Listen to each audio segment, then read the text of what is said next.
Muy buenos días.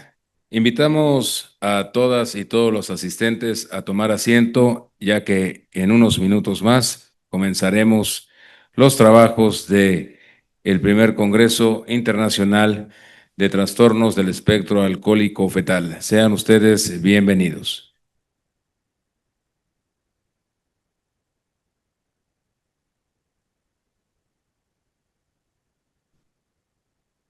Agradecemos también a quienes desde el día de ayer y el día de hoy nos han seguido a través de redes sociales y plataformas digitales. Los invitamos a compartir las ligas y el contenido de nuestras redes sociales, @mitosalcohol.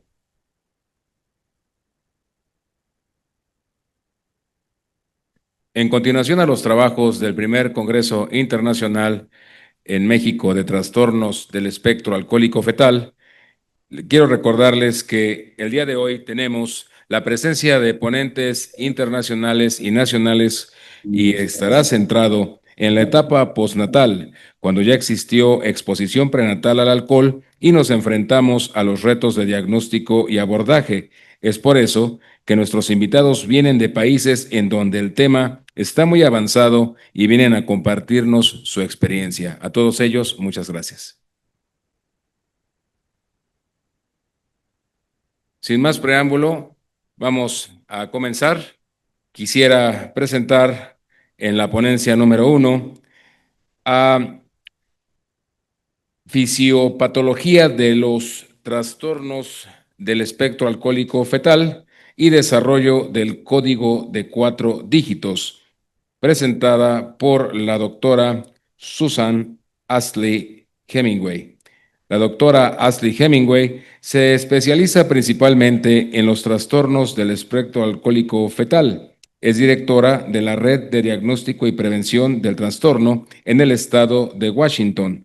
La FASDPN es una red de clínicas comunitarias del estado de Washington, conectadas por el Centro Clínico de Investigación y Capacitación del Centro de Desarrollo Humano y Discapacidad de la Universidad de Washington.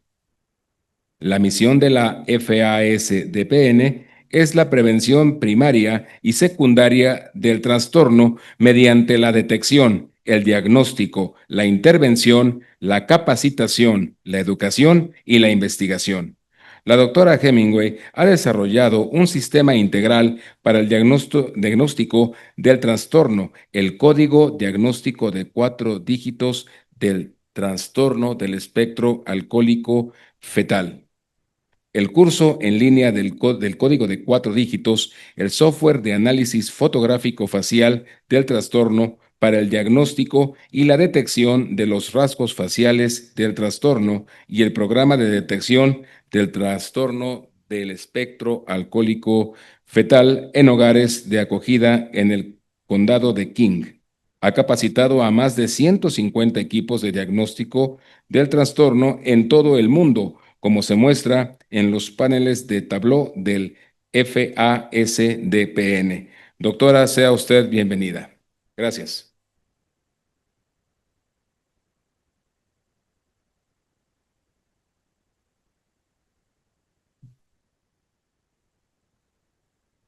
Thank you very much. It's an absolute honor to be here. I thank you very much for the invitation. I'm going to share with you a number of topics related to fetal alcohol spectrum disorder diagnosis. It will be at a very introductory level. Their time doesn't permit to go into the details, but I want to assure you every topic I cover today, there are one or more published papers on our website, free access, that if you'd like more detail, by all means, please do that.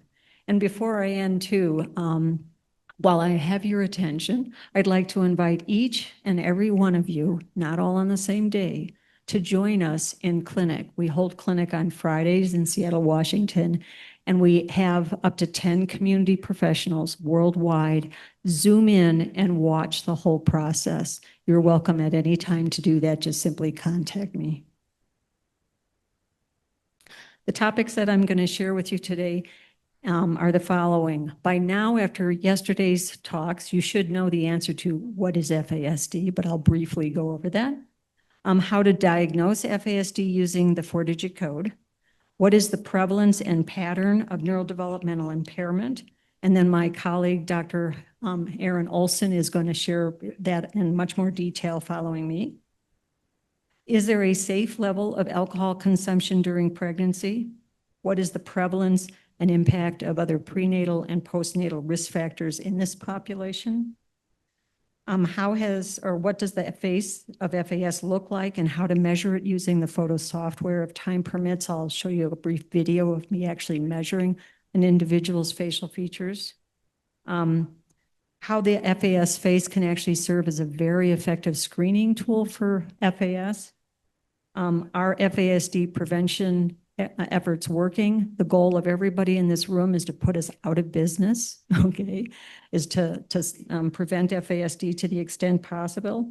And then I'll want to share with you, we do provide free training and diagnostic tools worldwide and how to access those.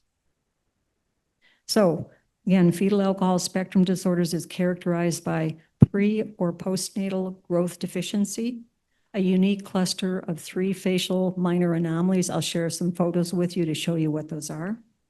And then perhaps most importantly, the structural, neurological, or functional brain abnormalities.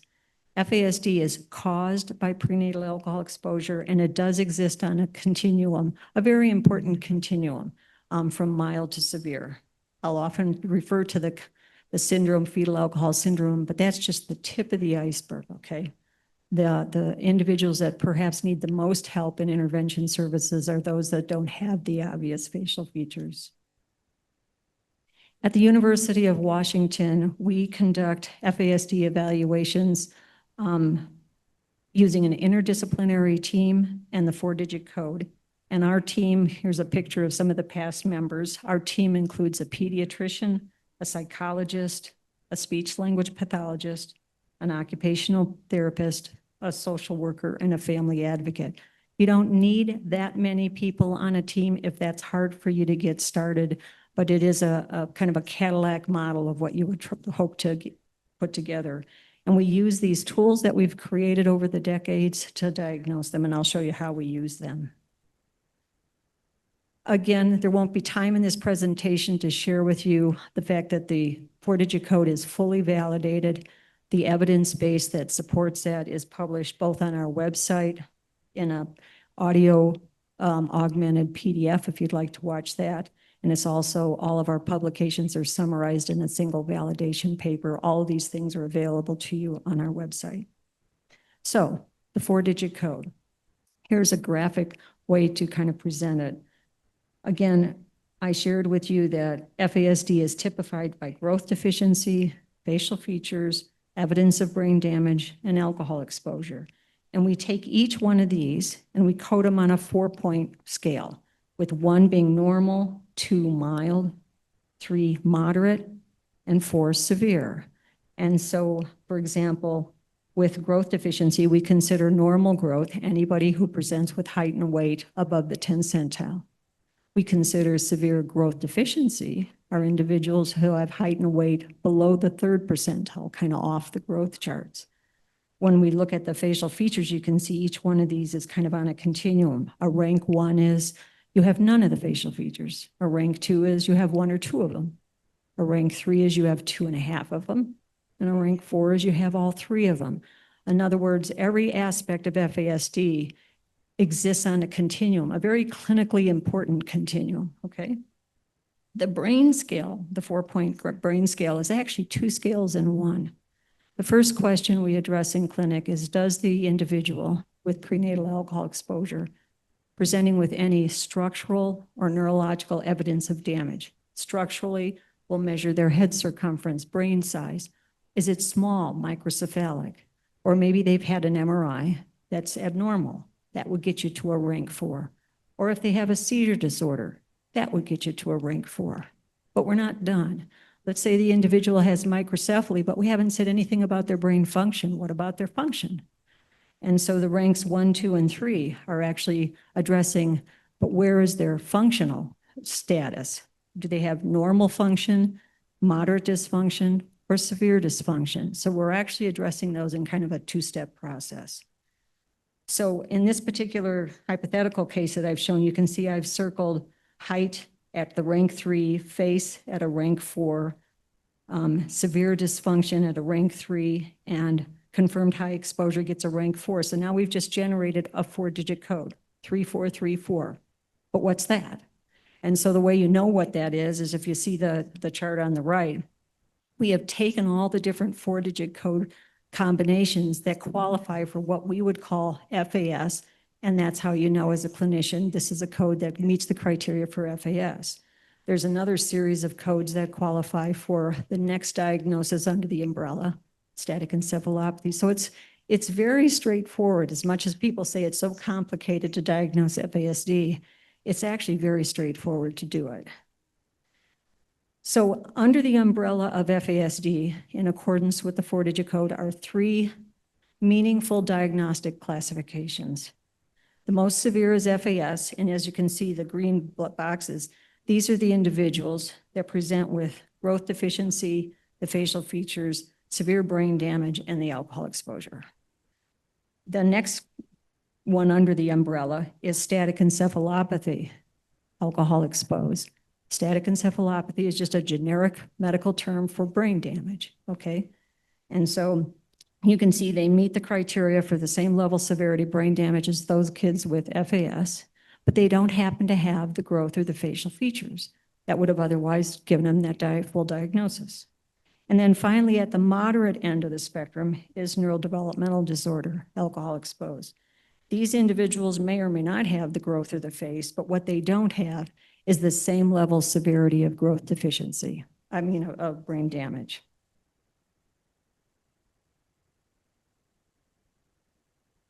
So we've been conducting clinics since 1993. I've been doing this for 32 years with a clinical team.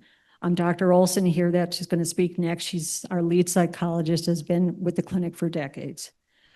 We're in Washington State. To get into our clinic, all you need is a confirmed prenatal alcohol exposure at any level. Single glass of wine, you're in.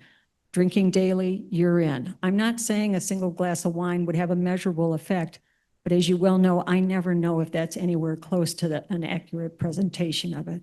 So when we bring individuals in, this chart is going to show you that among the first 3,300 individuals that we diagnosed with prenatal alcohol exposure over the last 32 years, here's the proportion that end up walking out with these different diagnoses. 6% end up with FAS, 33% end up with static encephalopathy, and 53% end up with the neurodevelopmental disorder. The reason why FAS has such a low prevalence is because by definition, we require them to have the full facial features of FAS. It turns out during pregnancy that the window of opportunity to cause those facial features is not all 9 months of exposure, but it could be as narrow as just a matter of days in like day 19, 20, 21 in pregnancy when the face is being formed. Even a woman who is using alcohol constantly might miss those few days. The child will not have the facial features, but they will still have the brain damage. When we present the diagnosis to the family at the end of the evaluation, we use this single page grid because it is an easy way, I think, for families to understand where their child is under the spectrum. So we'll just simply share with them that your child has severe growth deficiency, so they'll rank 4. They have all 3 of the facial features, a rank 4. They have severe dysfunction based on how many areas of brain dysfunction that they're presenting with. That gets a rank 3. They have an exposure that's quite high that's reported to us. It gets a rank 4. I also want to mention here now that in a prenatal alcohol exposure clinic like WIDA, everybody is exposed to alcohol, but it's never just alcohol. These kids come in with also a number of other prenatal and postnatal risk factors that cannot be ignored. In fact, the problems that you might see, the challenges that that child might be experiencing, you can't blame it all on alcohol and ignore all the other reasons they could also be contributing to the growth and developmental changes. So in our code, it's actually more like a 6-digit code. We actually code out what are the other prenatal risks. Prenatal risks being everything from family genetics, what have you inherited, poor prenatal care, pregnancy complications, exposures to other illicit drugs, tobacco use, I could go on and on and on. Oh, and by the way, there was also alcohol. So it's all adding up. It's not just one or the other. So, and as far as the postnatal risks, in our clinic, just by chance, about 85% of the patients coming in are kids that are in foster placement, out-of-home placement. By virtue of that, it's a higher risk group of kids. And so the postnatal risks that we often see are, there's a lot of trauma that goes on. These kids maybe have had multiple home placements, physical, sexual abuse. None of these things bode well for normal development and normal growth. When we show them this grid, we'll say, okay, the 4-digit code is 4434. That's one of many codes that qualifies for FAS, fetal alcohol syndrome. So they get a real graphic kind of sense. They will also go home with a comprehensive medical summary report with all the test scores and all the data. This is just a nice one-page graphic that helps them. We've trained thousands of clinicians over the decades. And with this 4-digit code, for those of you that are research scientists like me, you like as much data as you can possibly collect. So in the diagnostic guide, there's a 12-page diagnostic form that'll allow you to record every imaginable thing about this child. Many of you, though, as clinicians, don't have time to do that. So I've created a one-page diagnostic form. Again, you can pull this for free off our website. It covers all the bases so that it's just the minimum amount of data you need to collect to justify the 4-digit code that you've assigned. And again, the software that I'll demonstrate today is all of these things are free. So I'm going to go slightly into the weeds here with what's the neurodevelopmental profiles, and then Dr. Olson is going to finish this up. So we've seen thousands of individuals to date, and I was curious, what's the pattern of cognitive behavioral problem that they present with, and how severe is it, how prevalent is it? So the red bars here are for 102 individuals who got a diagnosis of full FAS.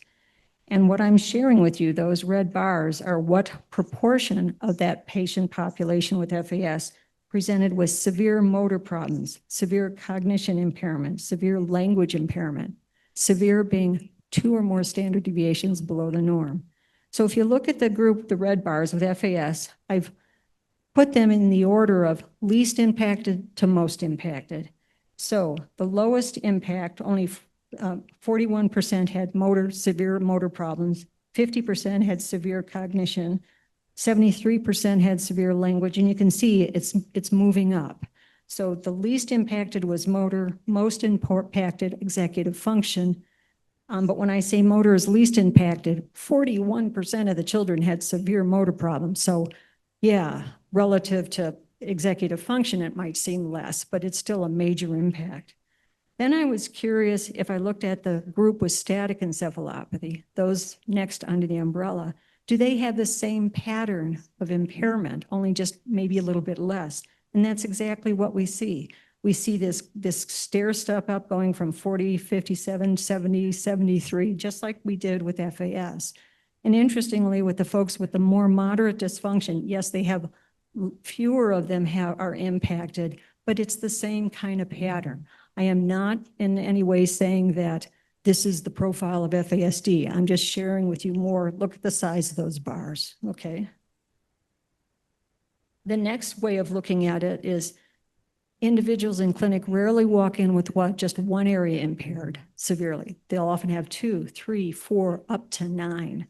So these black bars are showing you that of the first 1,000 children that came into clinic over 8 years of age, 20% of them walked out of clinic with one area severely impaired, 21% with 2 areas impaired, 16% with 3 areas. See what I'm getting at? By the time you add all that up, 92% of the families coming through with their children, 92% of those children presented with 1 or more areas severely impaired.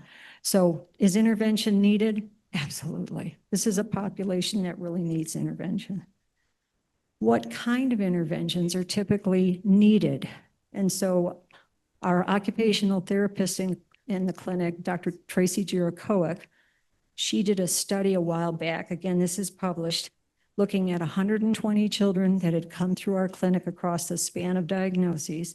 And just to see if we look back on our intervention recommendations, what proportion of them did we provide some level of educational intervention, accommodations in schools, special programs, things like that. And you can see that's the biggest one, where 91% of these kiddos coming into clinic needed educational help above and beyond what they might have already been receiving. 82% of them, of our recommendations, were for medication management, medical issues. So again, you'll see from these bar charts that these individuals not only present with a fair bit of impairment, but also need a fair bit of intervention. So then $1 million question is, does the interventions work? And I think the best people to answer that question are the caregivers themselves, okay?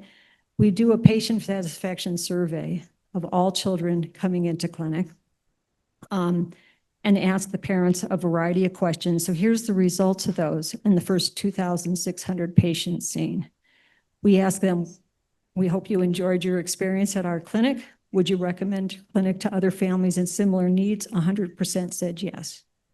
92% of them shared with us that they received information that they were unable to get elsewhere. And that counts for the big city of Seattle with every imaginable service available. But despite that, coming to our clinic made a difference for that family. 86% of them found the 4-digit code easy to understand.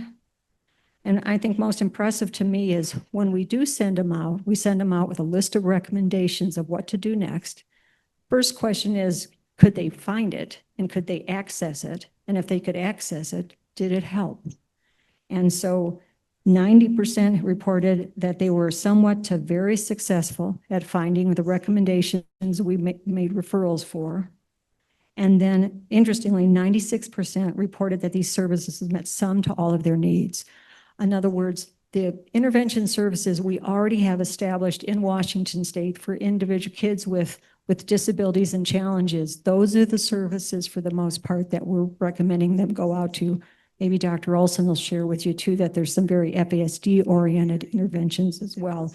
And Jen Wisdahl, that's going to be speaking with you, will talk about it from the family advocacy perspective. Okay, $1 million question. This is a quiz question. Is there a safe level of alcohol consumption during pregnancy? It's still a debate 50 years down the road. But my answer is no. There's no level of drinking that's safe, and I underline for all fetuses, okay? It's true that while the lower the alcohol exposure, certainly the lower the risk. I don't argue with that. But risk is not just based on timing, frequency, and duration of exposure, like we've often treated it. How do I know? It's from our twin study. Our twin study confirmed that fetal genetics plays a role in how vulnerable or even resistant a fetus is to the adverse effects of prenatal alcohol exposure.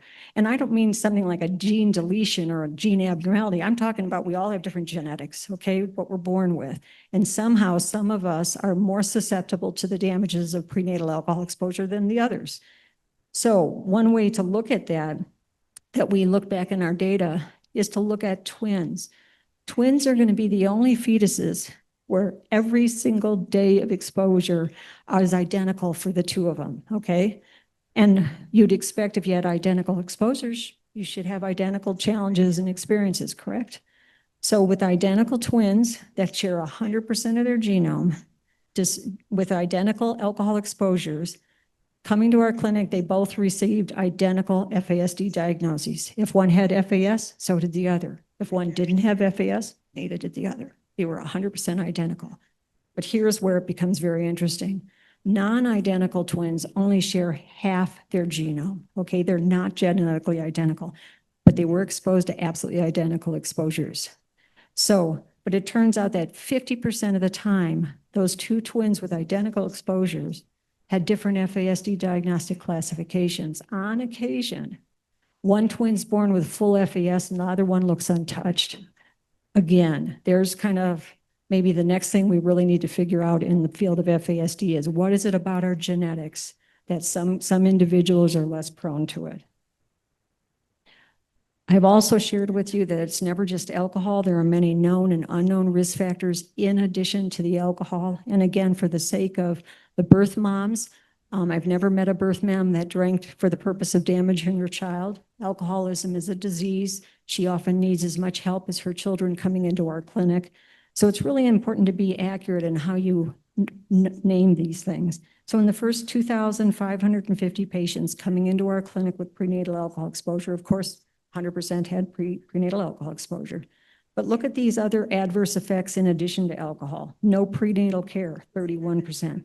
Maternal learning disabilities that they could be inheriting, 36%. 93% of ours were exposed to other adverse exposures. Prenatal tobacco, 62%. Other illicit drugs during pregnancy, 66%. Foster care, 85%. Physical, sexual abuse, 35%, 25%. These numbers are many-fold higher than the general population, but it's important. These risks don't go away just because there's also alcohol, okay? They're all just piling on and contributing. So then I did a study recently to go, is there any way we can start to figure out of all those risk factors, including alcohol, which is the riskiest, which does the most damage? And again, the study results showed that it was prenatal alcohol exposure that above and beyond all these other risk factors was the dominant risk factor, explaining over half of the challenges these individuals had. The other risk factors together explain kind of the other half, but the prenatal alcohol exposure rose above all of them in terms of being the biggest culprit. Another interesting question to ask, what would the diagnostic distribution, FAS, static encephalopathy, what would that distribution look like if alcohol was the only risk factor? We will never see that in a clinic. In 32 years of clinic, I have never seen a fetus come in where the only risk factor was alcohol. But our primate model serves as a gold standard for assessing the teratogenic impact. This was a model that I was involved in the 1980s.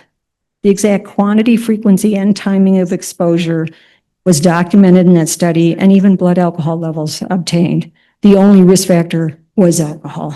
Physical and functional outcomes were assessed using the same standardized test that we use in humans, we used on monkeys. The results are the following, and pretty striking. Green is the primate model, blue is our 32 years of clinic. There's no difference between the two. So again, it's kind of supporting that alcohol in the clinic is the predominant risk factor driving a lot of the outcomes. I am not saying all those other risk factors aren't just that risk factors, but the predominant risk factor is alcohol. Here's what the face of FAS looks like. This is a girl with the most severe presentation, and all I could say is she's severely cute. It's why the face was often missed. It's adorable as a little kid.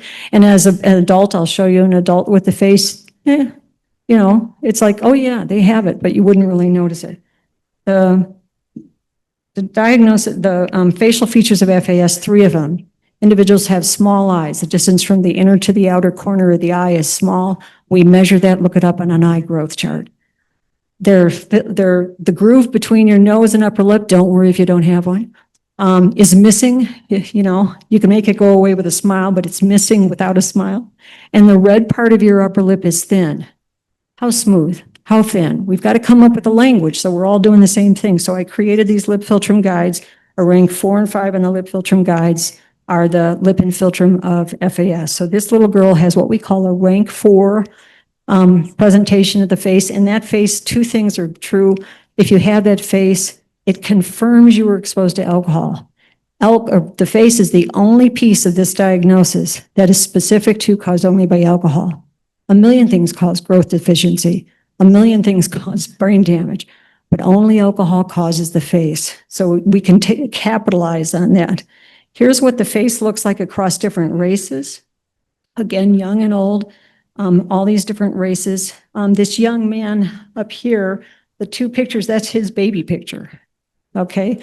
And you can see he still has a thin upper lip, a smooth philtrum. Probably couldn't tell from looking at him, and he has small eyes, but he does. So the face does not necessarily go away with time. That's an old myth from 50 years ago. You got to let go of that one. The face just stays the same as far as the fetal alcohol syndrome aspect. When we measure the face of FAS in clinic, we now use a piece of software I wrote years ago that allows us from just a regular digital photo to be able to measure it more accurately than a doctor trying to hold a ruler up to a 1-year-old's eyes. So I'm going to demonstrate this software here in a minute. And maybe with the help of upstairs, do you want to go ahead and get that? So I'll narrate this. I've just opened up the software on my desktop. I'm about to. And when I open it opens up at a big gray screen. It's waiting for me to pull in some photos. So it's going to pull in John Doe. He's a real patient. He does not have FAS, okay? But he has great photos. Here's a perfect photo. On your left are the photos, and on the right are the data sheets. So it's now waiting for me to start measuring them. And here's the 3/4 view that we look at, mostly so you can get a better view of that philtrum. And then we also take a lateral just to be complete. So now I'm going to blow up this picture so that we can start measuring his eyes and lips. And I put a sticker on his forehead. That's my ruler in the picture. So then I'm going to go to the eye tab and tell him what eye chart to use and also what size sticker did I put on his forehead.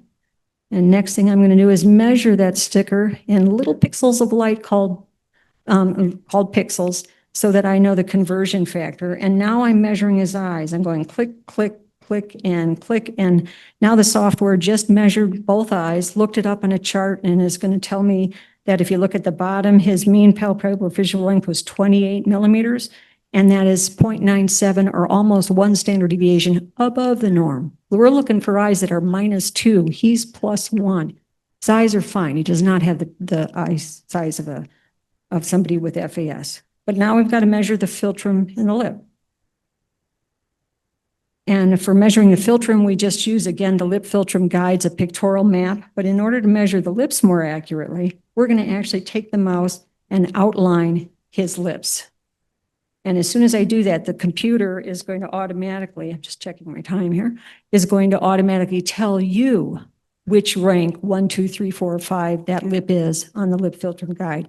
Again, I'm trying to take the human error out of this and just get it more distinct. There's also a tab on there for anomalies in the event he presents with any other anomalies or syndromes.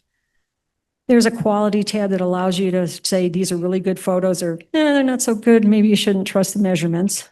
And then it just measured his eyes and is sharing with us according to the 4-digit code. He has none of the facial features, okay? He has a perfectly normal facial features, and you just press a button and all that data ends up in one page that you can submit to the medical record. That was real time, so it took us about 2.5 minutes to accurately measure the software with the software. Here's a little girl. We'll do it one more time quickly. This little girl does have the facial features of FAS. And in this case, when we measure her eyes, we're going to need to pick a different set of normal charts. We're going to pick the normal charts for eye size for African Americans. They have bigger eyes than Caucasians. So we're doing that, and we're going to now measure her eyes by first clicking on the ruler to get that size into the computer, and now we're going to measure her eyes by clicking the inner and outer corners of both eyes. And for you clinicians, you can probably see how much easier this is than trying to hold a ruler up to a moving 3-year-old. And her eyes are 3 standard deviations below the norm for African Americans. She has very small eyes. You can also see the need to measure them, not just look at them and go, you look fine. Her eyes look big because her whole head is small, okay? So we're going to measure her lips, and I think you can see already she has no philtrum groove. And we're going to outline her upper lip, and she has a very thin upper lip on an African American lip philtrum guide. These folks have thicker lips than most Caucasians. We also use that guide for Aboriginal Australians, some East Asians, whatever populations tend to indigenously have thicker lips. The medical doctor is supposed to use the thicker lipped guide. Everybody else, the thinner lipped guide. So again, we hit the outcome button, it automatically reports that she has all 3 of the facial features of FAS, and it's going to print out a report for you.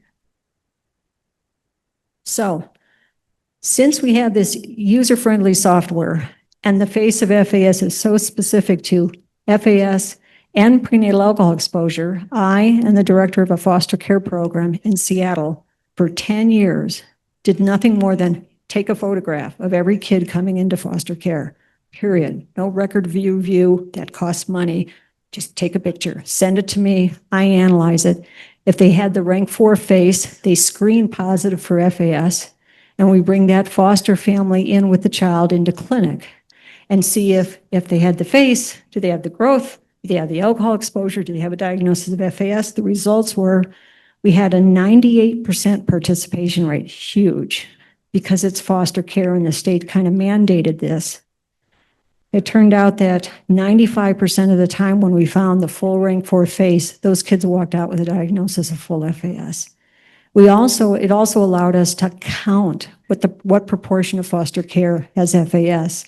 And we found that in Seattle, Washington foster care over 10 years, 1 out of every 100 children had full-blown FAS. That's just FAS, tip of the iceberg. Multiply that times 10 or 15, and that's how many had FASD. These are the little kiddos. These are actual pictures with parents' permission to share with you that we took. But the ones that are highlighting here, here's the ones that had the full face of FAS and were identified, diagnosed, and then provided special interventions. Can FASD be prevented? That's the goal, everybody. Oftentimes we don't know if we're preventing it because we don't have the data, but there was a moment in time back in 1993 for 5 years, between 1993 and 1998, I, as an epidemiologist, had the very data I needed. And this was back when we were first opening up clinic, big time public health push, all kinds of prevention efforts with the Parent-Child Assistance Program. And what we found is that the prevalence of drinking during pregnancy, we have a surveillance program. We actually ask moms that are pregnant each year, how many of them are drinking. It's the CDC's PRAMS program. So we had data from those 3 years, and it dropped significantly from 15% reporting they drank all the way down to 4%. That was astounding. In the very same years, I remember that foster care population we did the pictures on? Well, I could take those kiddos and their results and group them based on what year they were born. The foster kids in that study born in 93, born in 94, born in 95. And what's the prevalence of FAS in those birth cohorts? And you can see it went down the very same years from 7% down to 2%. The moms that are reporting the drinking, they're not these guys' moms, okay? This is public health, use of public health data. As goes moms drinking, went the same diagnostic outcomes in these kids. And even more compelling, the higher the exposure that moms were reporting reducing from, the greater the decrease in the prevalence of FAS. So I didn't discover this 5-year pattern until about 10 years after all this. So in other words, I would have never guessed we were actually being successful at preventing it because we never had any data and I had no way of looking. But when we did look retroactive, it's like, it was just amazing to see. As was shared with you, we've trained over 150 diagnostic teams, thousands of clinicians over 59 countries. These bubble charts are sharing that with you, where the analysis software is being distributed. And also I didn't mention that not only are our diagnostic tools all free for everybody, so are our training programs. And if you want to learn how to use the 4-digit code, we've got a free online course that I put together. You're welcome to take that. Anybody, everybody, it's free. Call me and I'll have you signed up tomorrow. And it's self-paced, you're on your own, quizzes, you can self-grade, that sort of thing. Here's how you get access to those different tools. And again, or just email me, astley@uw.edu, and I'm happy to hook those up with you. These are our publications on our website, fasdpn.org, are all of our publications. These are the key ones that I introduced to you today. They're real page turners. And here's our website. So thank you very much. Perhaps there's time for some questions.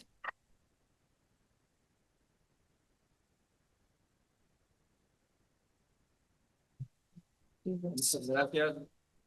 Muchas gracias, doctora. Tenemos espacio para un par de preguntas. Si alguien quisiera hacerla, ahora es el momento. O las personas que están siguiéndonos en línea también pueden hacer alguna pregunta. ¿Alguien tiene alguna curiosidad, algo sobre los programas gratuitos que ofrecen o sobre los temas que se abordaron? Por allá atrás tenemos a una persona interesada. Good morning, and thank you for your acknowledgement and your participation in this en este congreso. And I have a question for you. We can use the software to identify alcohol syndrome. And do you know if there are other pathologies with this characteristic lip philtrum? Because we may get confused at the moment of diagnostic. And the question is, what kind of tests there are for? Okay, so in terms of who can use the software, it's medical software. It's intended for use by clinicians. You don't have to be a medical doctor. You can be anybody in a clinical arena in the medical professional, whether you're a speech language pathologist, an occupational therapist, any of those folks. It's not intended to be distributed to mom and dad, okay? So just to be clear, but essentially it doesn't require a medical doctor to measure the face. I am not a medical doctor.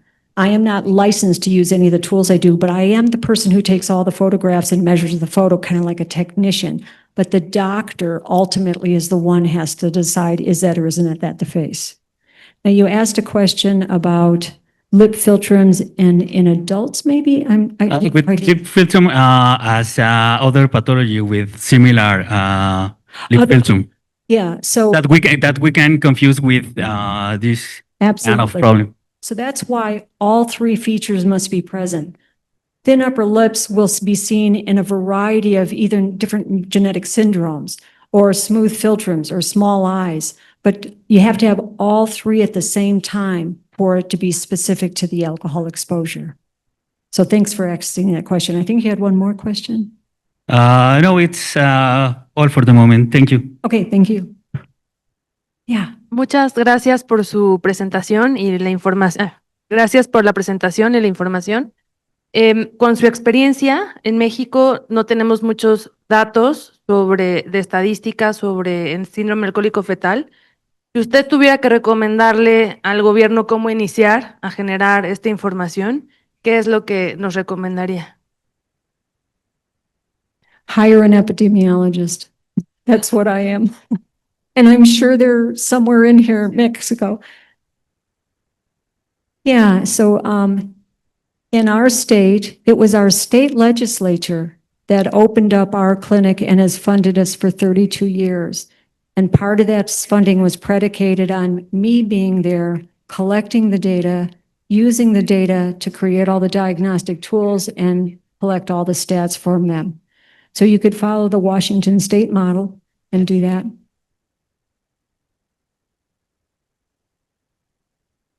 ¿Más de parte de alguien de nuestro público? Por acá tenemos una pregunta. Muchas gracias. Hi, thank you so much. The clinic does work in terms of prevention, campaigns, or... Sorry, go ahead and say that again. Oh, okay. You were speaking in English, so I couldn't hear too late. Sorry. Does the clinic works towards prevention? I mean, campaigns or some other kind of... Yeah, so when our clinic was first opened in 1993, we were opened with our state legislature with a sister program called Parent-Child Assistance Program. We worked with kids to diagnose them and provide them with help. But as you can imagine, how you can't prevent it. They're already walking in with the damage. But we would also then, by virtue of that, learn who their birth mothers are. Oftentimes, their birth mothers were still fertile, still going to have more children, and we would refer them to the Parent-Child Assistance Program that helped them with their alcohol use and how to either improve family planning or reduce their alcohol use during subsequent pregnancies. So that's how we ended up being able to see that striking, decrease in the prevalence of FAS. I'd say the decrease in prevalence was fully due to the Parent-Child Assistance Program. That was a sister program with ours. It still exists. They too have trained folks around the world on how to use the Parent-Child Assistance Program. They should be your next phone call. Muchas gracias, doctora. Debido a que nuestra ponente tiene un vuelo que tomar, ahorita vamos a dejar aquí. Si alguien tiene otra pregunta, por favor, háganosla llegar y con gusto veremos la manera de resolverla. Mientras tanto, nada más felicitarla, agradecerle que haya venido con nosotros y reconocerle por esta extraordinaria ponencia.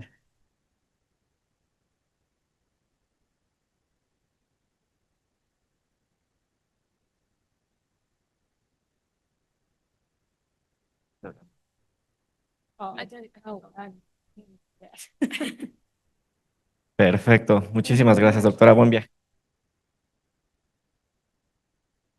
Vamos a continuar con nuestro programa el día de hoy. Ahora me permito dar paso a la siguiente ponencia a cargo de la doctora Erin Olson. Les platico rápidamente.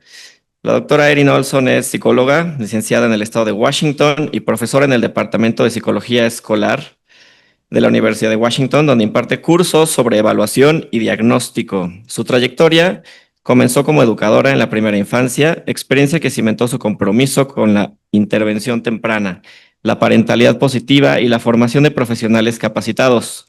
Obtuvo su doctorado en psicología escolar en la Universidad de Washington y realizó prácticas clínicas en el UW Center for Human Development and Disability, UW Parenting Clinic, UW Autism Center y el Seattle Children's Hospital. Ha trabajado ampliamente con niños que presentan conductas desafiantes, diferencias de aprendizaje y trastornos del neurodesarrollo, incluyendo el espectro autista, lo que ha enriquecido su práctica en evaluación, terapia y consultoría. Además de mantener una práctica privada, es cofundadora del Boyden Autism Center en el Providence Regional Medical Center Everett, consultora en escuelas locales y formadora de padres y educadores. Forma parte del equipo interdisciplinario de diagnóstico de la red UW Fetal Alcohol Syndrome Diagnostic and Prevention Network, desde donde aporta una perspectiva centrada en las fortalezas de cada niño y su familia, promoviendo siempre la compasión y la competencia profesional en sus estudiantes. Doctora, muchas gracias, bienvenida. Adelante.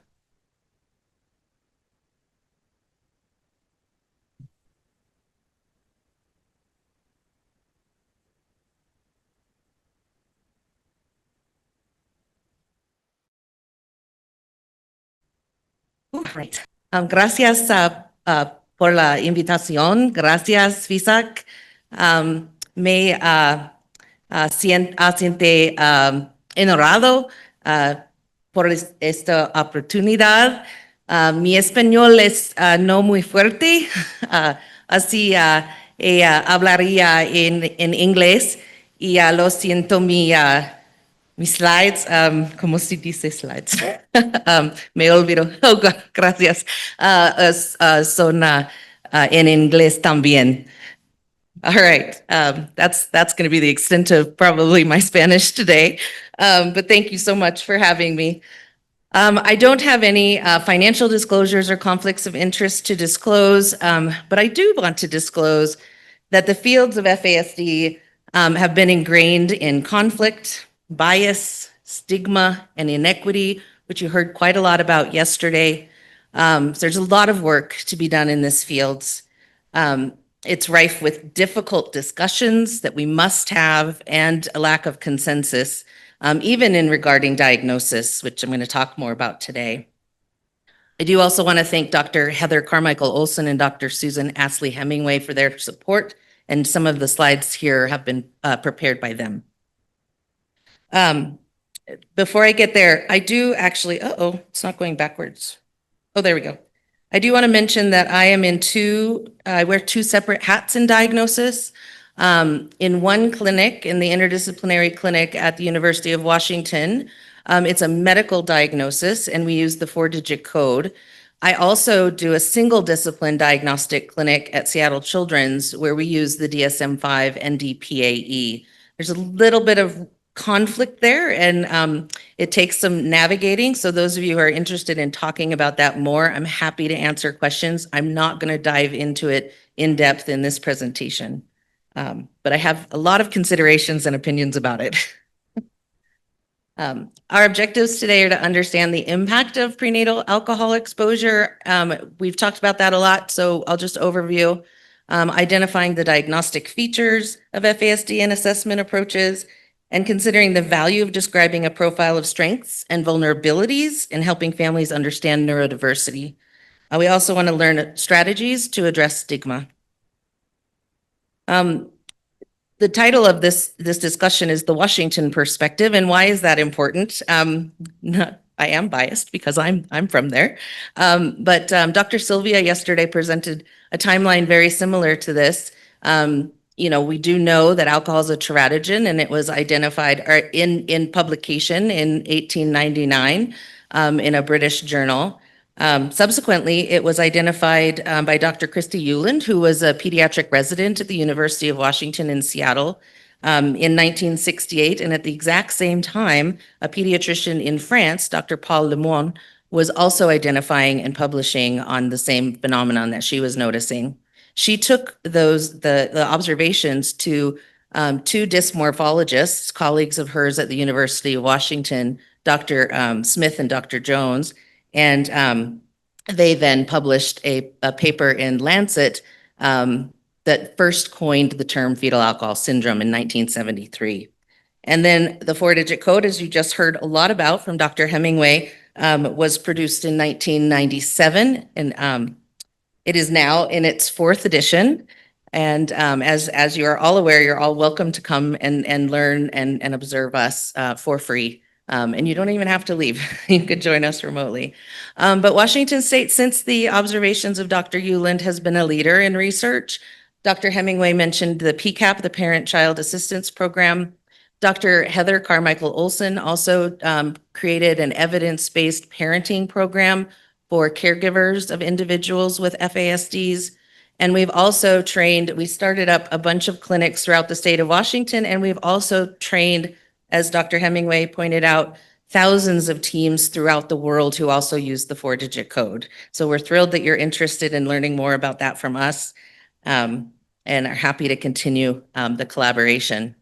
We all know, also based on our presentations from yesterday and this morning, that prenatal alcohol exposure impacts growth, specific facial features, and both structural and functional neurological differences. When we think about structural differences, we often use head size as a proxy. Oftentimes, we don't have neurological imaging to look at structural differences. So where I come in is we want to think about those functional differences to see if there's an impact. We use that impact as a proxy for structural difference.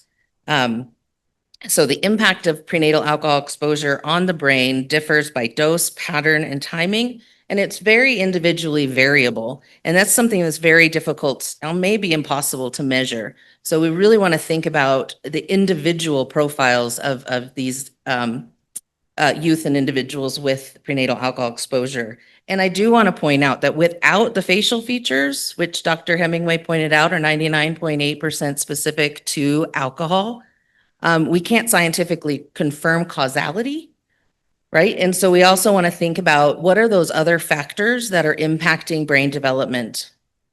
And as she had said previously, it's never just the alcohol. We have layers of things that are happening to individuals. We want to consider all of those pieces, the early adversity that they may have experienced, including genetics. We want to think about housing instability, food insecurity, and those types of things that can also cause neurological differences, brain-based differences in our population. So it's a lot to kind of think about in terms of assessment. I'm not going to go through these slides, but there's many areas that are impacted. And when we want to think about a measurement and assessment, I had originally decided, I'm going to talk about all of the types of assessments that are developed in Mexico for Mexican population in Spanish. And I had looked at this actually quite a while ago. My husband has a lab at Seattle Research Institute, the Collab Lab, and we partnered together when he was researching Zika. And back in that time, we were really focusing on Brazil. And we were making a call for folks to follow these children who were born with microcephaly, but to follow them, and even if they weren't born with microcephaly and were Zika exposed, we wanted to follow those individuals to see their developmental trajectory. And so we wrote a paper and published it in one of the Nature derivatives. And I went through and tried to find all of the measurements and assessments that could be used in Brazil. And many of those are English assessments that were developed in English, either at the UK or the US, and then translated. And that wasn't necessarily satisfactory. And it was hard to find tests that were actually published in Brazil for the Brazilian population. Now it's different. I did identify a bunch of tests that were developed in Mexico and normed with Mexican population, but I didn't want to have to go in through all of that because those of you that are going to be doing these assessments kind of know the approaches. So I wanted to give a broad overview of what we want to think about when we're assessing individuals with prenatal alcohol exposure. We certainly want to use a multi-method and multi-informant approach so that we can get to all of those areas that can potentially be impacted by prenatal alcohol exposure. Our sources can be direct assessment, questionnaires, observation, and observation on all the multiple domains of development. In our clinic, in our interdisciplinary clinic, the occupational therapist focuses on motor and sensory processing. Our speech language pathologist focuses on communication, all types of communication, including social, verbal, nonverbal, expressive and receptive language. And then psychology looks at cognition. Executive function is a big area for us. Adaptive behavior, memory, also a large area that impact social, emotional, and behavioral impacts as well. When we think about selecting the measures that we use, we heard from speakers, a few speakers yesterday talking about screening measures for alcohol use in birthing parents or pregnant people. We have lots of screening measures for development as well. We just want to make sure that those are sensitive and specific to our population. Screening is a good first step, but then we want to really understand how the child is functioning, what are their strengths and vulnerabilities, and to do that, we want to use some standardized measures. We want to use measures that are given in the child's primary language, which is great, but oftentimes we have measures that were developed on other populations with different kinds of expectations and may not actually apply to the population. It's harder to interpret. Sometimes we have to do that, but sometimes we don't. So you really want to find measures that were developed with cultural sensitivity, that are locally normed. You can take measures that are translated from other languages. You can modify and adapt them and then locally norm them, but you can also create your own measures and do the psychometric work to determine validity and reliability, which is the most important. We want to make sure we're measuring what we want to measure and doing it so that it's stable and valid and reliable. We also are looking at, especially from the psychological or mental health perspective, we're looking at co-occurring conditions. ADHD is one of the #1 co-occurring conditions with prenatal alcohol exposure. Although some of the research is showing that the pattern of ADHD, the impacts of ADHD are somewhat different than those without prenatal exposure. So those might be some articles of interest for you to look into. We see learning disabilities, oftentimes in math, not always, but then reading and writing as well. Conduct diagnoses are very frequent due to behavioral and emotional regulation challenges. Oppositional defiant disorder or conduct disorder may be a diagnosis that you see. Also, because of the dysregulation, we see disruptive mood dysregulation disorder quite frequently. And then later in life, we may see other co-occurring conditions such as anxiety and depression that just come from living life with adversities and potentially not a lot of support and an environment that wasn't necessarily designed to support you. This is an example of a developmental domain wheel. This is actually a profile of strengths and vulnerabilities, and it's one that's typically found in children with prenatal exposures. And what I wanted to illustrate here, I know there's no labels for the dots, but I'll just give you an overview, is it demonstrates the complexity of this population.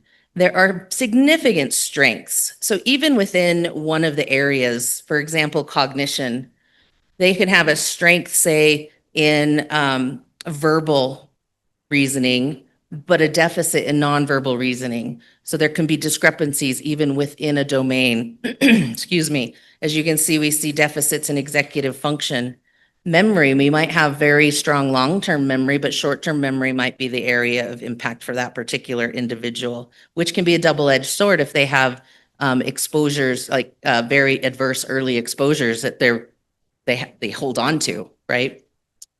Same with communication. We might have great language skills, which might mask some of our challenges, but our social communication or our organization and planning, which goes along with executive function in communication, might be impacted. Motor, we can see gross motor, as long as they're moving, gross motor tends to be a strength. Stop them and make them balance or balance on one foot, that's another story. Fine motor challenges are often frequently seen as well. So you can see this pattern of strengths and weaknesses here, and everyone is individual. And this is the type of thing we want to be able to explain to caregivers, because what this does, and educators, what this does is it tells us that there are brain-based differences, and we can make sense of why maybe the academics, you know, they have the capability of learning this, but they aren't actually showing what they're learning because of their executive function or memory challenges. And so then we can identify and target our interventions and accommodations more thoroughly. I do want to highlight those strengths. Those are so important for our population. This word cloud was developed by Dr. Christy Petrenko at the University of Rochester. She gathered just positive attributes that caregivers gave to their children, and just found many positive attributes: artistic, caring, loving, helping, humorous, motivated to please, socially motivated, so many positive things that I just wanted to point out here, that we often talk about the deficits and we often focus on the deficits, but we also have to build the strengths. And those are areas where we can put a lot of effort into. And we need to remember that this population is there and needs support. And we want to think from that perspective, how do we set them up for success? When we share the diagnosis with families, we want to obviously clarify the diagnosis. As Dr. Hemingway pointed out, caregivers do understand these diagnoses. We also do not want to neglect the other impacts, right? We do need to talk about early adversity. We need to talk about genetics and environment, experiences, opportunities, all of those things that could contribute to brain-based differences so that families can understand their children and support them. We focus on the strengths and we positive forecast. We heard yesterday, and we will see again today, I think, if I kept those slides in, that there are some potential very challenging outcomes if we do not provide supports and provide supports early. So we want to make sure that we prevent that from happening by changing how we're working with these individuals. A lot of times, my early training is as a school psychologist, and a lot of these children were labeled as naughty. They were the bad kids, right? And we need to help caregivers and educators reframe that they need special help so that they don't have to act out to communicate their needs, that they can get the support that they need and then be successful. So interventions work, as Dr. Hemingway said, and accommodations are very important, especially if you're looking at prenatal alcohol exposure as being brain damage in utero, right? We want to level the playing field. A lot of times, people with prenatal alcohol exposure are working a lot harder to do the same thing as someone who's neurotypical. So we need to level that playing field for them. We also want to capitalize on strengths and interests, and I just can't say that enough. Caregiver considerations are important when giving the diagnosis too. We always make sure we have a box of tissues on the table because we're dealing with emotions. These are big emotions. These are their kids that we're talking about, and they're hearing that their children may have challenges even into the future. Biological families may be wrestling with emotions of self-blame and shame. They might be very worried about the future. I would say adoptive families, foster families would be the same. They may also be angry, feeling anger at the biological families or caregivers. So there's a lot of emotion that's happening in there. So we want to make sure that we're focusing on the courage that it takes a biological caregiver to come into clinic and bring their child in and to talk about their substance use, or the fact that they used when they didn't know that they were pregnant and are worried that it caused some differences in their child. So we want to make sure we're acknowledging their effort, the challenge of raising a child with neurodevelopmental differences, and the dedication that they have towards their children. So we want to make sure that we're kind of capturing that whole package of the onion, the complexity of these children, hence the onion there. Post-diagnosis, so what do? We, in all of the clinics, we generate recommendations. And as you noted, the interdisciplinary diagnostic team does not have the capability of providing intervention, but we still find that just getting the diagnosis is satisfying to caregivers. It helps them reframe their child's behaviors. It helps give them a pathway and what to do to help support their children. At Children's, we have limited follow-up care that we can give at Seattle Children's Hospital. So we do provide some intervention, but a big goal for these families is to get them connected with community, to make sure that they have resources, because oftentimes they feel isolated. And so we want to make sure that they have the support that they need.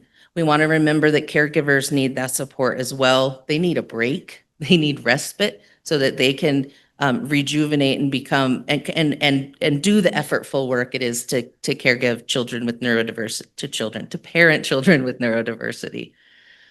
I always try to think about the audience as well of who we're talking to, avoiding jargon language, giving overwhelming lists or lofty recommendations that they have no opportunity to access. So we really try to think individually and what resources are available to them. Outcomes. So here I did bring these slides in. Why do we care? And then what do we do about that? I did do one slide in Spanish. So this is a quick poll for you.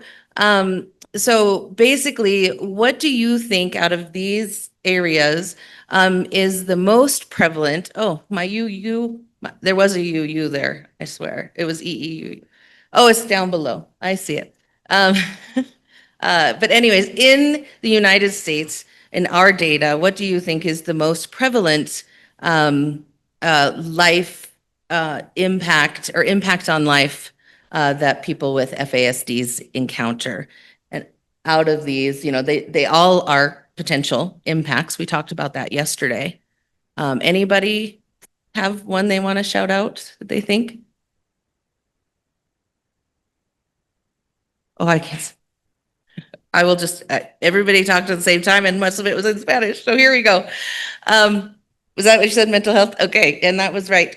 Mental health problems are the most prevalent challenges that we see in all ages. And so certainly from a psychological mental health perspective, that is an area we want to make sure that we are providing support. These outcomes are from those that did not have appropriate interventions. So I'm not going to say that everybody with prenatal alcohol exposure is going to have these outcomes, but if we can provide supports, we can prevent these outcomes. So you can flip this slide in your mind and think of these are areas where we need to think about prevention and support, right?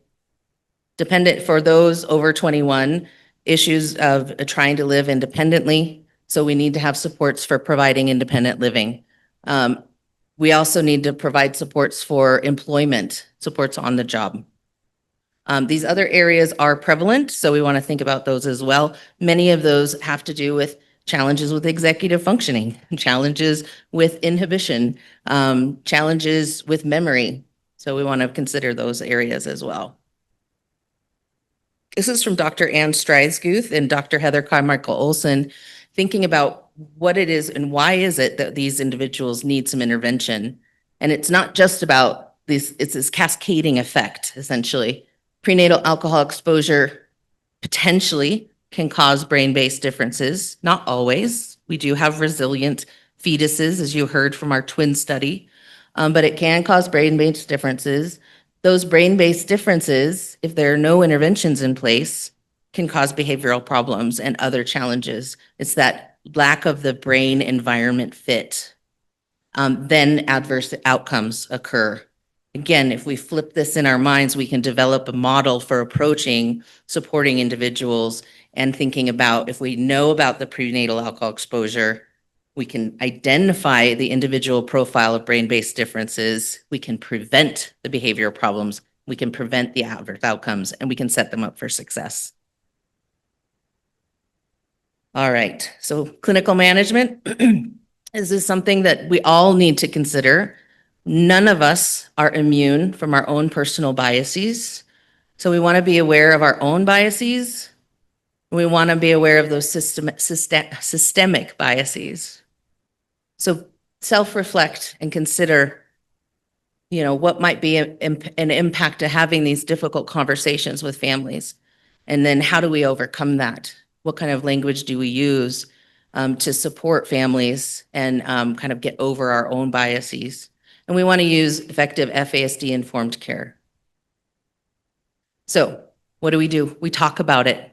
We use the words. We talk about brain-based differences. We talk about the potential that prenatal alcohol exposure can cause brain-based differences. We talk about differences in neurodiversity and how do we support individuals. An important aspect is that we ask every birthing or every pregnant person about alcohol use or substance use. Everyone, regardless of socioeconomic status, regardless of skin color, regardless of cultural or ethnic aspects, everyone gets those questions. And what we heard yesterday from one of our speakers is that not only do we need to ask it during pregnancy, we really should be asking it during any annual or well visit, right? And giving them the psychoeducation in advance so they understand how to prepare, how to start planning a pregnancy, because that's also some of the best ways to prevent prenatal alcohol exposure. We also need to talk about men's use. We know that now from some of the presentations earlier as well from an epigenetic standpoint. So it's not just women's alcohol use, it's men's alcohol use as well that can be causing or at least predisposing these fetuses to adverse impacts. Let's see. So this is basically that cascading effect written in a positive, what do we do about it way.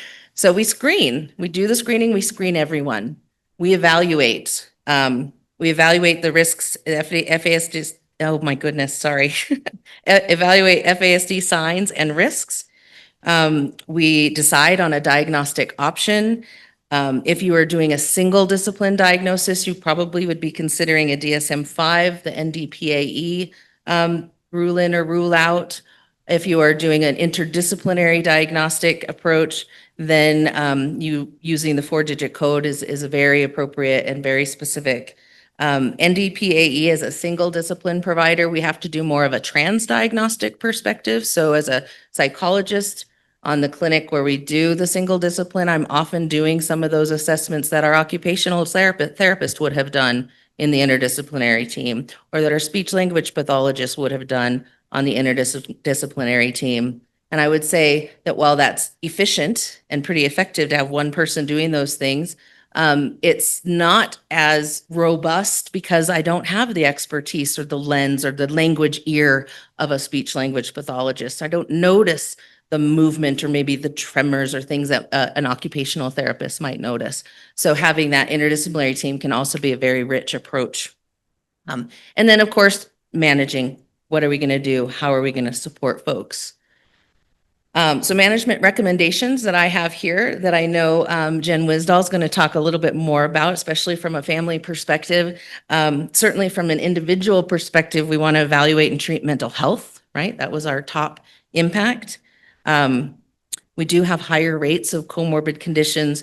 We do have suicidal ideation and actual suicide victimization is very prevalent in this population, especially from a perspective of being very socially motivated and wanting to please, having difficulty thinking consequentially at sometimes, and that desire to please and be included can very much overweigh consequential thinking too. So we want to make sure that we give them support and self-advocacy. We also do know that they're at higher risk for developing their own, if their family or if their caregiver was had a substance use disorder, and then were also prenatally exposed, they have risk for developing their own substance use. So we want to monitor for that as well. And also, when we don't have societal supports in general, that's sometimes what we do. We self-medicate with substances. And so we also want to make sure that we put those supports in place to prevent further substance use. Advocate for neuropsychological and learning disability testing. Again, reframe. We can reframe those behaviors. We can develop accommodations. We can identify some of those hidden disabilities that we may not have noticed before because behavior was masking it. And then monitor comorbid health problems. that we often will see. Anything that can come with the midline exposure, right? The heart challenges, the medical pieces certainly need to be monitored.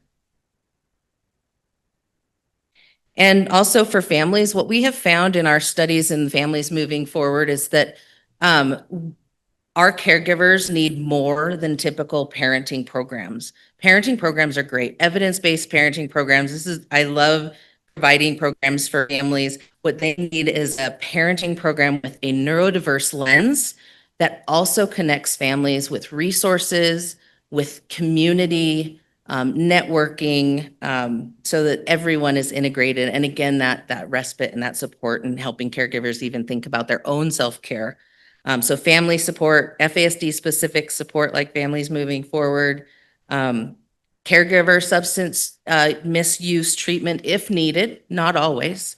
FASD prevention if desired. PCAP is great for that program, that parent-child assistance program. And then case management and just helping with person-centered planning through the future.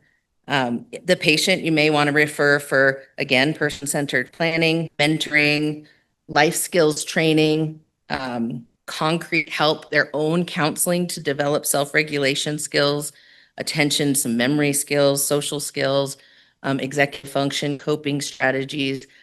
What I have found in this population and serving an intervention is that these interventions work. We often have to get creative with them. It often requires repetition and many years. I worked with a young child from ages 2.5 to 13. And by 13, he was taking deep breaths. He was using his, strategies to calm down, mindfulness strategy. He was able to do that. And yet still he had a quick trigger, right? And so we had to give him space. So his caregivers also had to learn strategies to help him manage. It wasn't just him on his own. We talk a lot about the myth of independence, that we're never just alone, right? We never do anything by ourselves. We rely on our family, our friends. We all have a network. We're not necessarily isolated. That isolation causes more mental health problems. So we want to have people be have interdependence be more accepted, that it is okay to rely on family and friends. One of our the faces that you see that Dr. Hemingway put up and that you've probably seen in the media, we've been contacted by that individual in her adulthood, and she has described, and she has full FAS, and she has she has a job. She has a very unique, creative job, and she's very successful in her job. But she does talk about how she has difficulty budgeting, managing her checkbook, organizing and planning herself.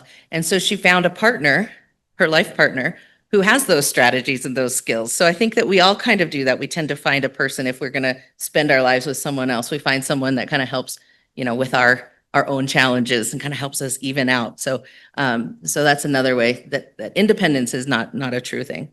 So we support each other. And so it just shows that society can continue to support folks with prenatal alcohol exposure too, by giving them the care and the even equal opportunities that others may get.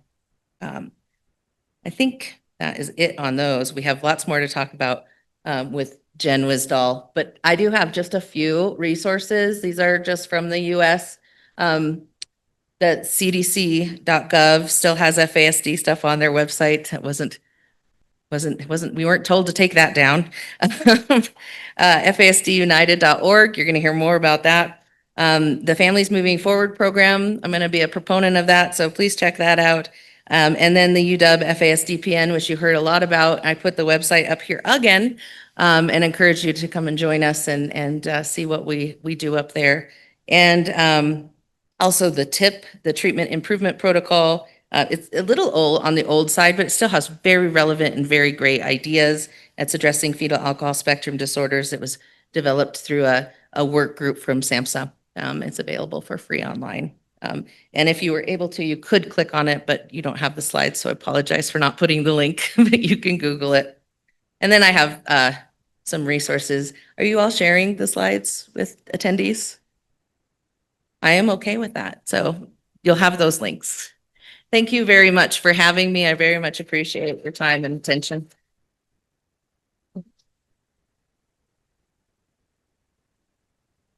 What do I need? Tenemos tiempo para preguntas. No sé si alguien quiere hacer alguna pregunta. De ese lado.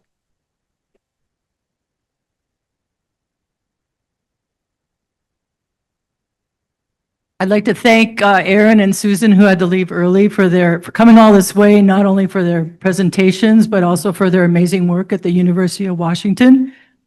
I'm a parent, a caregiver of a fetal alcohol exposed child who's now 25. I adopted her when she was 2 years old, and we got into the program, and she was assessed and evaluated by the multidisciplinary team at the University of Washington when she was 16. And I can tell you, it has made all the difference in the world.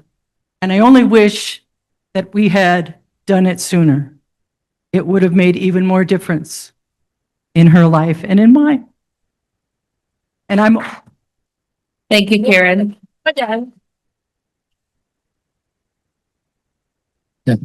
Hi, good morning. My question is about outcomes. And according with outcomes, mental health is one of the most common problems. But can you tell us, please, some example of this? And what is recommendation to work with people who experience fetal spectrum disorder? So specifically, what mental health conditions do we tend to see as an outcome? Is that? Yeah, related with psychology. It's Yeah. more from psychology. Yeah. Yeah. And I think we tend to see more mood and anxiety-based challenges in this population that are related to their lifelong experiences of adversity, of the barriers and the bias that they encounter, the untreated learning disabilities that may make school difficult. So it becomes a cascading effect, right? And so we would use typical interventions that we would for those conditions, cognitive behavioral therapy, dialectical behavioral therapy, all of those types of therapy work, but we do need to get a bit creative with it, especially depending on the age. Oftentimes we need to have more hands-on, more role play, more experiential learning, practice of strategies of coping skills, actual maybe in the moment or in the situation experience and practice as well, so they can generalize better. So we just tend to have to get a little bit more creative so it's engaging as well. I do find it's very hard to do intervention with youth with FASDs and or ADHD through telehealth. So oftentimes I would recommend in-person interventions. Okay, thanks.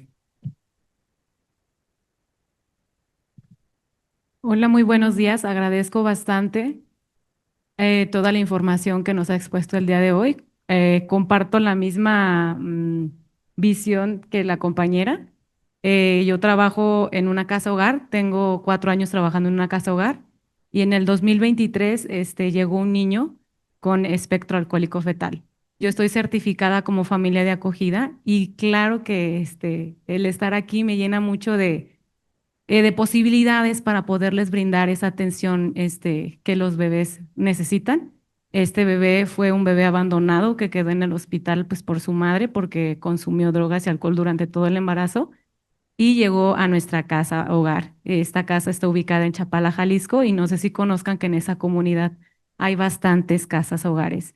Entonces, toda esta información que usted me ha brindado, le voy a dejar mi tarjeta porque necesito capacitar y capacitar al personal que va a estar trabajando en esta asociación que voy a crear sin fines de lucro, que se llamará Cunas de Esperanza Tomás, porque queremos darle una cuna a estos bebés que Dios nos va a mandar y porque Él les dio una segunda oportunidad. Entonces comparto bastante este sentir de querer ver bien a estos niños y de quererles dar una oportunidad.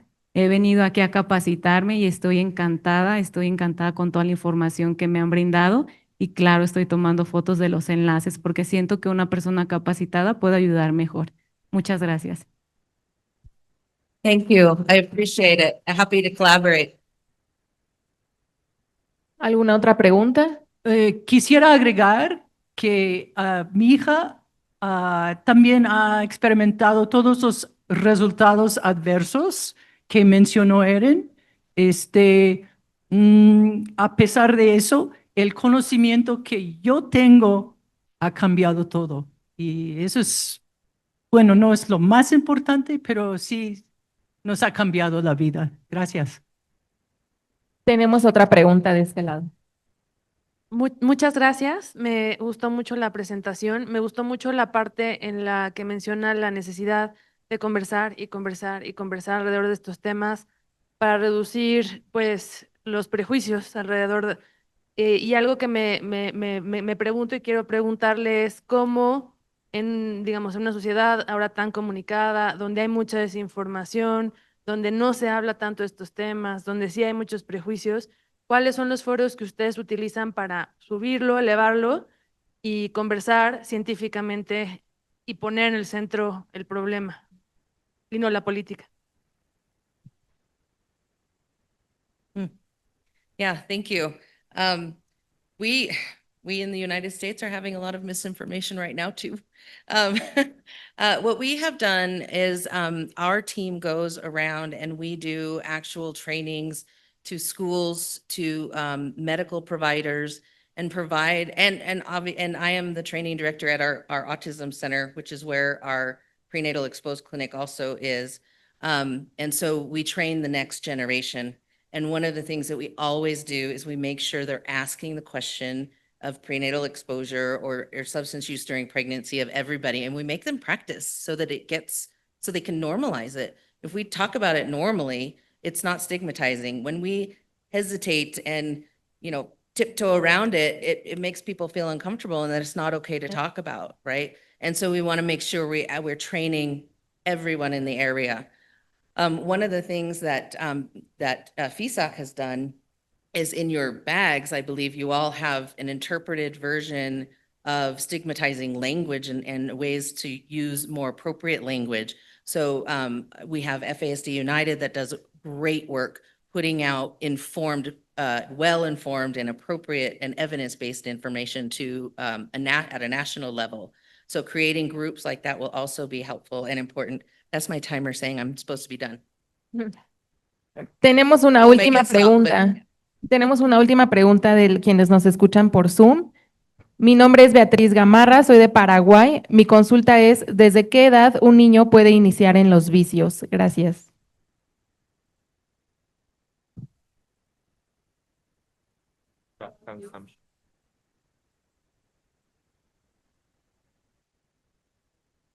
Yeah, so it depends on access, right? I've seen children who have inadvertently gotten into a parent's or a family member's, substances, or, we've heard of very young people, starting to use drugs. I think that this is why we want to make sure that we have prevention education, psychoeducation around substance use, what it can do to our own bodies, and if we are capable of birthing or being pregnant, then what it could also potentially do to our children. So yeah, that question leads me to think of early education is very important throughout the lifespan. Muchas gracias. Pues si ya no hay preguntas, vamos a entregarle la constancia a la doctora por su participación.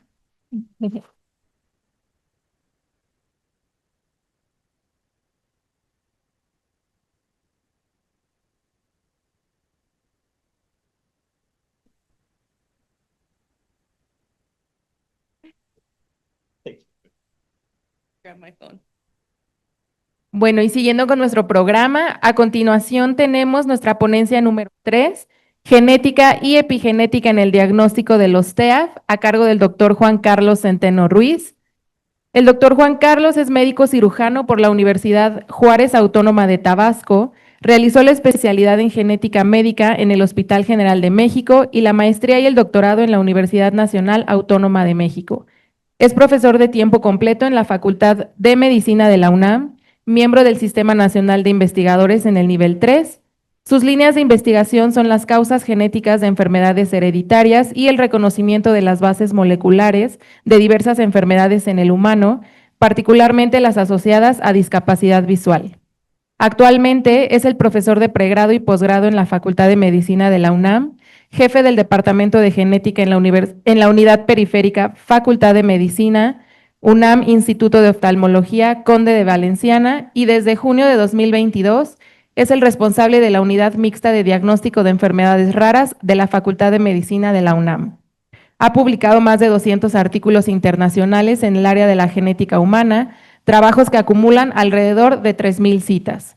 Ha sido tutor de más de 50 alumnos de especialidad, maestría y doctorado en el área de la salud y de las ciencias biológicas. Bienvenido, doctor. Adelante.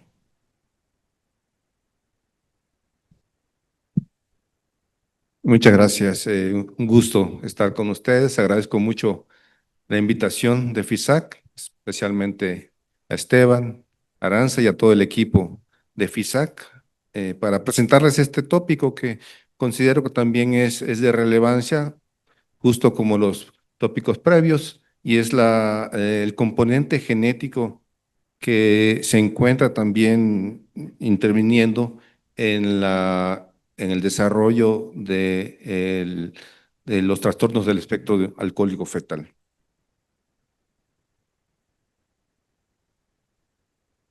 Okay.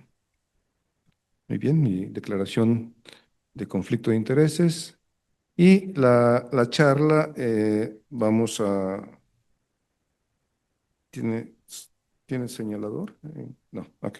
La charla vamos a dividirla en 3 áreas o 3 partes. 1, factores genéticos, maternos y fetales en los trastornos del espectro alcohólico fetal. 2, el papel del diagnóstico genético en este grupo de alteraciones. Y en último lugar, los datos de epigenética que se conocen también en este grupo de trastornos.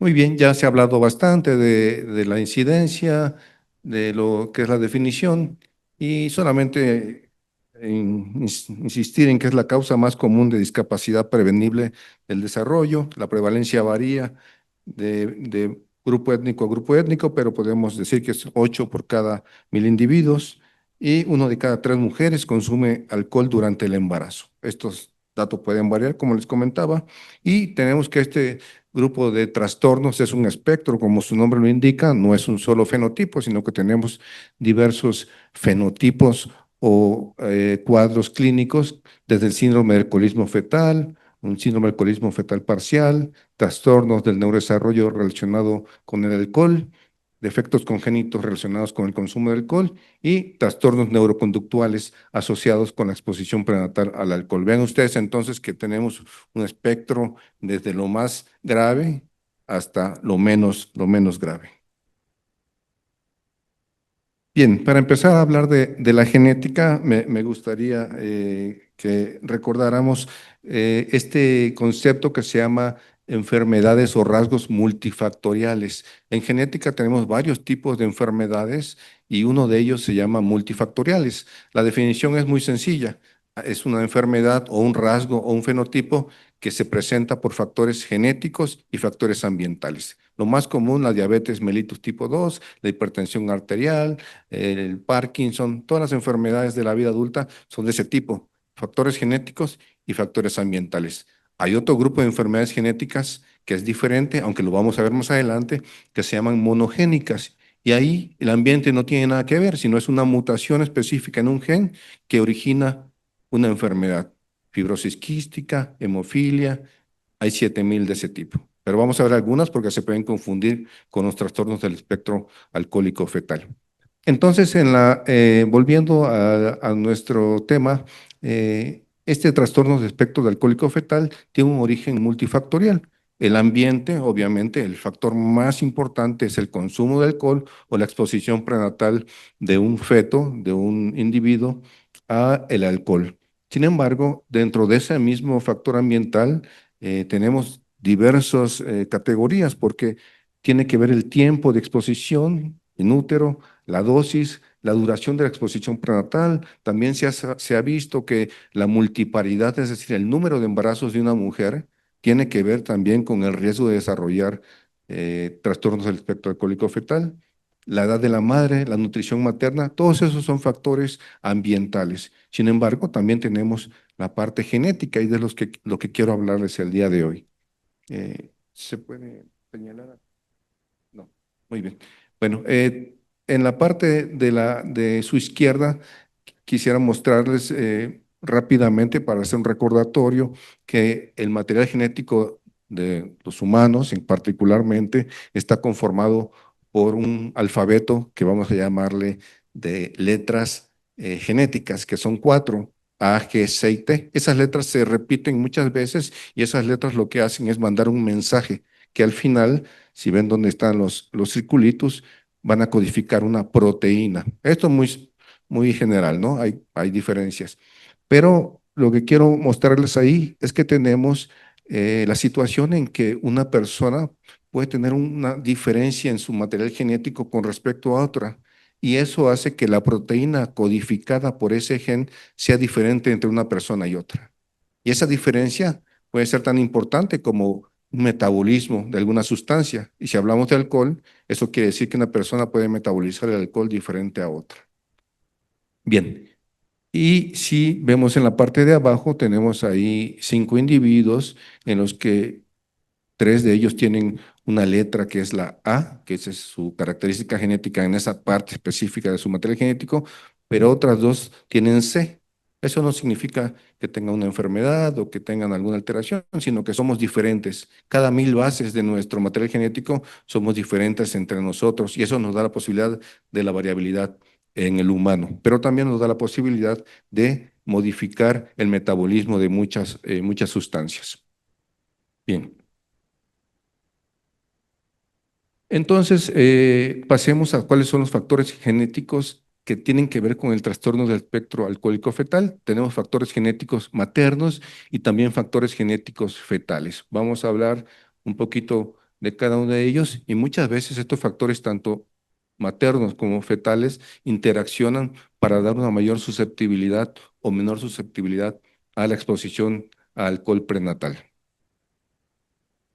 En lo que se refiere a los factores genéticos maternos, tenemos muy importante 2 enzimas que son las que metabolizan primariamente el alcohol, que son la alcohol deshidrogenasa, ADH, y la aldehído deshidrogenasa, ALDH. Todos hemos oído hablar de estas enzimas y dentro de estas enzimas, ADH1B y ALDH son las más importantes. Ahora, recuerden que hace un momento dijimos que entre una persona y otra tenemos variaciones genéticas. Entonces, vean ustedes, para la enzima ADH1, hay personas que tienen en su proteína una arginina, es un aminoácido en la posición 48 de esa proteína. Y hay personas que tienen histidina. ¿Eso es malo? No, no es malo, es una variante nada más. Sin embargo, el metabolismo del alcohol para personas que tengan histidina en la posición 48 es 70 a 80 veces más rápido. Y eso es una gran diferencia con personas que tienen arginina en esa posición de la proteína. Estas variantes que antes le llamamos polimorfismos, ahora preferimos llamarles variantes benignas, hacen que disminuya el abuso de alcohol. En poblaciones asiáticas, este polimorfismo, esta variante, es muy frecuente y lo que hace es que se metaboliza tan rápido el alcohol que el acetaldehído produce una reacción muy rápida de enrojecimiento, de mareo, que el abuso de alcohol está limitado. Ven ustedes, en poblaciones chinas, japonesas y coreanas, este polimorfismo histidina 48 de la ADH1 está hasta el 60%. Y otra variante en el mismo gen, que es en la posición 370 de la proteína, cisteína, está en el 22% de los afroamericanos. ¿Cómo estamos en México de estas variantes? Pues es interesante saber si tenemos una población con alta prevalencia de este polimorfismo o no, pues realmente está bastante bajo. Tenemos 10% de sujetos en población mexicana que tienen la histidina 48, que tendrían esta posibilidad de metabolizar hasta 80 veces más rápido el alcohol. No es una frecuencia muy alta. Y la variante cisteína 370 está solamente en menos del 5% de la población. Es decir, nuestra población no se caracteriza por tener alelos que metabolizan el alcohol rápidamente. Y esto tiene implicaciones para las mujeres embarazadas que consumen alcohol. Entonces, tomando como información general, podemos decir que las variantes en ADH1B aceleran el metabolismo de alcohol, estas que les mencioné, y parecen tener un efecto protector en el trastorno del espectro alcohólico fetal, por este mismo efecto que les comentaba hace un momento. Lo mismo sucede para la otra enzima que se llama ALD. Perfecto. Ok. Aquí está, perfecto. Ok. Aquí está, muy bien. Entonces, lo mismo sucede con esta otra enzima que se llama ALDH2 y aquí hay otra variante que se llama glutamina 487 lisina. Hay personas que tenemos glutamina en esta posición de la proteína y hay personas que tenemos o que tienen lisina.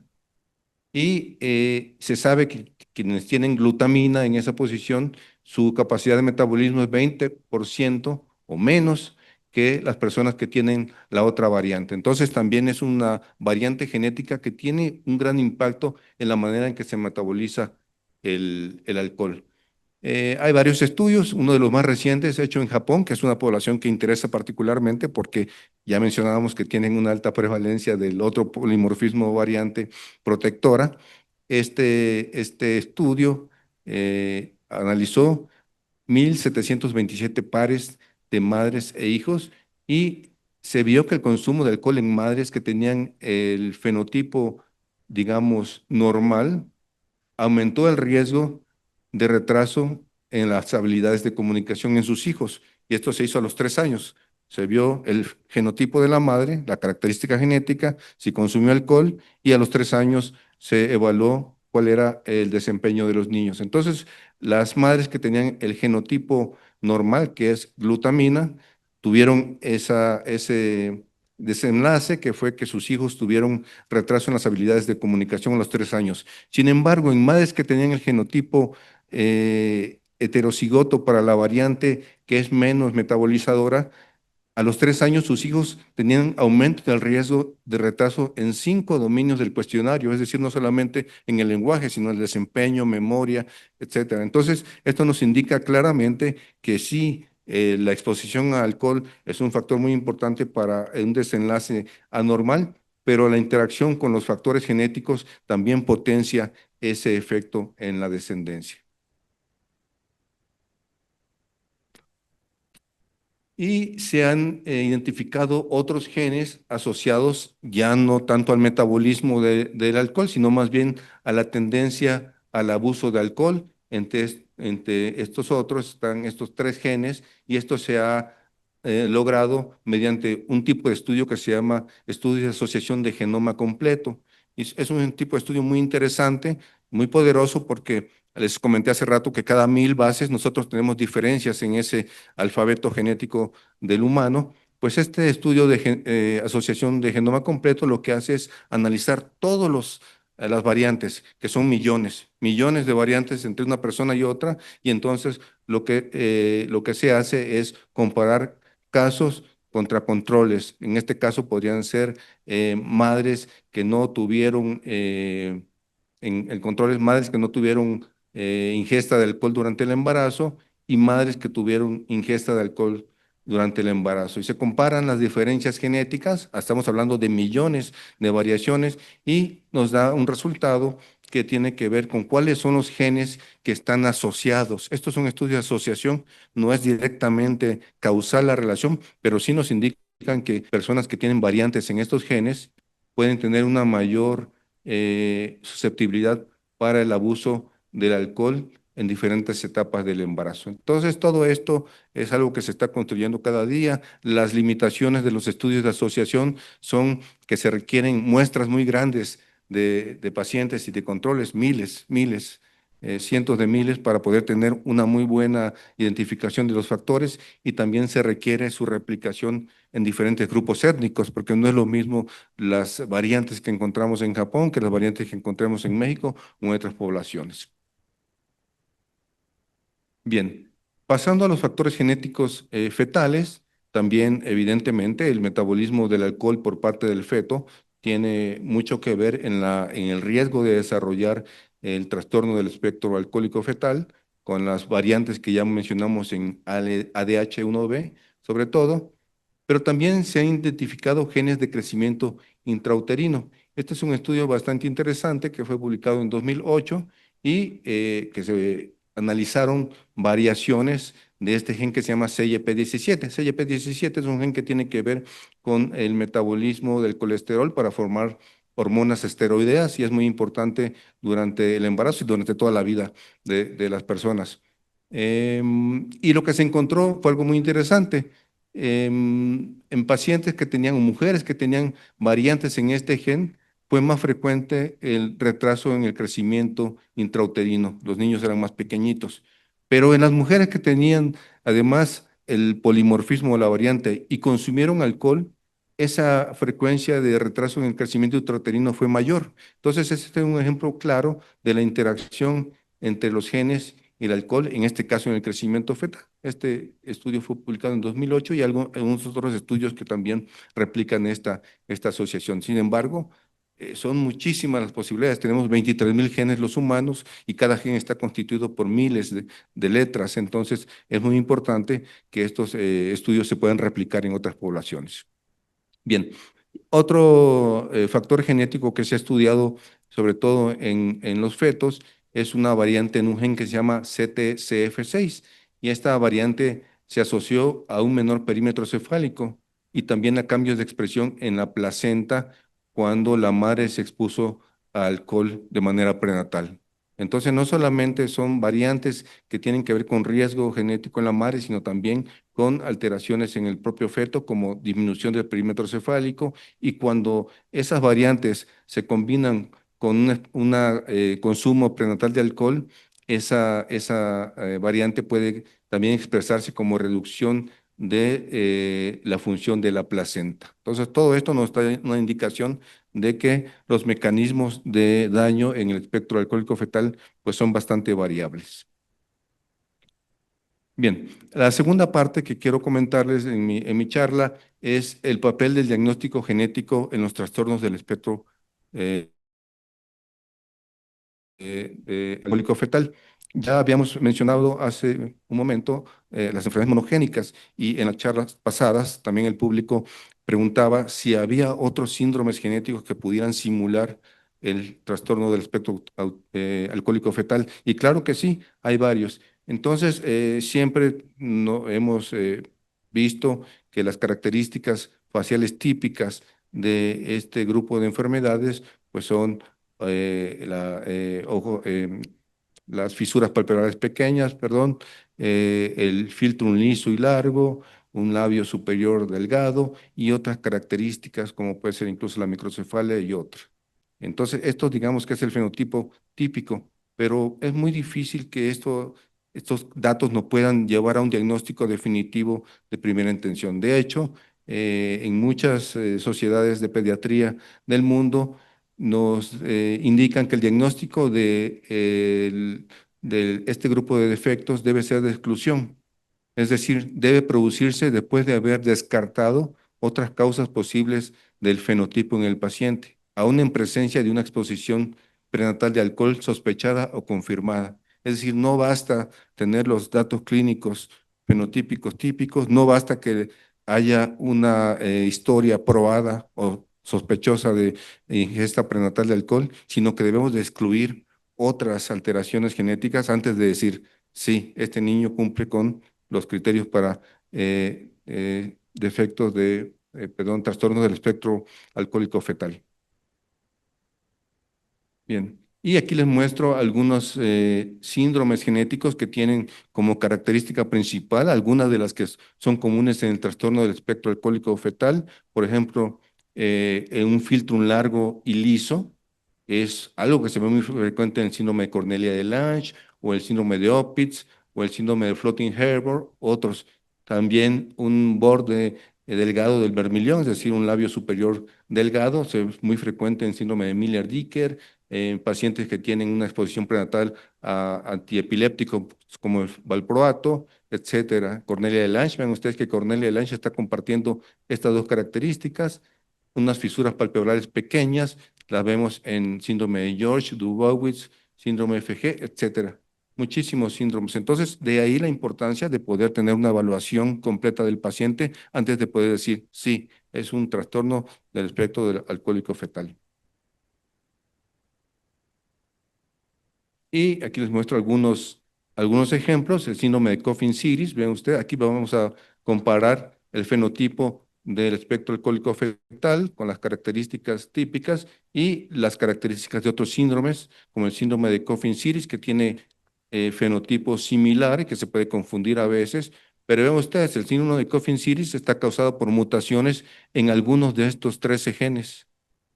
Entonces, si yo hago un estudio genético y encuentro mutación de alguno de estos genes, el diagnóstico automáticamente es síndrome de Coffin-Siris, aun cuando la madre nos refiera que hubo exposición al alcohol prenatal, porque aquí está demostrándose la causa.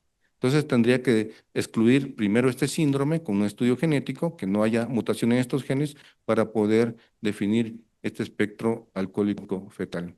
Y así tenemos bastantes otros síndromes, la fenilcetonuria, aquí es un gen que se llama PKU, también en algunos casos tiene similitudes fenotípicas, el síndrome de Noonan, que está causado por mutaciones en cualquiera de estos genes, que les indico en esta tabla, y que también tiene ciertas características en algunos pacientes con el espectro alcohólico fetal.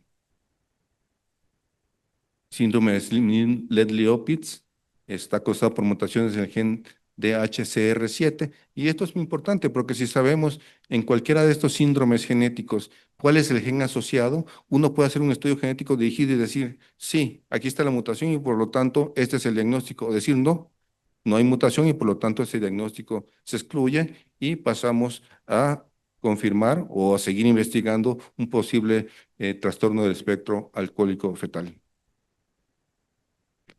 Algunos otros muy particulares, en este caso es un fenotipo causado por mutaciones en este gen. Cada cierto tiempo se descubren mutaciones o enfermedades nuevas y se va delineando el fenotipo. Y sin duda que varios de estos pacientes, si coincidió la exposición prenatal al alcohol, pudieron ser catalogados inicialmente como un trastorno del espectro alcohólico fetal. Entonces, algunos otros más conocidos, como el síndrome de microdeleción 22q11, que hemos tenido también en la UDER, en la unidad de diagnóstico de enfermedades raras. Algunos niños han llegado con este diagnóstico de probable trastorno del espectro autista, alcohólico fetal, y cuando hacemos el estudio genético, encontramos las alteraciones propias de otro síndrome. Entonces, hasta hace algunos años era bastante complicado decir, bueno, vamos a estudiar este gen para ver si tiene mutaciones, y si no tiene mutación, vamos a estudiar este otro para ir descartando todas estas enfermedades y muchas otras parecidas. Afortunadamente se desarrolló esto que se llama secuenciación de DNA de siguiente generación, lo que nos permite analizar miles de genes de una sola intención. En un solo estudio tenemos la capacidad de analizar el genoma completo de una persona, de un paciente, analizar la secuencia codificante de todos los exones o todos los genes de una persona, o podemos analizar grupos de genes. Por ejemplo, podemos decir, vamos a analizar en este niño todos los genes que se conocen para retraso del neurodesarrollo, o para autismo, o para microcefalia, o para convulsiones. Eso se hace con estos paneles de genes. Lo que más se usa en todo el mundo para diagnóstico de enfermedades genéticas es la secuenciación de exoma, porque analiza específicamente la parte codificante del genoma, y es hasta cierto punto accesible económicamente, y cada vez también se usa más secuenciación de genoma completo porque también hay mutaciones, alteraciones en secuencias no codificantes que pueden identificarse por la secuenciación de genoma completo. Entonces, esta técnica, que ya es accesible para muchos pacientes y que se está aplicando en pacientes con enfermedades congénitas o genéticas, pues está revolucionando el diagnóstico. Muchos niños que llegan con un diagnóstico clínico, al hacer el estudio genético, pues confirmamos que tienen otro diagnóstico. Entonces, esta herramienta es invaluable también en el estudio el abordaje de niños con sospecha de trastornos del espectro alcohólico fetal. De hecho, en muchas publicaciones o en algunos países se comenta, se sugiere que es una buena práctica sugerir un diagnóstico de trastorno del espectro alcohólico fetal, primero descartar otras enfermedades que se sabe que tienen presentaciones o fenotipo de neurodesarrollo similar. Y la mejor manera para hacer esto es a través de un estudio genético, ¿no? Ya los estudios genéticos pueden ser microarreglos, pueden ser secuenciación de siguiente generación, como les mencionaba, pero sí es algo que se sugiere antes de poder dar un diagnóstico definitivo de trastorno del espectro alcohólico fetal. Y esto se hace evidente con diferentes publicaciones en las que hasta el 15% de los individuos con diagnóstico de espectro alcohólico fetal se identifica algún síndrome genético al hacer la secuenciación de su DNA. Por ejemplo, en este caso tenemos que se estudiaron 36 pacientes que llegaron a ese centro con un diagnóstico clínico de trastorno del espectro alcohólico fetal y en 14 de ellos se identificó una alteración genética que cambiaba completamente el diagnóstico. Ahora, también es importante que no descartemos que un niño que tenga una alteración genética específica pueda tener agregado un trastorno del espectro alcohólico fetal. Eso es posible que ocurra. Bien, y la última parte de la presentación tiene que ver con la epigenética. Y la epigenética es algo que se está estudiando mucho en los últimos años.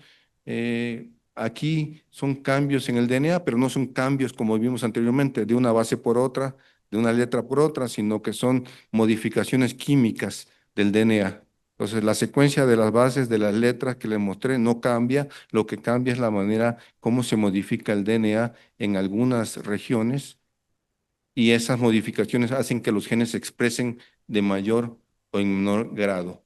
Y sabemos que esta epigenética está regulada por muchísimos factores ambientales, lo que hace muy difícil su estudio, porque medicinas o drogas, la contaminación, historia familiar, la dieta, el alcohol, el tabaquismo, infecciones, todo esto se sabe que tiene un efecto sobre esas modificaciones del DNA que se conocen en general como epigenética. Entonces, básicamente la epigenética analiza cómo las sustancias modifican ese DNA y si hablamos del etanol específicamente, pues ese etanol tiene un efecto sobre cómo el DNA se está modificando. Hay dos modificaciones muy importantes en el DNA. Una se llama metilación del DNA, que se le agregan grupos metilos, es una modificación química, y otra es la acetilación de las histonas, que son proteínas que tienen que ver con el DNA. No vamos a entrar mucho en detalle, solamente este ejemplo que creo que les va a dar una idea de lo que estudia la epigenética. Entonces, se ha visto que en madres que tienen exposición prenatal a alcohol, hay un grupo de proteínas que se llaman protocaderinas y que las personas o las mujeres que no tienen exposición al alcohol, que no ingieren alcohol durante el embarazo, esas protocaderinas, el DNA está perfectamente regulado y la expresión o la producción de esas proteínas es normal. Sin embargo, en el trastorno del espectro alcohólico fetal, esas mismas protocaderinas, ese mismo DNA está metilado, está silenciado, es decir, como si estuviera apagado. Y esto es por una modificación química producto de la exposición prenatal al alcohol. Y aquí no hay expresión, no se producen las protocaderinas. Y las protocaderinas son muy importantes para la identidad neuronal. Entonces, todo esto nos está indicando que son varios factores genéticos, tanto a nivel de las bases del DNA como a nivel de las modificaciones epigenéticas que están contribuyendo al fenotipo complejo que son los trastornos del espectro alcohólico fetal. Entonces, un resumen de la epigenética podría ser un individuo que tiene predisposición genética y también predisposición epigenética, ingiere sustancias o está expuesto a sustancias como el alcohol, la ingesta o la exposición prenatal y esta ingesta de alcohol lo que va a hacer es modificar ese DNA a través de la modificación de histonas, a través de la metilación del DNA, y también se ha visto que puede haber cambios en la expresión de RNAs no codificantes. Y todo esto nos va a llevar a un fenotipo de expresión génica alterada, una expresión génica de muchos genes, no de un solo gen, sino de varios, que al final pues va a contribuir, no sabemos hasta qué punto, en este momento, a el trastorno del espectro alcohólico fetal.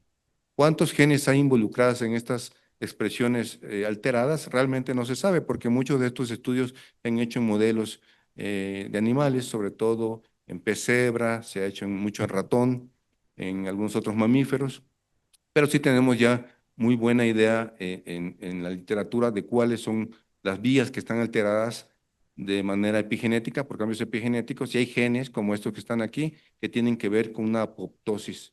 Entonces, todo lo que tiene, ven ustedes aquí, todo lo que tiene un rombito es una modificación de las histonas, el triángulo es una metilación del DNA, y un cuadrito son cambios en los RNA no codificantes. Entonces, todos estos genes de apoptosis están modificados tanto a nivel de metilación del DNA como a nivel de histonas, entonces ya no es la misma regulación. También tenemos genes que tienen que ver con el desarrollo de las neuronas, como las protocaderinas que les mostré hace un momentito, también genes que tienen que ver con el ciclo celular, que se conocen estos tres, y muchos genes que no se sabe bien su función, pero que tienen también seguramente un papel para el fenotipo global del espectro alcohólico fetal. Entonces, es anticipado que durante los próximos años va a haber muchísima más información acerca de los factores epigenéticos. Son mucho más difíciles de medir.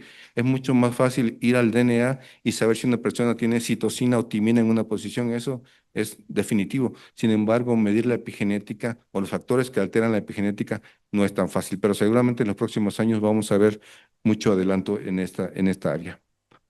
Muy bien, creo que esta es la última. Les agradezco mucho su atención, y estos son los datos de la unidad de diagnóstico de enfermedades raras. Muchas gracias. Muchas gracias, doctor. Tenemos unos minutitos para preguntas. De este lado tenemos una, gracias.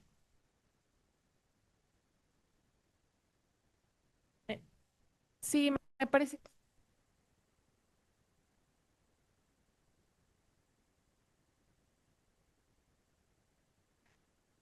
Hola, buenas tardes. Buenos días. Buen día. Muchas gracias por la información. Yo soy médico materno fetal y mi pregunta va enfocada, si bien ya se habló de aquellas pacientes que están embarazadas y están expuestas al alcohol, ¿cuál sería su recomendación? ¿Con cuánto tiempo de anticipación se debería suspender el consumo de alcohol intentando interferir en esos cambios epigenéticos? Claro, sí, una pregunta muy importante. La literatura es diversa, sin embargo, se recomienda 1 año y a veces hasta 2 años, por esto mismo de los cambios epigenéticos, ¿no? Y para complicar más las cosas, los cambios epigenéticos a veces no son reversibles. Se modifica el DNA y uno piensa, bueno, ya se va a recuperar esa metilación. No, esto puede ser permanente. Entonces, de 1 a 2 años es la recomendación en general. Muchísimas gracias. Sí, bueno, ¿qué tal? Hola. Buenos días. Tengo una duda, espero que no sea un poco sci-fi, pero tengo que aprovechar que tengo un especialista enfrente y le podría preguntar, porque tengo una discusión aquí con mi compañero acerca de esta cuestión del polimorfismo y el análisis de secuenciación es sobre un ser que ya existe, ¿no? Con este tipo de problemas y se puede buscar. Pero ¿qué pasa o cómo es que la tecnología avanza hacia el futuro y qué se puede hacer si es que hay una modificación o se podría modificar el DNA en una persona, no sé, un niño o un adulto, y si hay algún tipo de nanotecnología o cómo la IA podría ayudar a modificar, o si es que existe esta modificación de DNA en un ser ya, pues, ¿cómo llamarlo? ¿Creado, adulto? Claro, sí, sí, entiendo la pregunta. Sí, la tecnología actual tiene la posibilidad de modificar el DNA a través de varias técnicas. La más conocida se llama CRISPR-Cas, es una edición genética. Sin embargo, en este momento el empleo de esta técnica se está limitando o se tiene más experiencia en enfermedades monogénicas. las que decíamos que hay una mutación muy específica y da un fenotipo. Entonces, por ejemplo, en mi experiencia, en enfermedades de la retina, se puede hacer esto. Pacientes que tienen mutaciones que causan ceguera, lo que se está haciendo es editar ciertas células de la retina para recuperar visión. Sin embargo, enfermedades o rasgos como el trastorno del espectro alcohólico fetal, que es multifactorial, no sería, no sería Viable. de ayuda, no sería de utilidad, no sería práctico modificar una variante porque tienes muchas otras que también tienen un efecto en el fenotipo y además tienes el factor ambiental. Entonces, si Claro. tienes un factor ambiental muy fuerte, aunque tu genética esté perfecta. Y al revés, si tienes muchos factores genéticos, tal vez con poco alcohol tengas un gran riesgo de tener un hijo con un trastorno del espectro alcohólico fetal. Entonces, la respuesta corta es sí se puede, Ok. pero para enfermedades monogénicas en este momento. Muchas gracias. Juan Carlos, muchas gracias por tu Hola, Carlos. excelente presentación. Te quería preguntar si se han hecho metaanálisis de las variantes polimórficas, es decir, ¿qué fuerza de asociación tienen? ¿Realmente es fuerte la asociación o es débil? Esa es una primera pregunta. Y la otra que se me ocurre en cuanto a estudios epigenéticos, ¿se han realizado estudios en las parejas, en los esposos, digamos, que hay ingesta fuerte de alcohol, porque siempre es tirarle a la mamá, ¿no? La mamá tuvo la ingesta, pero ¿qué tanto puede repercutir, por ejemplo, la ingesta del varón en la espermatogénesis? ¿Si hay algo de esto o no hay nada? Claro, bueno, en la primera pregunta sí, sí hay estudios de metaanálisis. La variante de ADH1B, que es la en posición 48, tiene una fuerza de asociación enorme, tiene 80 veces más rapidez de metabolismo que la variante normal, entonces eso te da una R muy alta. En México creo que no se ha hecho. Los datos que yo presenté de México es de nuestra casuística, es decir, muchos pacientes y vemos quiénes tienen ese polimorfismo porque son estudios muy amplios, ¿no? Ahí podemos ver todos los genes. Entonces, esa información no está publicada, pero es algo que tenemos en nuestra base de datos. Pero hasta donde yo sé, no hay estudios de asociación en nuestro país de este tipo de variantes. Sería interesante, primero, determinar la frecuencia de las variantes, ¿no? En un estudio muy bien hecho. Y otra, la OR, si realmente tienen efecto.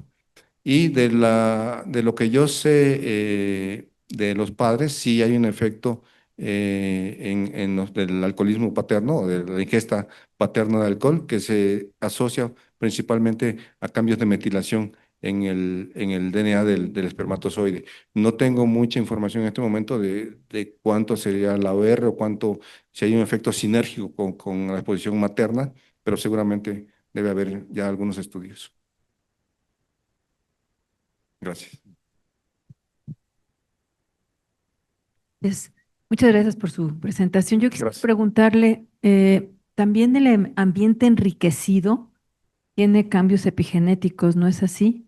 Esa sería una situación, si por ejemplo esto que hablamos de los papás o de las personas que quieren tener un bebé y que tienen que cambiar un poco, abstenerse del alcohol más tiempo, cuando que el ambiente enriquecido también tiene cambios epigenéticos.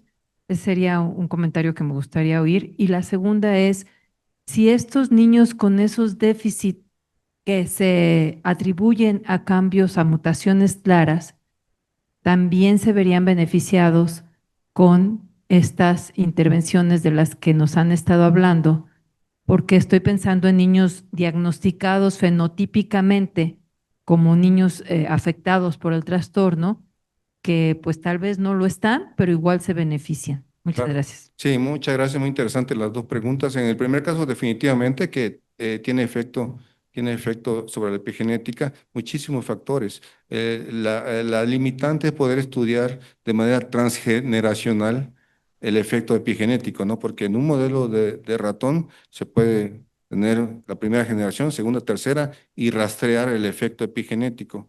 Pero en el humano eso es mucho más difícil de hacer. Sin embargo, en la lámina que les mostré, pues muchísimos factores, desde la contaminación, los medicamentos que se toman, incluso se sabe que los estresores o la muerte de un familiar o un evento traumático en la infancia o en la adolescencia, eso también tiene un efecto sobre la epigenética. Entonces, es mucho más amplio de lo que pensamos y por eso decía que en los próximos años vamos a ver muchísima más información. Y lo otro es crucial, es crucial. Una de las metas de nuestra unidad precisamente es tener estos diagnósticos, porque con ese diagnóstico podemos ya trazar una hoja de ruta del paciente.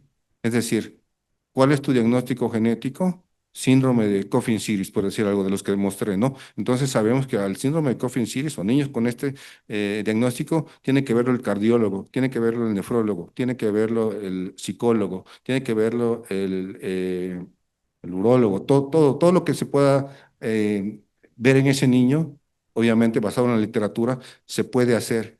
Y eso nos va a impedir la aparición de complicaciones o por lo menos retrasarlas. Pero mientras no haya un diagnóstico definitivo, estamos a tientas, estamos reaccionando para ver qué complicaciones tiene ese niño.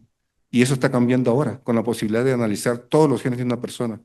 Eso era de ciencia ficción hasta hace algunos años y ahora ya no. Entonces, eso es muy importante. Una vez que se tiene el diagnóstico, no solamente es decirle al paciente, bueno, aquí está tu diagnóstico y nos vemos, no, sino decirle, esta es tu hoja de ruta y de aquí a los 15 años tienes que tener estas valoraciones cada año o cada 6 meses. De los 15 a los 30, estas. Y si en este momento también en alguna parte del mundo hay un medicamento que sirva para el síndrome de Coffin-Siris, pues que tengas esa información, porque ya hay un tratamiento que puede ser útil para ti y que tienes que tener el derecho de tenerlo o por lo menos saber que existe. Gracias. De El siguiente. material genético para descartar alguna enfermedad como primera posibilidad. Sí. Y ¿Me repite el principio? ¿qué tan accesible es hacer Totalmente esa accesible. secuencia? Ya en México hay muchos lugares donde se hace. También afortunadamente los costos van disminuyendo. Solamente para darles una idea, cuando se hizo el primer estudio del genoma humano, eso costó 3.000 millones de dólares. Y ahora secuenciar el genoma humano con fines médicos está a menos de $1.000 con fines de diagnóstico. Entonces, una secuenciación de exoma puede estar ahorita en unos 8.000 pesos, 9.000 pesos, pero cuando vemos que los papás ya gastaron 10.000 pesos en tomografías, resonancias, biopsias, estudios, la cuenta es enorme. Si alguien le hubiera dicho, oye, yo te recomiendo que te hagas una secuenciación de exoma como primera fase, y tal vez ahí ya esté la respuesta.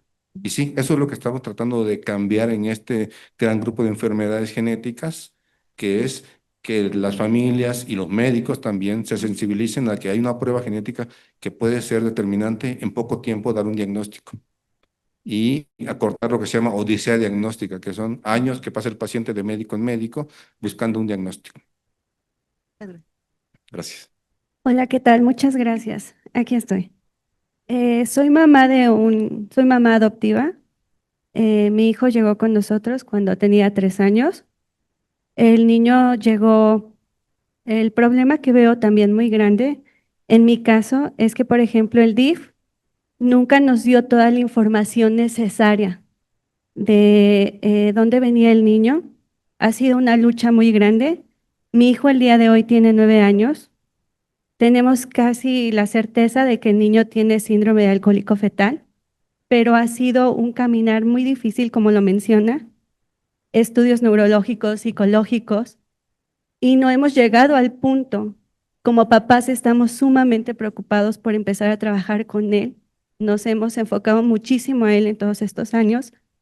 El niño cuando llegó al hospital, el DIF lo recoge pesando 1,8 kg, teniendo 3 meses, con una microcefalia severa, con problemas del corazón. Y me interesa mucho esta parte que acaba de decir, de este diagnóstico, porque obviamente nos han dado varios, pero queremos ser asertivos para poder apoyarlo y que él pues logre el desarrollo. El día de hoy él tiene muchas terapias, pero queremos enfocarnos en las que verdaderamente él necesita. Y creo que lo que está diciendo es sumamente importante, dejar de estar en todas estas pruebas que nos han hecho hacer y que llega un punto en el que te sientes sumamente exhausto porque no sabes y no tienes la certeza del diagnóstico correcto, perdón. Gracias. Claro, gracias por compartir su experiencia y sí, creo que eso es muy importante. No, eso no significa que no sea un problema grave aún. La enfermedad de trastornos alcohólico fetal existe.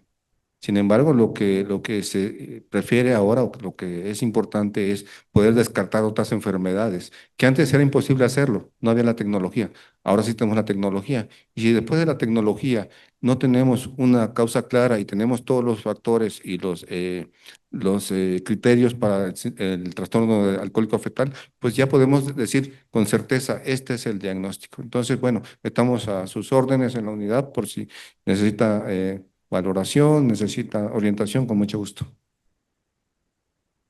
Muchas gracias a todos. Si ya no hay preguntas, pasamos a entregarle su constancia. Doctor, gracias por su participación.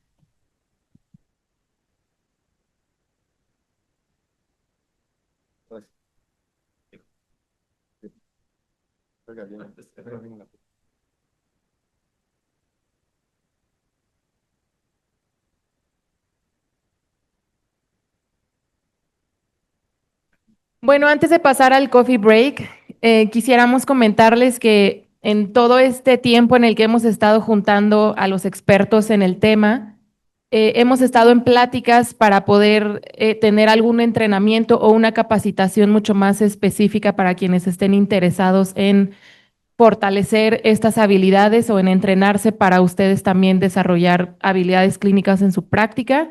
Entonces, queremos hacer este sondeo en el que nos gustaría que se registraran en este código QR para recibir mayores informes de alguna participación, como alguna capacitación, ya sea con los expertos en la Universidad de Washington, que ya han estado escuchando a lo largo de la mañana, o pues también para que nosotros sepamos qué especialidades son las más interesadas y poderle dar un mejor enfoque a esta capacitación. Entonces, quienes estén interesados, pueden por favor escanear ese código QR y dejarnos sus datos. Y disfruten el coffee break unos minutitos antes de pasar a la siguiente ponencia.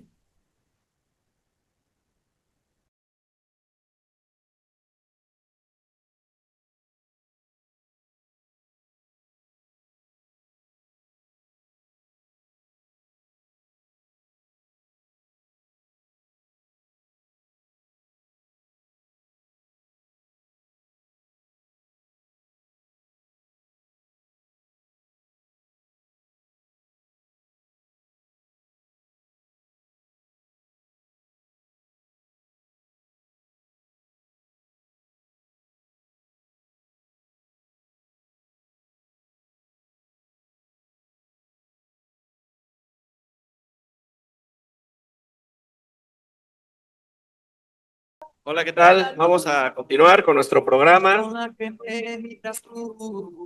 Muchas gracias. Gracias a todos por seguir acompañándonos en este día, nuestro segundo día del Primer Congreso Internacional de los Trastornos del Espectro Alcohólico Fetal. En esta ocasión tengo el gusto de presentar a nuestra siguiente ponente, la maestra Daphne Baldwin.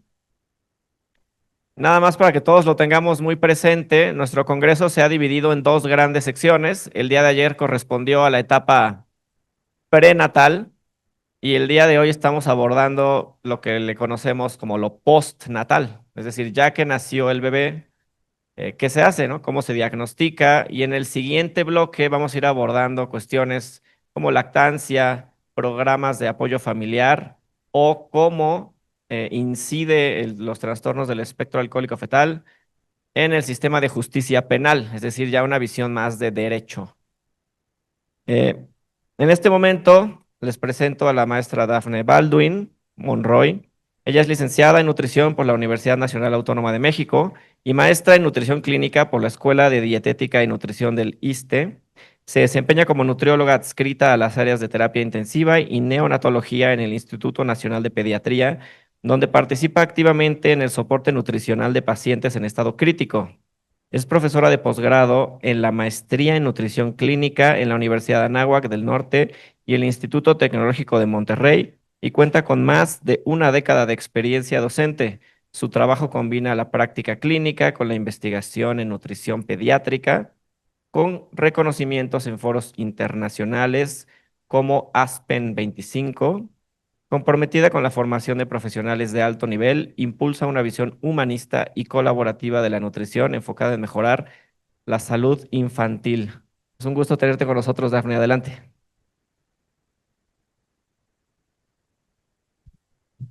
Muchas gracias, estoy muy contenta de acompañarlos el día de hoy y hace rato le platicaba a Aranza que para mí fue un reto hacer esta plática.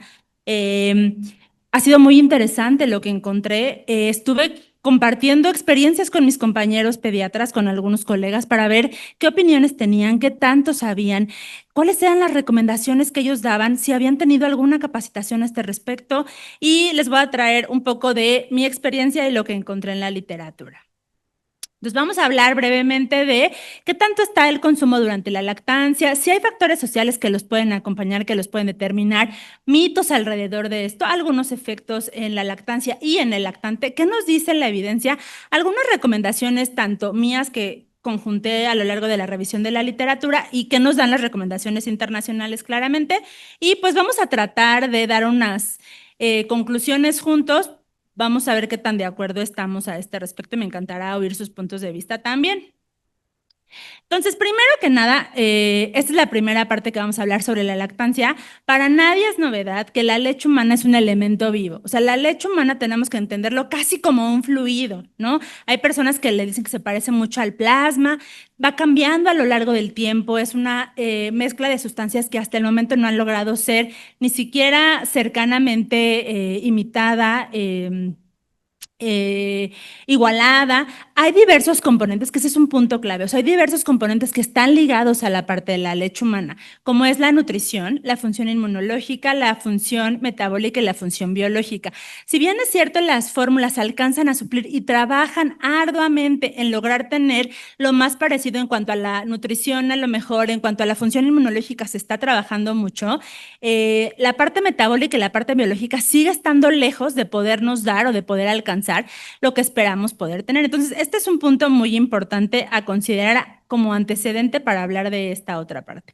Y por otro lado, el otro punto que es clave o es indispensable considerar o tener presente es que al final estos elementos o estos componentes que tenemos por acá, como puede ser la parte de los micronutrientes, cómo va cambiando a lo largo del tiempo, el aporte de nutrimentos críticos que tenemos por acá, y cada vez se reconoce más esta característica en la deficiencia tanto de vitamina D y vitamina K en la leche humana, y por eso asociaciones como la Academia Americana de Pediatría sí recomienda la suplementación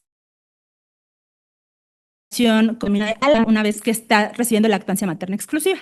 Y cosas interesantes que tiene un poco que ver, y esto me parece muy interesante en relación a la plática anterior, toda la presencia de los microRNAs, porque si bien es cierto, les voy a mostrar un poco de evidencia, poco o nada, yo la verdad es que no tuve curiosidad de revisar en esos puntos tan específicos, qué pasa con las modificaciones génicas que puede traer a mediano o a largo plazo en la leche humana.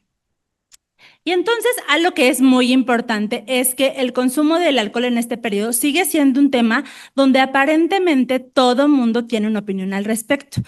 Y me voy a remontar a algunos años. ¿A quién de aquí que no fue mamá no le dijeron que se tomaba una cerveza? Muy probablemente la producción de leche podrá aumentar más.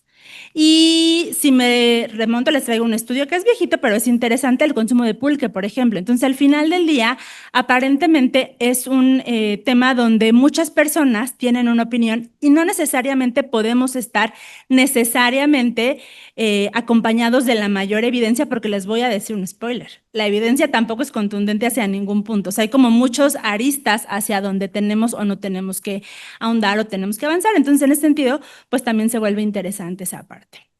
Entonces, este diagrama es un diagrama que está sacado no solamente para el consumo del alcohol, sino específicamente del consumo de sustancias en general. Pueden ser drogas, pueden ser fármacos, puede ser alcohol o puede ser incluso tabaco. Entonces, ¿qué tenemos que tener en cuenta o qué factores juegan en nuestro control en cuanto a esta parte? Bueno, pues un punto importante es la dosis materna, cuánto ingirió la mamá, la depuración, la concentración en la leche humana, la dosis recibida por el lactante durante la lactancia, la concentración sérica de este lactante, los efectos directos e indirectos, que este es un punto muy importante, a corto y a largo plazo, y la exposición aguda y la exposición crónica, porque de ahí viene buena parte de por qué la evidencia se diluye un poco en cuanto a cuánto sí, cuánto no, cómo sí, cómo no.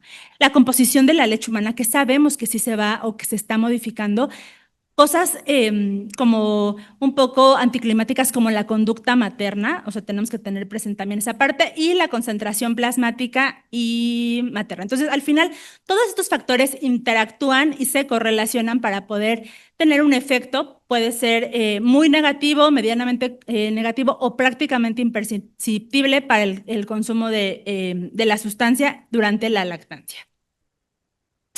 Y bueno, ¿qué sí sabemos que sí son datos así crudos, medidos, analizados? Bueno, primero es que el alcohol se transfiere a la leche humana entre un 3 y un 6% de la dosis materna. Los picos. El pico se empieza a observar a los 30 minutos, se mantiene la primera hora y después decrece progresivamente. Ahorita les voy a contar la historia de este estudio, que si se los cuento, me van a decir que cómo eso fue legal hacerse en algún momento de la vida. Es de los 90s. Ahorita lo podemos discutir un poco más a profundidad. ¿Y qué otra cosa sabemos como datos muy puntuales? La eliminación del alcohol es más o menos entre 15 y 20 miligramos por decilitro por hora, que es muy similar a lo que observamos en la sangre. Esta gráfica que tenemos acá, justo es lo que nos explica del pico, y un poquito más adelante les voy a explicar qué onda con esto y cómo se hizo y qué conclusiones pudimos llegar a esto. Y bueno, ¿qué otra cosa es muy importante? Algo que a partir de este momento va a ser relevante a lo largo de la plática es este concepto del trago estándar. FISAC desde hace algún tiempo desarrolló un librito específicamente que nos habla justamente del trago estándar. Está disponible para todos si quieren, así escanear el QR, ese directamente los va a ligar al libro, pero es muy importante porque diferentes asociaciones nos van a hablar justamente de qué es esto del trago estándar. Y esto es muy importante porque muchas de las personas que yo estuve haciendo mis entrevistas durante este periodo me decían un consumo moderado. ¿Qué es un consumo moderado? Un consumo bajo, de vez en cuando. Entonces se vuelve como interesante. Entonces aquí ustedes no voy a profundizar qué es un trago estándar, aquí lo pueden ver como muy claramente. Y es importante que nosotros estemos familiarizados con esa medida, porque a partir de eso nosotros podemos tener mucha claridad de una copa de vino, una cerveza, de cuánto es la cerveza. Y esto es interesante porque, por ejemplo, cuando revisé las referencias inglesas, ellos, si les digo que una cerveza no me dicen nada, pero una pinta sí, y se vuelve mucho más importante adaptarlo a las características. Entonces, sí puede haber diferencia en relación a diferentes estados o a diferentes contextos, pero en la generalidad, y por lo menos en México, esto es lo que vamos a entender o vamos a hablar de manera uniforme como un trago estándar. Creo que ya les di suficiente tiempo por si alguien quiere escanear el código, entonces vamos a seguir. Algo que es fundamental y muy importante y desafortunadamente no se alcanza a ver tan bien, pero si lo necesitan les puedo compartir la información. Es muy importante porque de manera genérica siempre solemos decir, quienes sabemos y quienes hemos estudiado al respecto, que tiene que ser alrededor de 2 horas para, una vez que yo consumí alcohol, para poder administrar la leche humana de una manera, y lo voy a entrecomillar, bastante segura, ¿no? Y vamos a dejar ese segura como con algunos signos de admiración, que es importante saber que no es lo mismo una mamá de 40 kilos, a una mamá de 50, a una mamá de 120 kilos. El peso de la mamá sí va muy de la mano con esta dosis, por lo que les platicaba hace rato, con lo que veíamos hace rato. Entonces, de este lado, ya podemos ver los pesos maternos, pueden ver los pesos maternos, y arriba vienen el número de bebidas estándar. Entonces, es muy importante el concepto que teníamos del trago estándar, por un lado, porque entonces si yo me tomé 2 copas de vino, que para muchas personas podría ser moderado, ¿no? Porque una no es ninguna, entonces pues 2 es como lo que podemos considerar, entonces el tiempo va cambiando y eso va a ir en relación justamente a lo que nos dicen. Entonces este cuadro es fundamental porque al final nos va a dar información muy pragmática y es un cuadrito que podemos estar, diferentes lugares, diferentes asociaciones lo tienen traducido en español. Acá abajo está la referencia original, si lo quieren revisar. Yo lo saqué de la Asociación de Ginecología y Obstetricia de Estados Unidos, pero es algo que está disponible en todos los idiomas y no hay mayor dificultad. Ahora sí vamos con el tema álgido y el tema interesante. Hice una revisión, no les voy a decir que exhaustiva, traté de tener las últimas evidencias, o sea, lo más actualizado, a ver si algo había cambiado a lo largo del tiempo, porque sí es probable que las políticas públicas cambian. Entonces, lo primero que observamos es que la Asociación Americana de Pediatría lo que nos dice es que el consumo moderado del alcohol en una madre puede ser factible y te da recomendaciones muy puntuales, hasta una bebida estándar por día. Entonces, regresamos al concepto de bebida estándar y se tiene que esperar al menos 2 horas. Terminan diciendo que la ingesta moderada de alcohol no parece tener efectos en la duración de la lactancia y se desaconseja contundentemente más de 2 bebidas estándar al día. Entonces, esa es la recomendación. Es muy importante el mensaje que mandamos, eso es fundamental, porque ahorita vamos a ver dónde empiezan las discrepancias. La Asociación de Ginecología y Obstetricia de Estados Unidos es un poco más específico. Dice, la ingesta de alcohol debe ser ocasional y no debe de superar los 0.5 gramos de alcohol por día.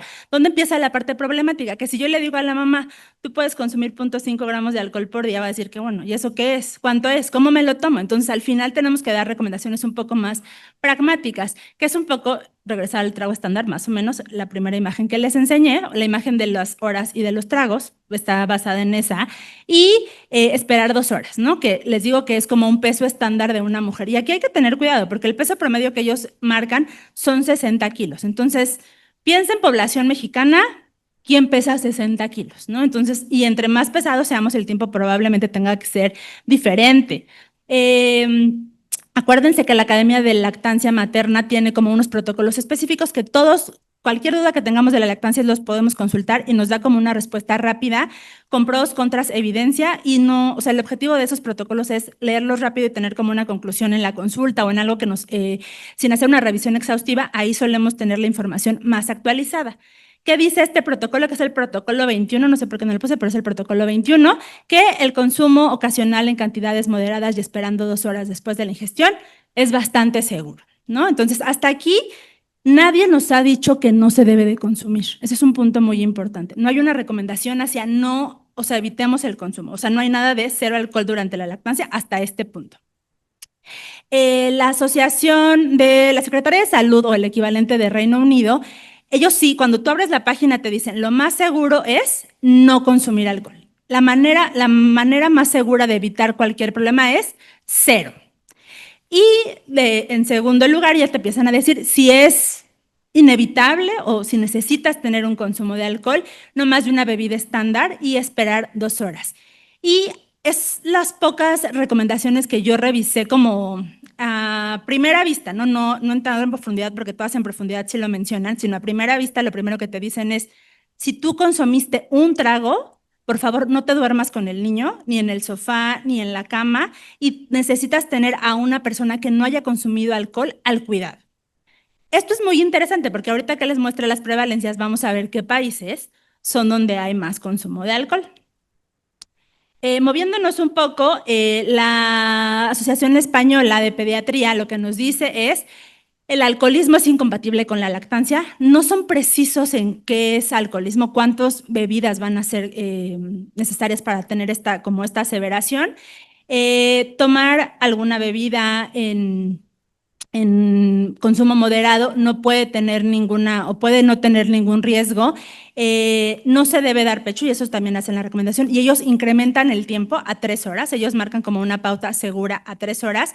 Yo estuve investigando como por qué esta recomendación y un poco el argumento es la salud pública no va a atender no es lo mismo que yo dé una recomendación en este foro a que yo tenga una paciente y sepa su historia, sepa su peso, sepa su talla. Entonces la recomendación se hace un poco más amplia para garantizar o para asegurar y pues no recomiendan tampoco el colecho en este caso.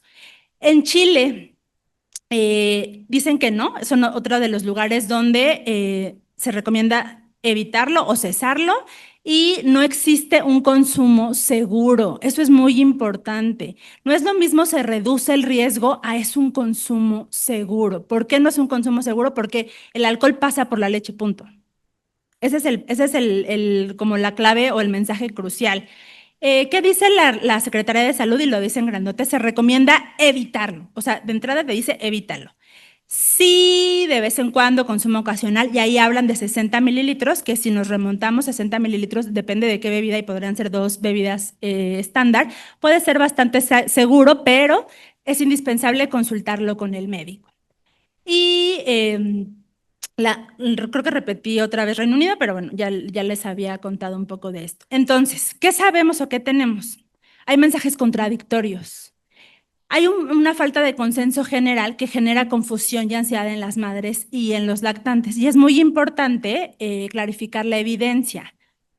Yo ayer que le preguntaba a mis colegas, o en estos días que estuve considerando con los pediatras, no sé, con mis colegas, con los pediatras, me decían, yo les preguntaba, bueno, a ver, llega una mamá contigo a la consulta y te dice que se quiere tomar una cerveza. ¿Cuál es tu postura al respecto? Y entonces ellos decían que tal vez pues no iba a pasar nada. ¿Cuánto tiempo se tenían que esperar? Un día. Entonces ahí fue cuando nos dimos cuenta que no hay como una postura contraria totalmente. Y revisando un poco la literatura de por qué eran estas prácticas, y esto es totalmente empírico, y revisado, interrogando a diferentes consultoras en lactancia, es que al final estas evidencias dejan como responsable a la mamá. O sea, la mamá es la que tiene que tomar la decisión. No te están diciendo que es malísimo para el niño, no te están diciendo que no hay ningún riesgo, tu decisión, es tu decisión. Si a eso le sumamos otro punto donde es súper mal si toman fórmula, la decisión de la mamá y la culpa de la mamá se vuelve un tema muy importante o muy considerable a tener presente. Entonces, hay que tratar de dilucidar este punto. Para los que no se dedican a la parte pediátrica o para los que no lo tienen tan presente, pues es importante que ustedes sepan que en México más o menos el 34% de las mamás o de los bebés tienen lactancia materna exclusiva hasta los 6 meses. Lo que está en azul más oscuro es la recomendación global, ¿no? O sea, ¿cuál es como nuestro objetivo, nuestra meta del milenio? Es llegar al 70%. Vamos a la mitad. La realidad es que sí se han establecido muchas estrategias y ustedes las ven todos los días en diferentes medios, en diferentes contextos. Sí se ha trabajado mucho. Entonces, parte del problema es, si yo les impongo prohibiciones, se vuelve más complicado que la lactancia se permanezca. Si yo le digo, si tomaste una cerveza, tienes que esperar 2 horas y puedes continuar la lactancia, es más probable que la lactancia continúe por un periodo más largo de tiempo, pero de pronto perdemos de vista el otro lado. ¿Cuál es el costo de decirle una vez de vez en cuando? Y también un poco el punto es, ese momento que no está teniendo lactancia, tampoco le estoy diciendo, acude al banco de leche que ya tienes, que ya empezaste a producir, ¿no? O sea, eso es poco o nada de lo que se habla. Dale fórmula, y entonces también sabemos que el consumo de fórmula, el uso del chupón puede tener como un efecto negativo. A mí me ha tocado hablar con algunos colegas que dicen que desde una toma puede tener un efecto en cuanto a la toma o en cuanto a la succión. Entonces, les digo que no hay como una información que es totalmente uniforme. Este es como un análisis de diferentes revisiones, de diferentes artículos. No es como la única ni la absoluta. Las prevalencias van a oscilar dependiendo de dónde la revisen o con quién la revisen, y entonces tenemos que Canadá es uno de los países donde hay menos presencia de consumo de alcohol durante la lactancia. Reino Unido es uno de los más altos. Entonces, acuérdense lo que decía Reino Unido. Por eso su política es tan negacionista, por eso su política es no hay una dosis segura, porque el consumo es alto. Vean qué pasa en Australia. La recomendación de Australia no se las traje porque se parecía mucho a la de Reino Unido, pero la primera recomendación es no hay una dosis segura. Muy probablemente tiene que estar ligado o debe de estar ligado, eso no lo sé, estoy haciendo como una asociación solamente yo, con la prevalencia que tienen y que realmente es un problema de salud pública, no solamente en el momento de la lactancia, sino a nivel global. Y entonces me puse a revisar qué había en México. Y este es un estudio que se hizo del consumo del alcohol en las mujeres mexicanas. Es relativamente reciente, no es tan viejito, es del 2022. Y no son mujeres lactantes, son mujeres mexicanas en general.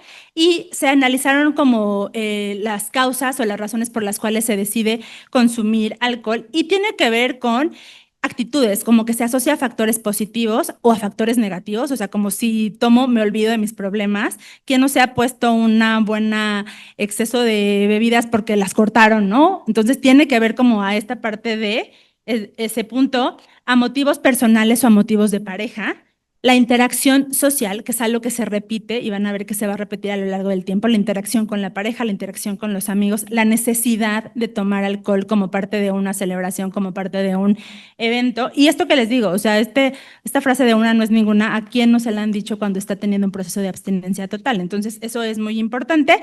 Y los efectos que nos puede dar tanto en la parte física como en la parte emocional. Me siento más relajada, me siento más contenta, me siento más efusiva, soy capaz de compartir mejor mis ideas. Es una de las principales causas o las motivaciones más frecuentes que se encontró en este estudio cualitativo de la mujer mexicana.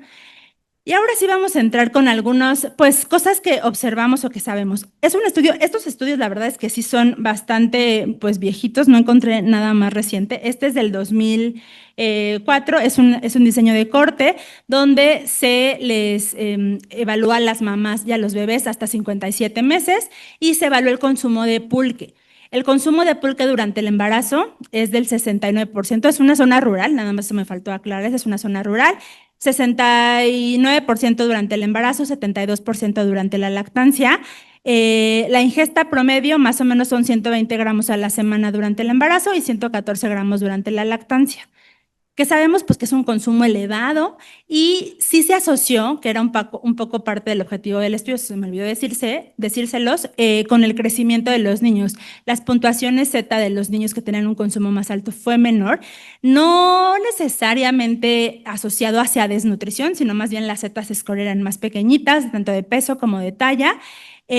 Consumos bajos o moderados tenían mejor desarrollo inmediatamente ya a los 50, o sea, a los 5 años. Y hay una creencia, pues, que el pulque también aporta vitaminas, minerales, pero sí eran más o menos conscientes que podría tener un impacto negativo en el desarrollo infantil. Entonces, como en este artículo una parte de la conclusión es, tenemos que tratar de promover este consumo, que es algo que pues, es un mito frecuente, y promover aporte de nutrientes de otra manera, como otras alternativas. Este otro estudio está muy interesante, es muy viejito, está muy interesante lo que hicieron. Un grupo de mamás, son 11 mamás, tuvieron un evento, las mismas 11 mamás tuvieron un evento con sí consumo de alcohol, era un consumo de alcohol medido, y observaron los picos, que es la primera gráfica que les enseñé hace rato, y las conductas de los niños. Ese mismo grupo tomaron una bebida sin alcohol y observaron los picos de lactancia y los grupos. Es decir, a los niños sí les dieron pues de manera indirecta un poco de alcohol. Eso hacen como en el análisis del conflicto de interés, era una dosis bastante segura, pero pues es una de las cosas más objetivas que tenemos para medir el efecto. Mismos niños, mismas mamás, 2 semanas de diferencia entre uno y otro evento. A los niños se les siguió para la paz de todos, no hubo mayor consecuencia que se alcanzara a medir en ese momento, pero me queda claro que en este momento es un estudio que ningún comité de ética podría aceptar, ¿no? No hay manera, es del 92, pero no hay manera que esto pudiera pasar. Entonces, ¿qué se observó? Bueno, pues, perdón, se me olvidó decirles que les recolectaron muestras cada media hora durante 4 horas. Eso se tuvo. Este artículo tiene un antecedente previo, donde nada más se recolectaban durante 2 horas. Este se llevó a 4 horas. En sangre y en la leche. O sea, se fueron colectando estas cantidades para analizarse. ¿Qué se observó? Que los lactantes consumieron menos leche tras la cerveza que tenía alcohol. El olor y el sabor de la leche sí cambiaron. El cambio más notable fue a la hora. A la hora fue donde fue el cambio más notable. La dosis de alcohol que sí se le transfirió al lactante fue pues muy baja. Ellos observaron que fue el 2% de lo que se encontró. Las mamás no observaron como cambios significativos. Y este es uno de las parteaguas para decir que el consumo de cerveza no cambia la producción de leche, que es también una creencia popular, que tiene un efecto galactogogo. No, o sea, la cerveza como tal per se no tiene un efecto galactogogo en ese sentido. Entonces, este es un estudio, pues sí, muy controversial en esta época, pero nos sienta las bases para algunas referencias importantes. Ahora, hay un estudio donde es una revisión narrativa, no es sistemática, pero es narrativa, donde nos cuentan más o menos por qué las mujeres consumen alcohol durante la lactancia y durante el embarazo, como que combinan los dos. Y entonces, pues lo que dicen es que en el embarazo tiene que ver con presión social, normas culturales, la creencia de que solo es dañino en grandes cantidades, como que les ayuda a manejar el estrés o las experiencias adversas que están teniendo. Sí es muy importante reconocer que los embarazos de segundos niños donde ya hay evidencia de este trastorno alcohólico fetal, sí es claro que tienen problemas de alcohol, y también en los embarazos no planeados, pues hay una muy alta consumo de bebidas alcohólicas. Y durante la lactancia, en este mismo estudio, pues esta creencia común de que un poquito de alcohol aumenta la producción de lactancia, muchas mujeres desconocen los riesgos. El alcohol se puede utilizar para mejorar el estado de ánimo, y hay motivaciones y creencias comunes o culturales que nos van a hacer creer que esto puede favorecer la producción de leche y el contexto en general, y pues a partir de eso se toman decisiones intuitivas. A mí me gustaría agregar a esto que no tenemos una evidencia clara, o sea, ya les enseñé lo que nos dicen las recomendaciones, te dicen que un consumo moderado parece que no tiene un efecto negativo, entonces al final me está pasando todo este fenómeno hormonal increíble, terrible, muy anticlimático para las mamás, y por otro lado me dicen que pues es parcialmente seguro. ¿Qué hago yo como mamá? Entonces eso pues se vuelve muy interesante. No hay muchos estudios por lo complejo de la metodología, ya les conté que hicieron en este otro estudio, que sí tenemos que ver, que después de las 4 horas es bastante seguro, porque ya la cantidad de alcohol que hay en la leche es muy baja. Se han observado cambios menores en patrones de sueño. Estos solamente son en estudios observacionales con el sesgo que esto implica. Y pues a largo plazo no conocemos los efectos, ¿no? Un poco lo que veíamos hace rato en la plática anterior, ¿qué efectos pueden tener? Pues ese punto es interesante, porque al final te dicen es bastante seguro, y si yo les enseño la evidencia, pues es bastante seguro, pero eso se puede traducir en una recomendación de puedes consumirlo de manera segura. Entonces ahí es donde tenemos buena parte del problema. Y bueno, específicamente en el trastorno alcohólico fetal, el 90% de las madres que amamantaron consumieron alcohol durante la lactancia, ¿no? Que es muy importante. Si durante el embarazo hubo consumo de alcohol, es muy probable que durante la lactancia haya ese consumo de alcohol. Entonces, esta es una invitación hacia hacer una buena historia clínica y saber, y entonces tal vez poner sobre la mesa, si ese problema no se va a poder tratar de manera adecuada, ofrecer la fórmula. O sea, la fórmula puede ser una alternativa en estos casos mucho más segura en algunos contextos. Otro punto muy importante es que las mamás que tomaron durante el embarazo, que se reconocían con un problema de alcohol, sí regresaron a su consumo durante la lactancia, porque el periodo fue más tiempo. Sí se ha notado algún efecto en esta revisión con un IQ en los niños, en las mamás que no tomaron, y pues sí la parte de las anomalías físicas con el antecedente del consumo del alcohol. Entonces sí es importante tenerlo presente y no perderlo de vista. ¿Qué estrategias podemos implementar? Estas son las que a mí se me ocurrieron revisando la literatura, y qué podríamos tener como en común. Bueno, pues que no existe una cantidad segura de alcohol durante el embarazo y tampoco durante la lactancia. La falta de guías claras y específicas puede generar confusión. Algo muy importante es que la educación en salud debe de empoderar a las mamás para tomar decisiones libres de presión social, pero con el conocimiento necesario. Eso es muy importante. El trabajo de los profesionales de la salud, punto número 1, es educarse, porque necesitamos tener, en el caso de los pediatras, que es a quien muchas personas van a recurrir para el tema de la lactancia, que sepan, o sea, que sepan. A mí me llamaba mucho la atención que de verdad solamente 2 de las personas que yo entrevisté sabían que eran 2 horas, o sea, me decían un día, que no tome un día leche para ver qué pasa. Entonces, tampoco podemos dar recomendaciones sacadas de ningún lado. Entonces, es muy importante porque la evidencia está ahí. Debe de hacerse recomendación de manera rutinaria, y algo muy importante es libre de juicios, porque si yo no puedo tener una buena empatía con esta mamá, que a lo mejor sí está teniendo un problema, es poco probable que mi recomendación pueda ser una recomendación adecuada para ese contexto, y es muy importante la parte de la individualización. Involucrar a la red de apoyo. La lactancia se ha visto a lo largo del tiempo que puede funcionar si tenemos una red de apoyo. Entonces, esa misma red de apoyo para tratar de reducir el consumo sería súper importante considerarla. Algo que pues forma parte de este tema que es importante tener presente, hay algunas estrategias o unas sugerencias que hacen recomendación a esta parte que se llama pumping and dumping. No encontré como una buena traducción, una traducción que fuera así como catchy para español, que es como pues hacer una extracción y tirar la leche.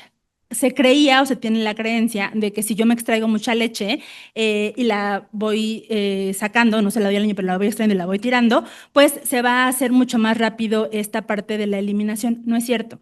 No, no hay manera. El tiempo, ya les enseñé, el tiempo es el tiempo independientemente si te saques mucho o no te saques mucho o no te saques nada. Sí se recomienda hacer una extracción, depende del tiempo, sobre todo para que no haya ingurgitación en el pecho, pero no reduce la concentración en la leche. O sea, si yo me extraigo muchas veces leche a lo largo de este periodo, no va a cambiar la concentración en la leche. Eso es muy importante tenerlo presente, pero sí, por ejemplo, para evitar mastitis. Entonces, pues no es que esté contraindicado, solamente sean claros con el mensaje que les vamos a dar. Y bueno, ya nada más para cerrar, algo que es muy importante es que la UNICEF hace un par de años reestructuró sus 10 pasos para la lactancia materna. Entonces, esta es una invitación para entender o ver en cuál de todos los puntos que vamos a ver de los 10 pasos podemos incorporar esta política de cero alcohol durante la lactancia, ¿no? Entonces, primero se necesitan tener políticas públicas, hospitalarias que favorezcan la lactancia. La parte 2, que para mí es fundamental, la capacitación en el personal. La capacitación en lactancia en los cursos de medicina, en los cursos de nutrición, en los cursos de posgrado de pediatría es muy baja, entonces hace mucha falta esa parte. Cuidado perinatal es una parte. Y aquí también, si nosotros hablamos, yo me acuerdo, yo tomé una capacitación en lactancia materna que me decían, el peor momento para explicarle a la mamá los beneficios de la leche humana es cuando va a empezar a lactar. La mamá quiere soluciones en ese momento, no que si de cuña, no, eso no importa, la mamá quiere una solución rápida, no es el momento de enseñarle cosas. Entonces, todo el cuidado prenatal es el momento más, pues útil, porque al final van a tener una visita ginecológica si bien nos va mes a mes. Entonces, podemos ahí establecer estrategias que nos ayuden a este punto. Cuidado después del nacimiento, que también es muy importante. Apoyo a las mamás en cuanto a que redes de apoyo pueden ser bastante útiles. El uso de la suplementación, que también pues platicábamos un poco esta parte del pulque. El alojamiento conjunto, atender las señales de hambre, evitar los biberones, los chupones, las tetinas y recomendaciones finales al alta, ¿no? Que eso en un mundo ideal así es como tendría que ser el acompañamiento de los 10 pasos de la lactancia materna. Y bueno, ¿qué otras cosas que no mencioné en la plática, pero que es importante? Riesgo de muerte de cuna es algo que tenemos que tomar. Si una mujer consumió alcohol y lactó, aumenta el riesgo de cuna. Yo leí 2 referencias que contraindican, que es la inglesa y me parece que la australiana, que en menores de 3 meses no se debería de decir que hay una dosis segura. O sea, en menores de 3 meses esta parte de un consumo moderado, 2 horas, no. O sea, si el bebé tiene menos de 3 meses, está totalmente fuera de lugar este consumo. Eso es un punto importante, que hay mensajes contradictorios y que es muy importante dar un mensaje como salud pública. Entonces, eventos como este, donde si ustedes revisan su bolsita de bienvenida, te dicen que la recomendación es 0, es muy importante porque entonces podemos empezar a cambiar un poco la narrativa que tenemos al respecto. Y creo que eso sería todo. Muchísimas gracias.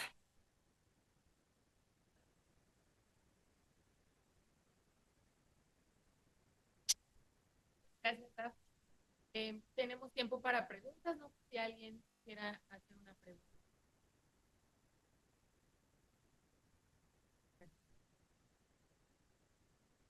¿Alguien levantó su mano? Perdón, no vi. Sí, tengo una pregunta.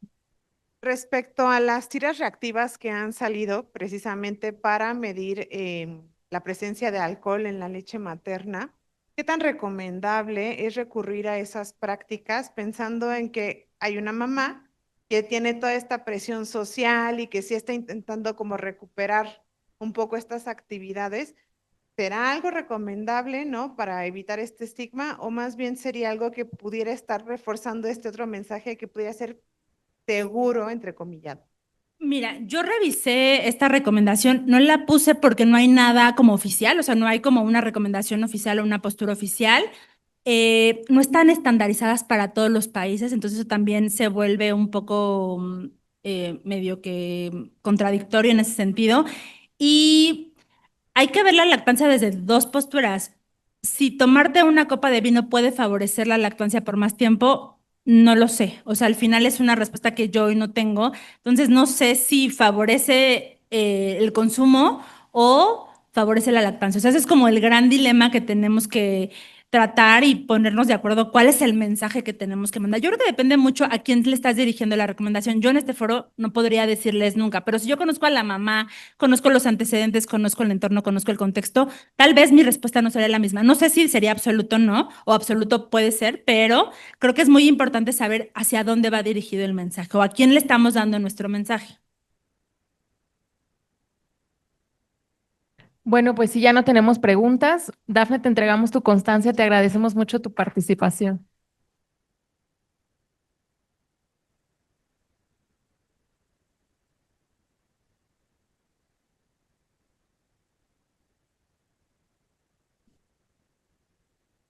Muchas gracias. Bueno, pues vamos a seguir con nuestro programa. Vamos con nuestra quinta ponencia del día de hoy, que está titulada Programas de apoyo para personas y familias que viven con TEAF, a cargo de Miss Jennifer Wistel. Jennifer lidera la estrategia y las operaciones de FISD United con un enfoque basado en datos y centrado en las personas. Jen ha impulsado un crecimiento significativo en FISD United mediante el apoyo a la red de afiliados, la difusión de la ley de respeto del TEAF, la creación del programa de navegadores familiares, la coordinación de la Semana Nacional del Impacto del TEAF y el regreso de las conferencias internacionales de investigación del TEAF, que se han trasladado de Canadá a Estados Unidos.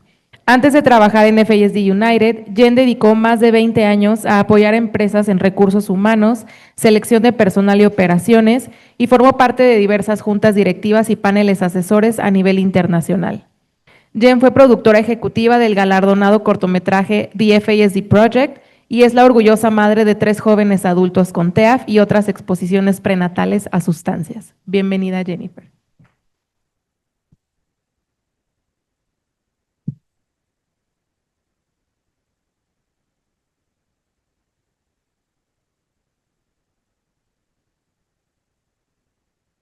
Hello.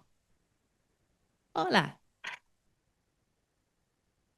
If you haven't been wished a happy FASD Awareness Day today, I want to celebrate the fact that today is International FASD Awareness Day, and you are all here celebrating with me, so thank you for that.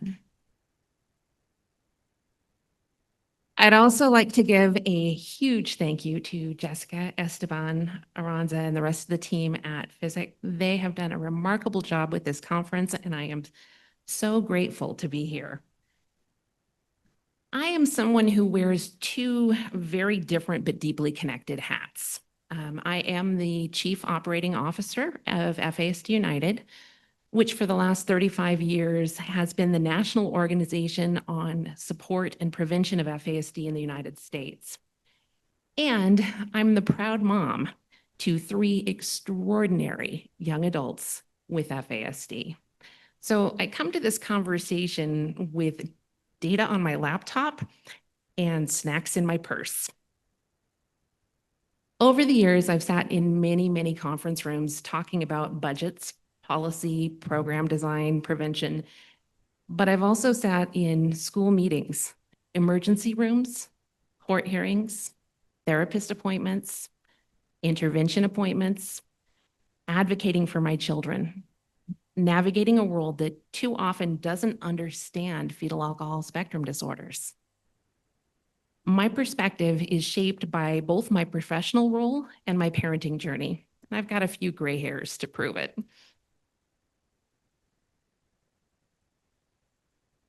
I was asked by the team at FISAC to address the following objectives: to learn about international models of psychosocial, educational, and community-based support programs for people with FASD and their families, to identify key components of effective family support and empowerment programs, and then reflect on opportunities for adapting and implementing these programs within the Mexican context.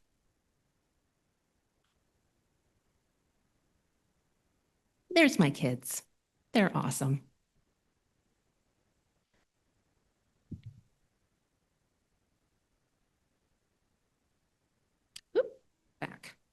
Back.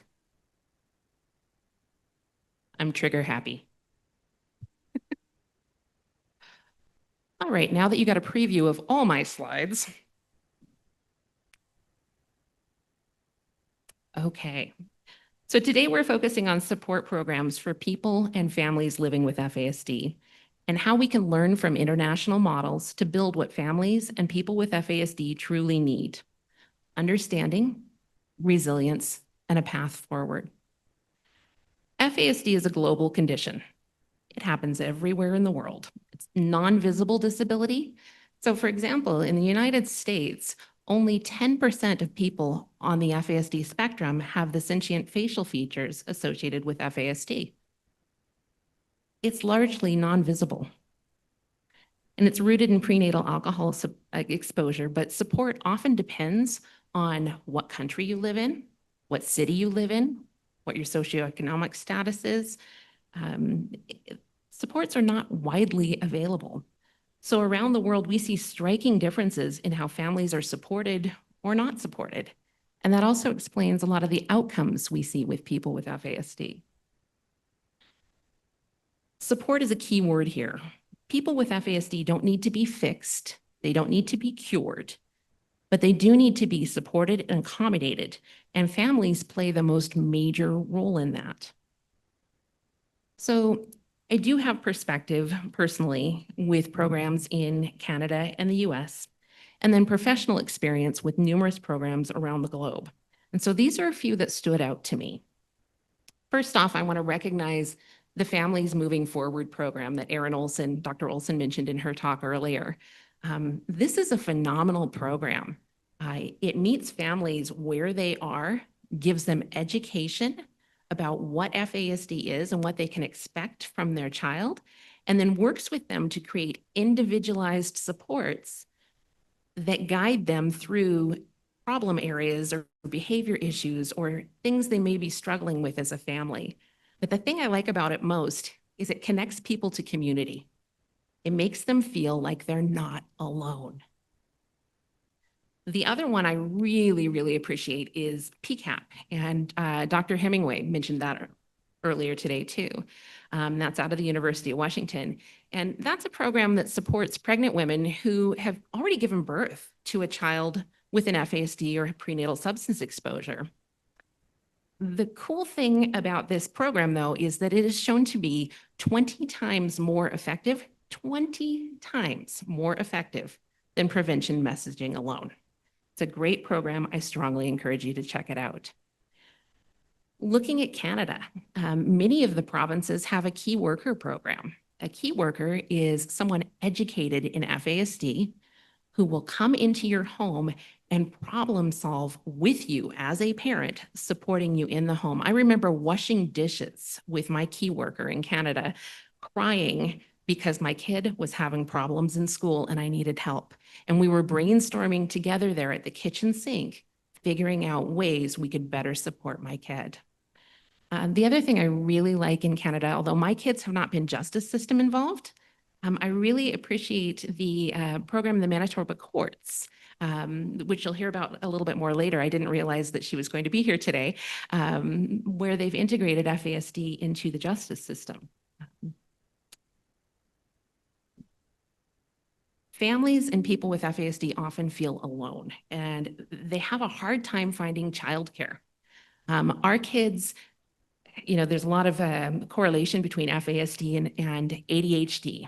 And I'll give you an example. My middle kiddo, when she got diagnosed, we were sitting in the diagnostician's office and she says, well, I don't know, I don't see a lot of ADHD in her. And we started talking, we weren't really paying attention, and she was supposed to be playing with a toy over in the corner. And then all of a sudden we realized she was literally climbing the wall because she was peeling pieces off the wallpaper, trying to climb it because she needed her sensory needs met. Finding childcare for our kids can be incredibly hard. So I really appreciate what No FASD Australia has done. They have a national helpline where professionals can get help and information and support. And they also have a lot of online support groups. Online support groups are a big thing because it helps across vast areas. You know, Mexico is a huge country. Australia is a huge country. There's some correlation there. I also really appreciated, I heard about this one, the Strongborn Health Promotion Campaign. That was led by the National Aboriginal Community Controlled Health Organization. Say that 10 times fast. But that really showcased the power of culturally sensitive care in prevention. So they worked with the Aboriginal population to create a prevention conversation that met them where they were at. In the UK, National FASD has a really great program called Me and My FASD. And it's a way for youth with FASD to understand who they are and start the steps towards self-advocacy. It's a comic book they fill out online, and they can share that with whoever they choose to share it with, but it talks about their strengths. It talks about areas where they might need support, and it gives them some context to put their story in so they're not feeling like they're just a bad kid. In Scotland, FASD Hub Scotland, I was interested by their tiered support model. So they start out with a very minimal support layer, because sometimes when you have a kid with an FASD and maybe the behaviors are really big right then because they're not accommodated properly, you don't have a lot of bandwidth to take in new information. So they have a tier 1 support, a tier 2 support, and a tier 3 support that becomes more therapeutic. I really liked those approaches. Now I'm using this appropriately. So these models all share something in common. They don't wait for people to fail before they offer support. And they don't rely on just one system of support. They start by asking, what does this individual, what does this family need to succeed? And what do they need to thrive? So at FASD United and as a parent, we've observed some successful support programs for families wherever they are share these essential ingredients. One, they're centered on the family. Sorry. I will just throw these away for right now because they're not doing me any good. They focus on the family. They're centered on how the family works. They're talking to the family as they're created. They're building on the family's strengths. They're building on what the family needs. Number 2, it's a lifespan approach. People don't grow out of FASD. We've spent a lot of time talking over the last couple of days about babies, about children. Well, children grow up and become snarly, snarky, I don't know if that translates well, teenagers. They grow up and become adults. They grow up and they have adult needs. They grow up and become older adults, geriatric adults. These are people with disability that need to be supported throughout their lifespan. So we need to be looking at support throughout the lifespan. A neurobehavioral framework. We need to stop punishing symptoms. So effective programs are grounded in the understanding that FASD is a neurodevelopmental disability, one that requires accommodations, not just consequences. And a word on consequences. One of the hallmarks of an FASD diagnosis is that cause and effect thinking in many people can be impaired. So punishment, consequences for people with FASD often is really not effective. So we have to rethink that and look at it through a neurobehavioral lens. How do we support the problems before they happen? How do we give them techniques to change that so it doesn't happen in the future? But punishment, and that's a hard one to learn as a parent, as a caregiver, as a teacher, as somebody who works with children, because our society is built around, here are your consequences. If you don't do this, then this happens. Well, when that is impaired, you have to look at things very differently. Peer support. This is huge. The number of times I have seen mothers, birth mothers, adoptive mothers, foster mothers, break into tears the first time they have met another mother who's raising kids like theirs is incredible. families feel very alone. They feel very judged in their parenting. They feel very judged by the behaviors of their children. People with FASD feel very alone. They feel judged by their behavior. So having peers to talk to, other people who get it, is incredibly, incredibly important. Having an accessible, culturally responsive delivery, programs need to reflect the language, values, and strengths of the communities they serve. So this isn't just about translation. This is about meeting people where they feel confident, where they feel safe, where they feel ready to receive support. You know, a brain in crisis, a brain in fear can't learn. So you can't get support. You can't learn if your brain is saying, no, no, no, I'm in danger, or no, I'm uncomfortable. We need to create spaces where they feel comfortable. And then the big thing is, the last thing is cross-system collaboration. Success doesn't live in silos. We need to coordinate between health, education, social services, child welfare, housing, justice systems, all of them, so that they're working together and they're working in coordination. When we build on these values, with these values at the core, we'll see change, not overnight, but sustainable change over time. So at FASD United, our programs are guided by the belief that people with FASD are resilient, but they shouldn't have to be resilient every day. Through our Family Navigator program, we've helped thousands of families. We say nationwide, but actually it's worldwide. We get calls from all over the world. Find accurate information, trauma-informed support, and a path through the maze. We take calls from professionals and help connect them to other professionals. We don't fix families, we don't fix people, we walk beside them. And this line, this Family Navigator line, is staffed exclusively by parents, caregivers of people with FASD, and people with FASD themselves. So they're meeting peer to peer. They can speak with professionals. They have the information to give to professionals. If a pediatrician calls and wants to know how to get training on diagnostics, they can support them with that. They can direct them to that. But the most important thing is having someone there who gets it, someone there who understands, having that peer support. So the other thing we do with this Family Navigator program is we track every call we get. We track what they're asking for. We track the age of the person they're asking for. You know, is it for a youth? Is it for an adult? We also track what we can give them for support and what we can't give them for support. So we're drawing a national picture through data of where the gaps are in support and where the needs are in support for families across the US. Through our affiliate program, we support local organizations, state organizations, local leaders in building community-specific programming.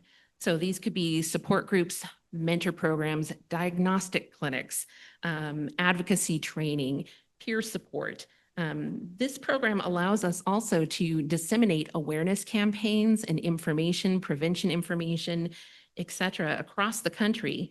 And our affiliates make sure that that information is culturally responsive and appropriate to the region that they're in. It also helps in de-siloing the systems of care.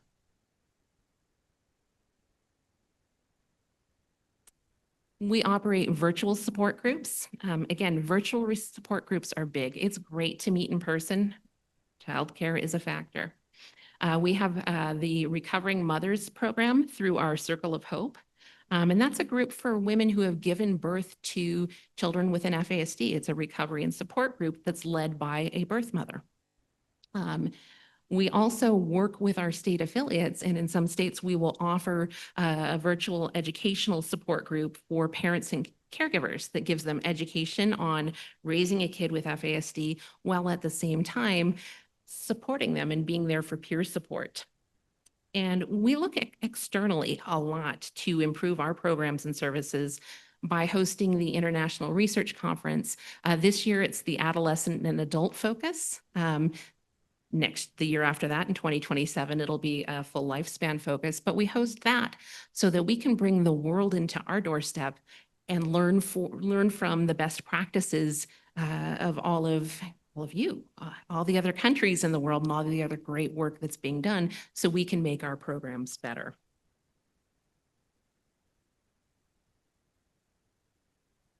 So I'm going to talk from my mom heart for a minute. Raising 3 kids with FASD to young adults has been the greatest challenge and the deepest joy of my life. There were years I thought we wouldn't make it. We faced broken systems, uninformed professionals, and endless judgment.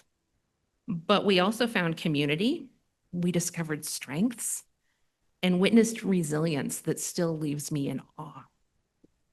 So one of my kids one day had to go to school and they had to give a speech.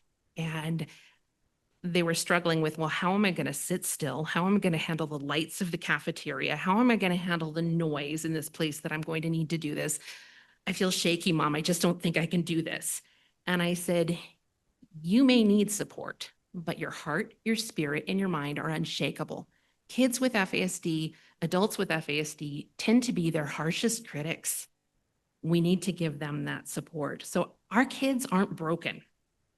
They may navigate the world a little differently. They may look at things a little differently. They may have impairments, but it's up to us to accommodate those impairments so that they can find their own path to success. So I've been asked to reflect on opportunities for the Mexican context. So Mexico, like the US and Canada, has vibrant communities, strong family networks, passionate professionals, and very large distances to bridge. And like many countries, it might face challenges with diagnostic capacity and access to diagnosis, service coordination, public awareness of FASD. What I'm really excited about and what's exciting to me in this moment and being here with you is that Mexico's in a position right now to build programs, support programs tailored to all the communities that you serve, honoring their uniqueness and their strengths. You don't have to replicate every little thing you see in every model, but you can adapt and integrate the best parts and create your own even better systems. I'm really excited to see that. So I have a couple ideas on how that could happen that I hope are helpful.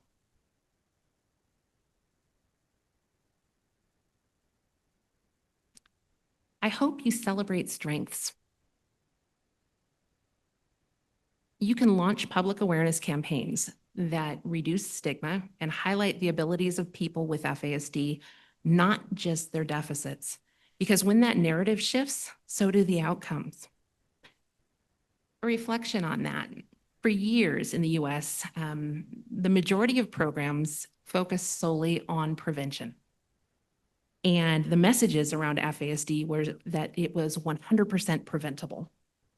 Well, what we learned is that it is not, in fact, 100% preventable.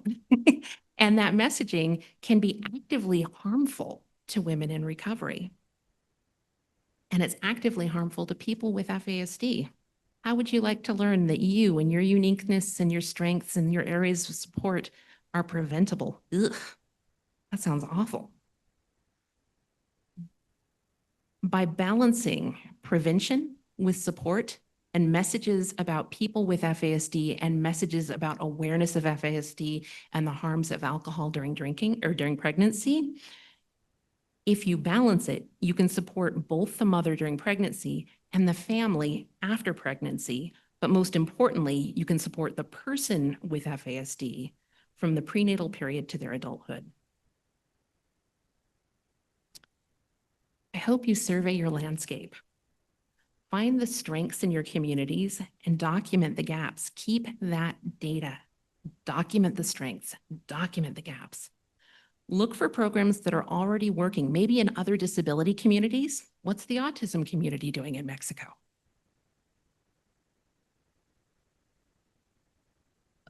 build on those strengths, build on those programs, build on things that are working using partnerships, strategic funding, community connections, and a whole lot of curiosity. Build a plan together, all of you together, all the different silos and areas of care on how Mexico will support people with FASD and promote healthy pregnancies. I hope you leverage your community health networks, train your local health workers, nurses, educators, justice professionals in basic FASD recognition and neurobehavioral strategies. I hope you build peer-led programs. I hope you connect to caregivers, to birth mothers, to people with FASD, and create programs that help them support their community. One of the greatest gifts in a community is the ability to give back. Let's allow people with FASD, let's allow birth mothers, let's allow families and caregivers of people with FASD to do that.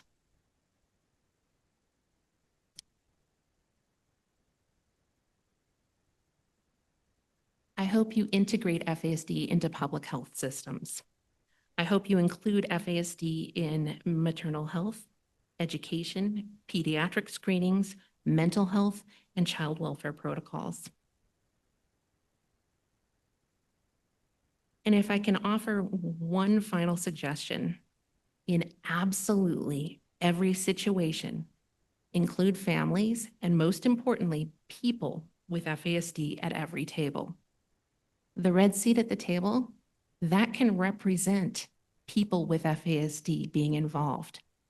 We save a seat for them. We save a seat for their ideas, their opinions, their thoughts on how this disability should be supported. They are the original system navigators. They're the untrained therapists. The parents are the late night researchers and the fiercest protectors of potential. I want to leave you with this. Hope is not a wish, it's a strategy. And people with FASD and the mothers that gave birth to them deserve programs rooted in hope, not fear. They need systems that ask, how can we help you succeed? Not, why don't you fit? Why can't you do it? I hope you beware of the scarcity mindset and believe that there are enough resources, talent, energy, and enthusiasm to make a difference. And if we build with love, with science, and with lived experience as our compass, we can transform not just systems, but lives.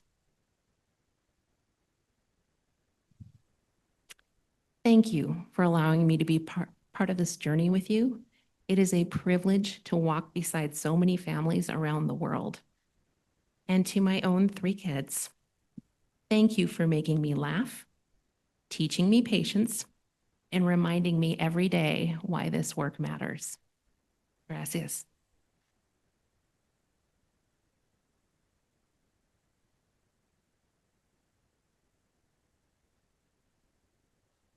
Muchas gracias, Jennifer, por tu participación. Muy conmovedora. El micrófono no sirve. Si me pueden ayudar encendiendo mi micrófono, por favor. Ahí quedó, ahí está. Muchas gracias por tu participación. Creo que todos estamos muy conmovidos, además de que toda la información que nos compartes es muy importante. Gracias. Tenemos unos minutitos para algunas preguntas. Si alguien tuviera interés en hacer alguna o algún comentario, es momento. Nada más tienen que levantar su mano y les pasaremos un micrófono. Gracias. Gracias.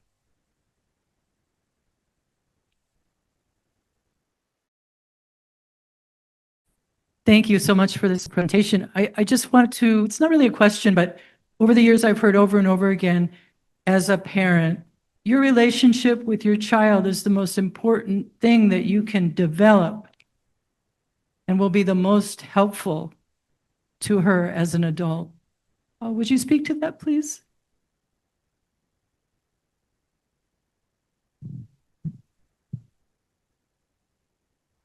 We are the person of trust in our children's lives. we are the people who need to build them up. And when they behave in ways because their disability may not be accommodated, that can be hard. It can be hard to get that perspective. And so that's where the community building really comes in. Not feeling alone, feeling like you have someone else to help carry the water with you. And so I think working and focusing on being able to have that relationship with your child is huge. And it's not an easy path all the time. No kid makes it easy, whether they have a disability or not, right? That's parenting. But I heard somebody once refer to parenting kids with disability like Olympic parenting. It's parenting. It's just parenting on a different level. You just have to be more on your game. And so providing resources to parents, to caregivers, to moms can really help them be that person for the person with FASD. The more you educate and integrate the family into therapies and support, the better they're going to be able to carry that out at home and support and build that relationship. So I hope that answered your question. Muchas gracias. ¿Alguien más tiene algún comentario? Por allá atrás. Gracias. Thank you so much for your presentation and your work. I think it's amazing. And may I ask you about the art that you presented us? So beautiful. I wish I could say it was drawn by somebody special, but I chose it thinking about the feelings in my heart about my family. My feelings are soft with soft edges. My feelings are light and warm about my family. And so when I was looking for art within my presentation, I chose from Canva. But I really came from a place of what would represent me and my family and my view of how I would want to be supported. And it's a reflection of that. So thank you for asking. Muchas gracias. Pues le damos un reconocimiento a Jennifer Wisdal por su magnífica presentación.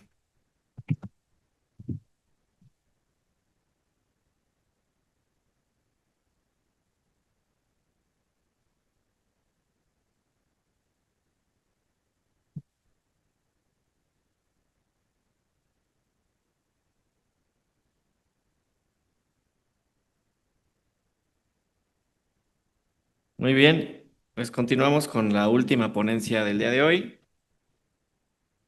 Como les comentaba, vamos a entrar un poquito en el área de cómo es que las personas que viven con algún TEAF habitan el sistema de justicia, ¿no? El ejemplo de Canadá. Y para esto tenemos el honor de contar con la presencia de Morgan Lawrence.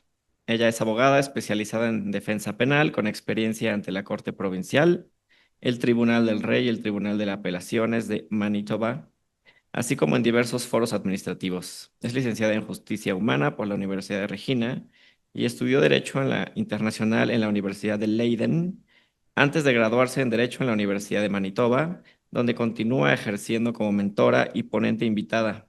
En 2024 fue nombrada miembro de la Junta de Apelaciones de Salud de Manitoba. Su trabajo va más allá de la defensa legal e incluye un firme compromiso con la justicia social, participando activamente en organizaciones comunitarias.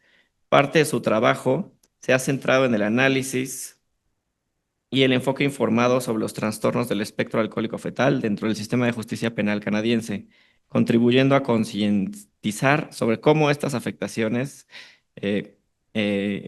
impactan en la vida y en el comportamiento, pero también en la responsabilidad legal. Bienvenida, Morgan. La palabra es tuya.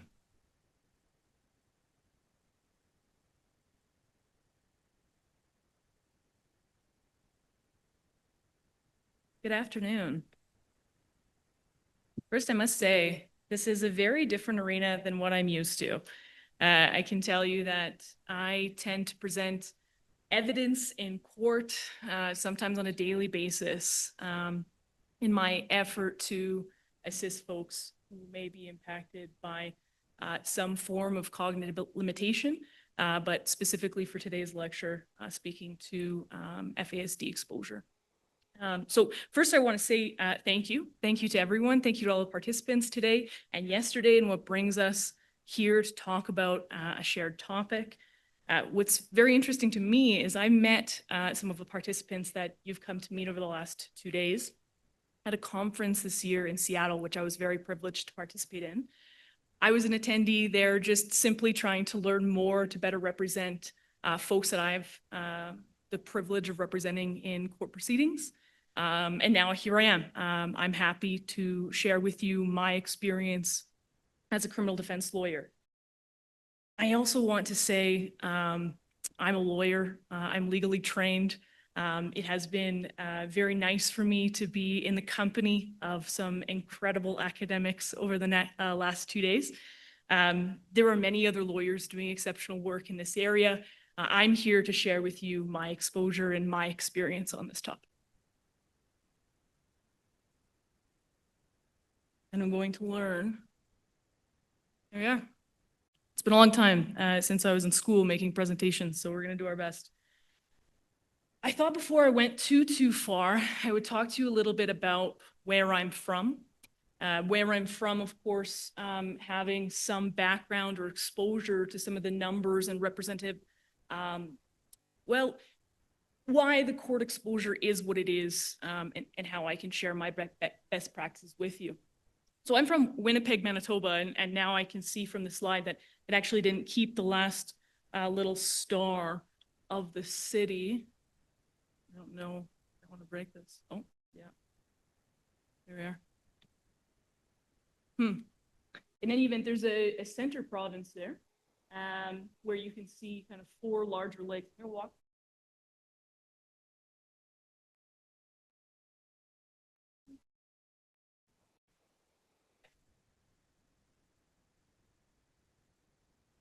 You can see that the province is very well exposed with kind of different environmental opportunities.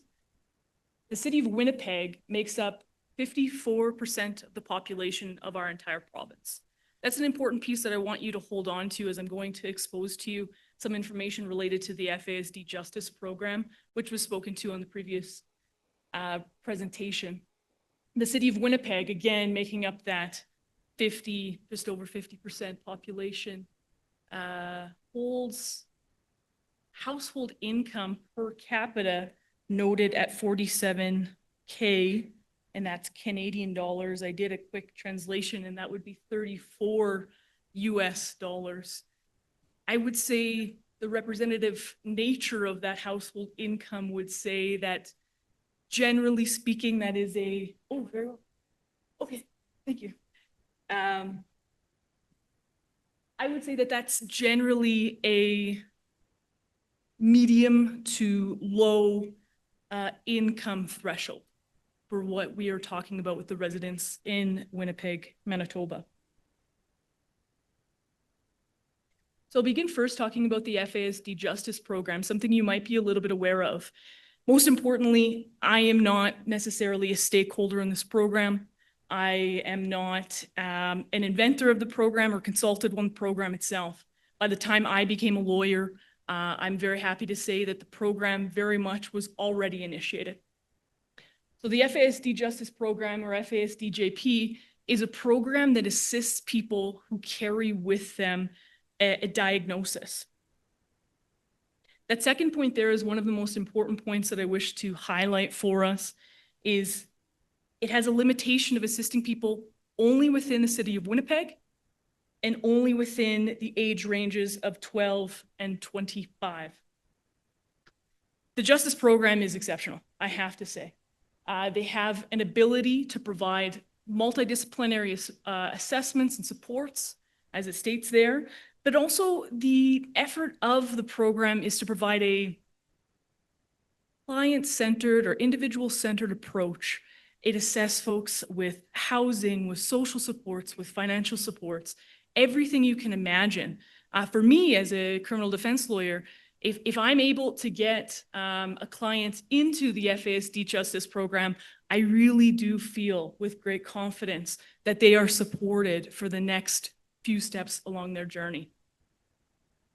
What else comes with the FASD Justice Program that's important to note is there should be, or there's some understanding that the justice participants inside that courtroom come with some FASD teachings, meaning what we would expect as counsel is that we are going before judges or representatives of the judiciary who come into that courtroom with some exposure and education. The FASD courtroom itself can be adapted in certain ways to be more suitable for the applicant. And as mentioned, I think in the earlier presentation, you're supporting that individual with a number of different sources outside of the criminal justice system. They tend to be supported by social services, social workers, housing workers, cultural workers as well. It can, in many cases, result in reduced sentences, but what we should carry is the goal isn't necessarily a reduced sentence for an individual who may or may not be carrying a specific diagnosis.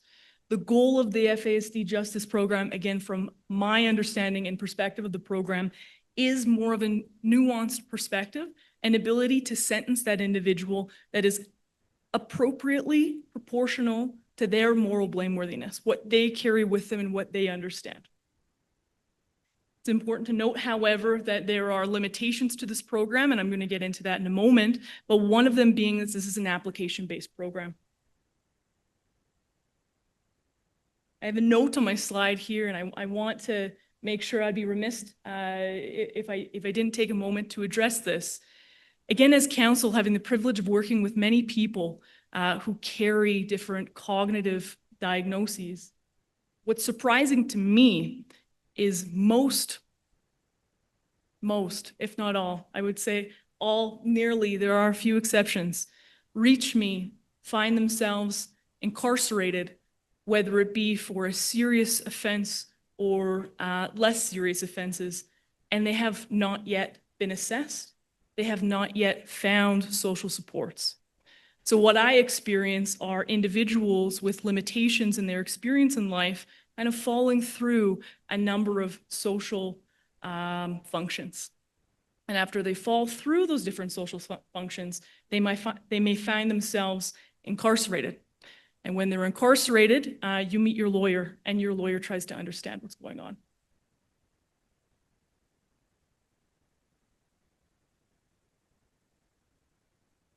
Now, there's a lot of words on that slide.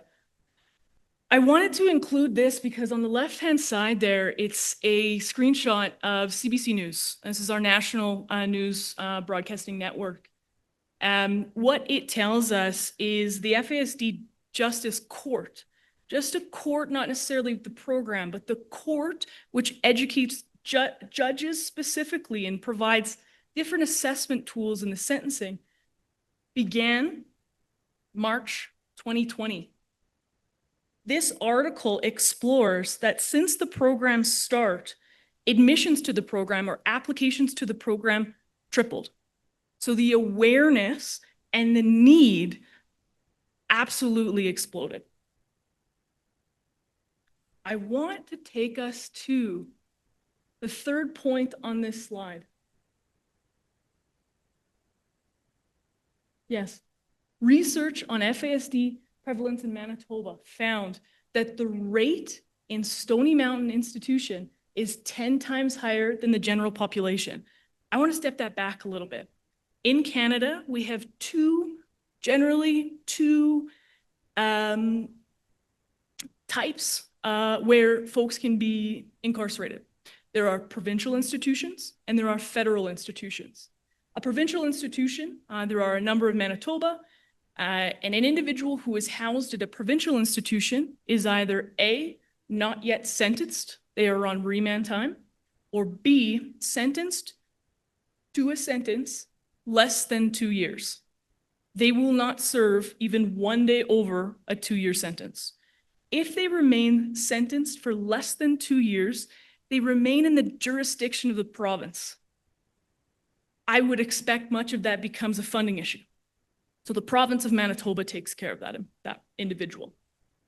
People who are housed in provincial institutions, I would say, in my experience a lot more of kind of that coming and going. Individuals who are arrested and released arrested and released, not yet sentenced.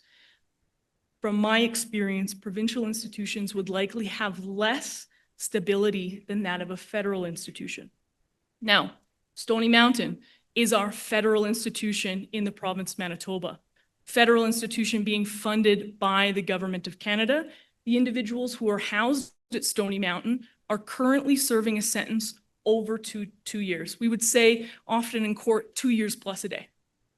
Stony Mountain should statistically represent the individuals with more serious offenses, serving sentences for more serious, sometimes violent crime.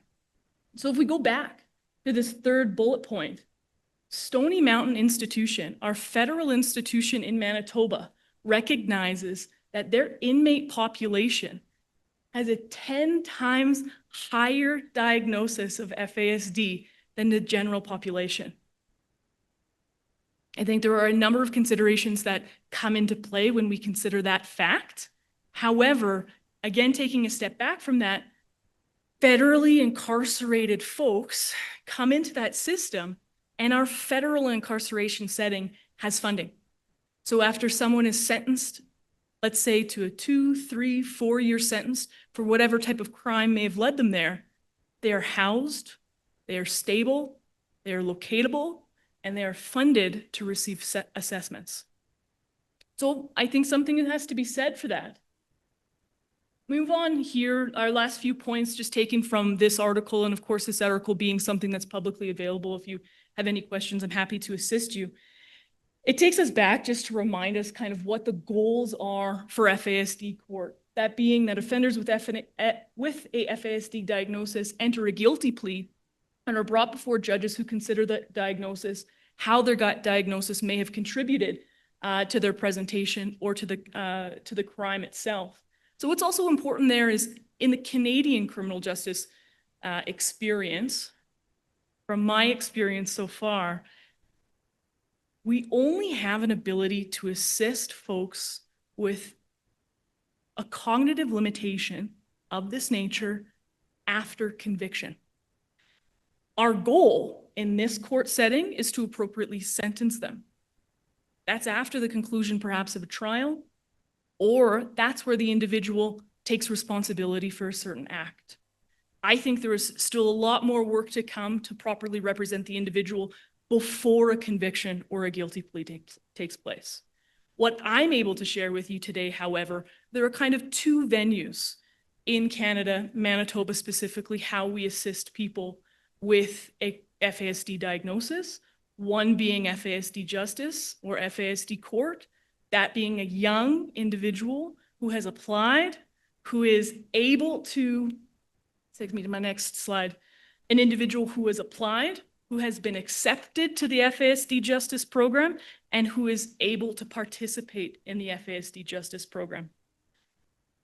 We have other means to assist people with FASD in the criminal justice context, that being, how do we help them appropriately be sentenced after a conviction is endorsed by the court?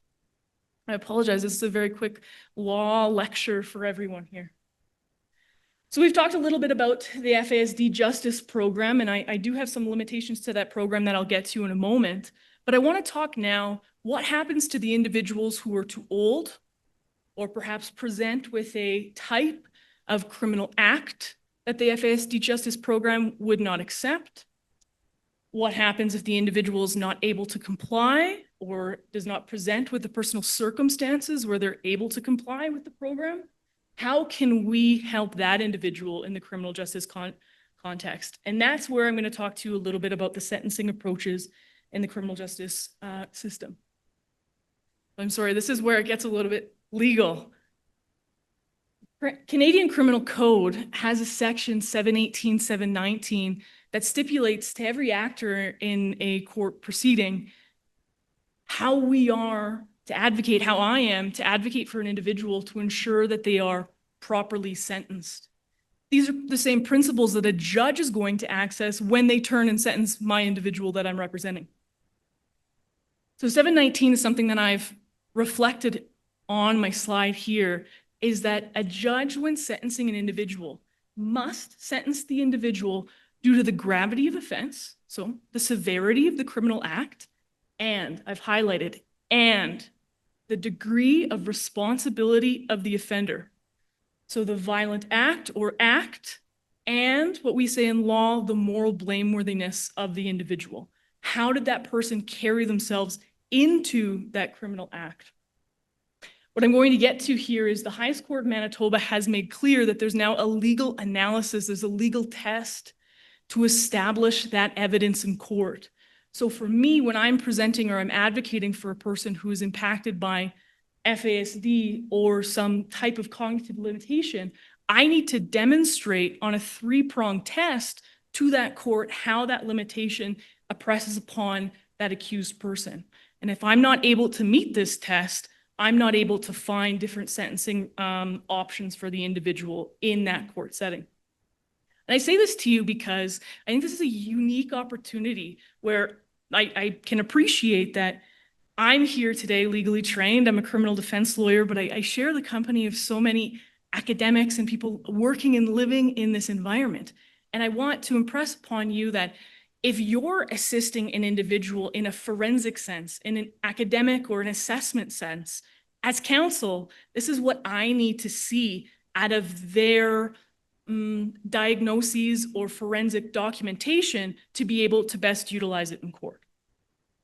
So a case called Okamau comes from our Court of Appeal in Manitoba, and it presents this specific test. And this is a test as documented in law, but I'll provide to you a bit of a summary. What it says is, one, is there clear evidence?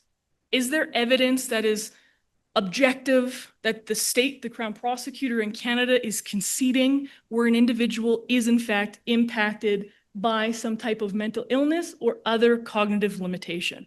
That's step one. As counsel, step one generally indicates that, am I able to get an assessment from my client? If so, generally speaking, at least in my experience so far, it's very rare that the state would object with medical documentation. So step one is fairly easy to meet so long as you have funding. And that goes to limitations that I get to next. Step two is one of the most difficult pieces. And I share this with you because it may be something that we can explore at a later date or a further conversation for another day. But as counsel, I have a medical assessment. I file that medical assessment. It's evidence at a sentencing hearing for an individual. I must then, with that evidence of the individual's limitations, be able to impress upon the court that there is a nexus, that there is a clear connection between the individual's diagnosis and this specific criminal act.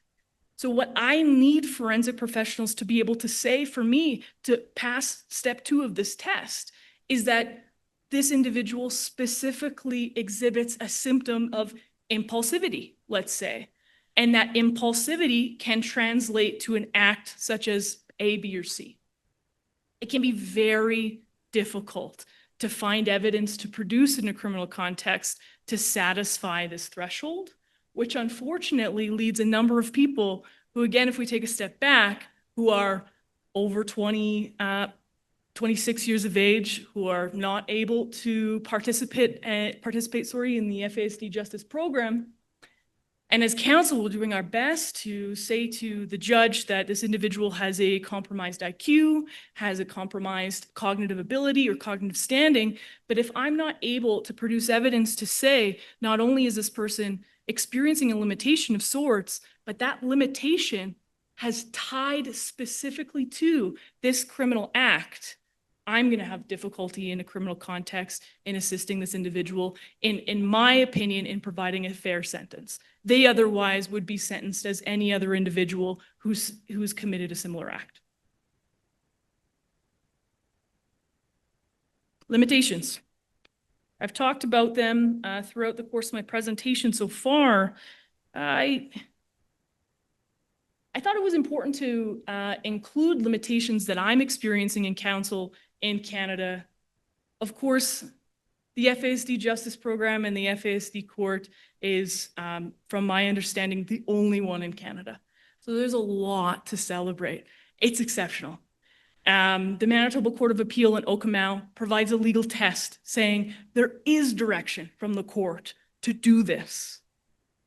I'm sharing that limitations are still apparent because we are here today and yesterday to think about systems to create going forward. So despite, coming to this conference with a great deal to celebrate in Manitoba, I do want you to be aware that I think some organization to the limitations is important to note. So for the FASD Justice Program, it's application-based. I mean, if we slow down and think about that, how might an accused person have to present to be able to suitably apply to a program? What type of access to supports will they need to have? Simply being able to access an application, ability to read and write, to have social networks available to even get that application to them. That can be very difficult. The program is limited by capacity. It's a funding issue, of course, as any other program might be. But not only do we have the limitations of age for people who are under 26, many people who are under 26 still do not qualify because the program is at capacity, which is something to celebrate. But then we talk about how many people who are impacted by FASD who do not have the opportunity to apply to that program. There is an exception to serious offenses that do not qualify as to whether or not a certain individual may or may not be suitable for that type of supervision. And to the middle point, I say an applicant must be willing and able to participate. And I wish to share an experience of my own. I had a young individual. He is diagnosed with FASD. His exposure to the criminal justice system for much of his life was in his kind of youth chapter. He was exposed to the FASD Justice Program as a youth. In Canada, adulthood is 18, so he turns 18. He then transitions to the adult criminal justice system. Now, as he's 18, he is, I would say, underhoused, but he lives in kind of flop houses or in unsafe environments. He is no longer supported by, again, in Canada, our Child and Family Services Network, which means he doesn't have certain funding available to him. When he became 18, his resources, which were already limited, really deflated. This individual is known to the FASD Justice Program, and the FASD Justice Program, unfortunately, was unable to assist him because he was underhoused. So he's hard to locate, he's hard to assist, and their resource capacity is that they assist folks who present differently than the client that I'm sharing, which is a very, very sad story to share. Now, if we talk about FASD itself and personal circumstances and how an individual might be sentenced if they do not qualify for the FASD Justice Program, some of the limitations that I experience as counsel is funding. If I'm assisting an individual who may present with some type of a severe cognitive limitation, they are likely a state-funded accused person. If they are in fact a state-funded person accused of crime, then any access to forensic assessments, to forensic testing, must then be paid for by the state. That's an application process for counsel, and the state has the right to say yes or no, or what forensic professionals they may fund, and some forensic professionals are more expensive than others. Now, if the state is to fund you and you get an assessment, you are likely to get a summary-based assessment, which is 3 to 5 pages that I provide to the court that kind of touches upon a deeper issue for the individual. They're not able to provide a fulsome assessment due to funding limitations. Now, beyond that, if I'm representing an individual, and we go back to that 3-pronged test where I say the number one piece Crowns or the state prosecutors tend to agree with. If our prosecutor or state representative did not agree with, well, that presents another funding issue, because that means I then need my expert to be in court and to testify, and their time and preparation must also be funded, which is another limitation that state-funded individuals experience. This last piece, of course, here being we must be able to demonstrate a clear nexus between a person's cognitive limitations and why they are before the court in that specific arena. These are my conclusion comments to share with everyone. In either system, I think it's very important to note that our goals are to better understand an offender, to appropriately address their involvement in the criminal justice system, which is aligned to their moral blameworthiness, what brought them into that criminal act itself. The goal, of course, is for better outcomes for the individual, and I would say an individually centered approach to sentencing. This third piece being, in the Canadian context, generally speaking, for most criminal acts, a judge is going to consider sentencing principles such as denunciation and deterrence. How am I going to denounce you or the community from committing such an act? And how am I going to deter you, from that same act? So we must ask ourselves, how can we properly denounce and deter an individual with a certain type of cognitive impression? I think this is the end. Yeah, that's it. Questions?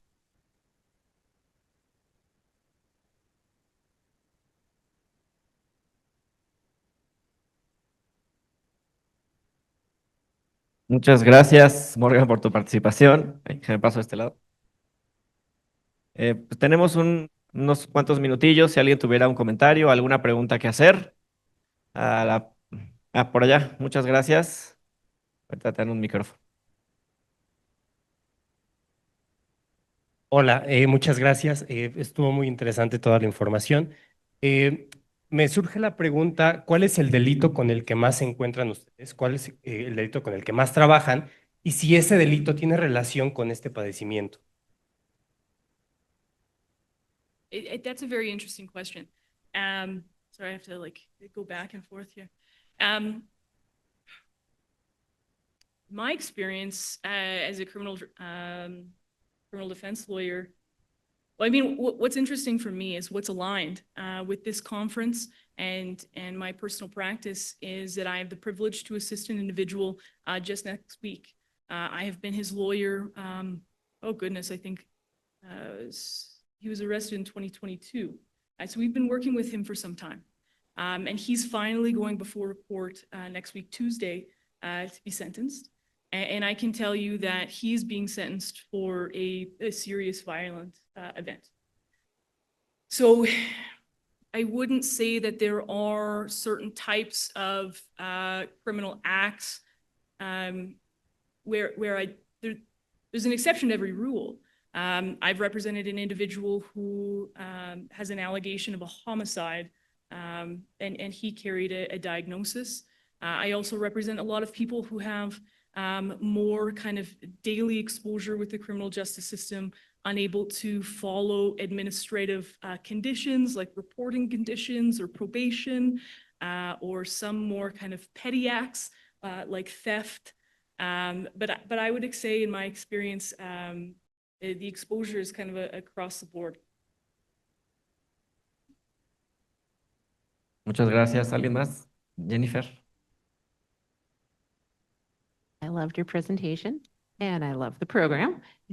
I did want to point out, though, that there is research out there that indicates that people with FASD are actually more likely to be a victim of crime than perpetrating a crime. So think about that. You know, if you are impaired in your judgment and maybe don't read social situations correctly, it's very easy for people to take advantage of you. So I'm not saying that people with FASD don't commit crimes, because they do. Absolutely. And the rates of FASD in incarceration are very high. But I would say also look at them as victims of crime just as much as you're looking at them as perpetrators of crime. Thank you. Tenemos otra pregunta por allá. Gracias. Thank you, Morgan, for the presentation. And I'm just curious if there's a reason for the age limit. I wish I knew that answer. I'm in that arena simply as a lawyer.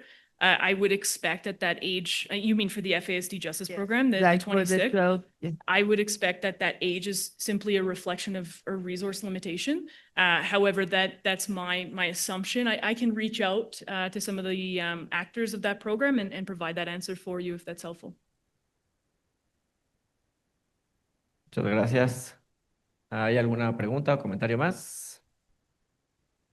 Si no, nada más te damos un reconocimiento por tu gran participación, Morgan. Muchas gracias por estar con nosotros.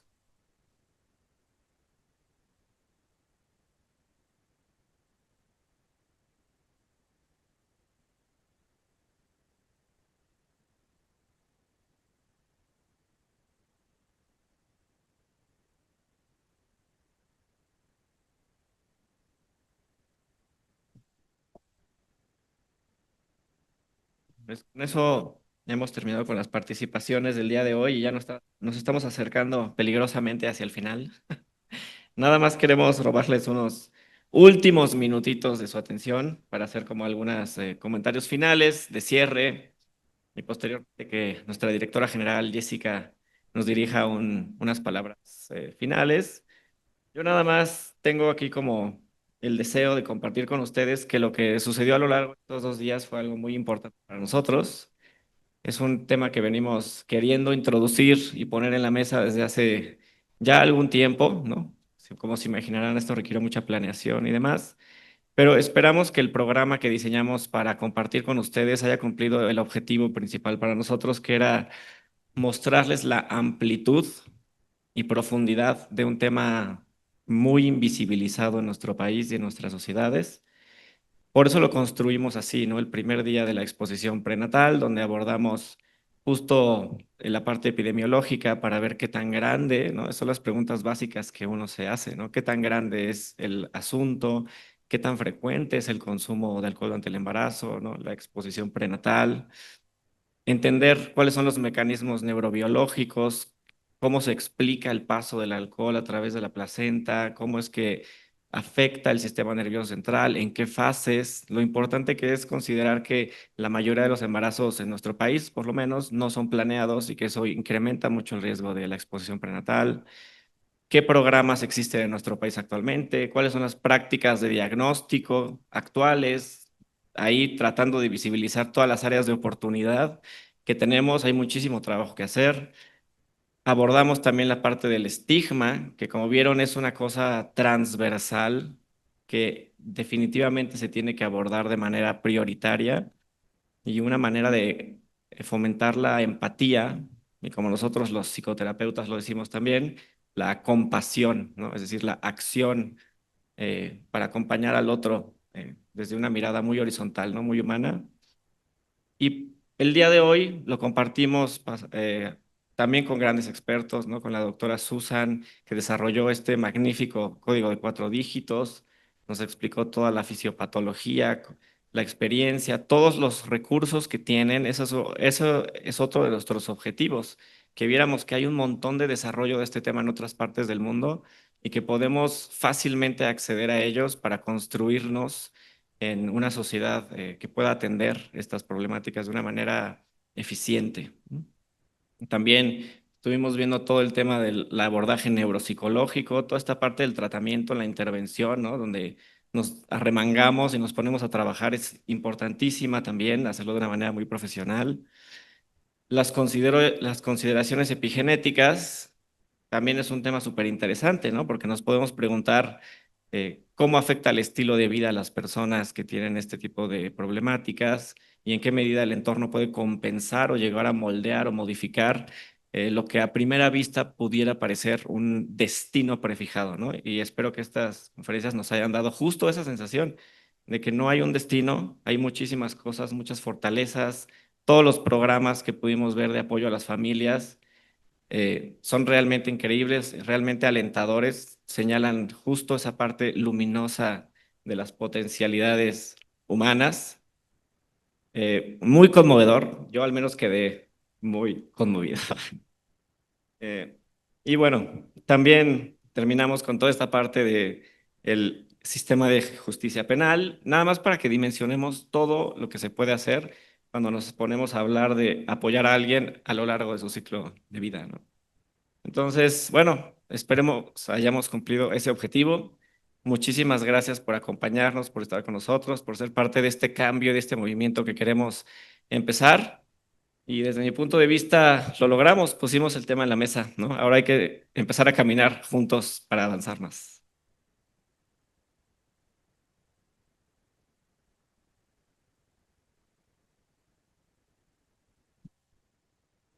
Hola, me toca dar las buenas tardes y quiero agradecer.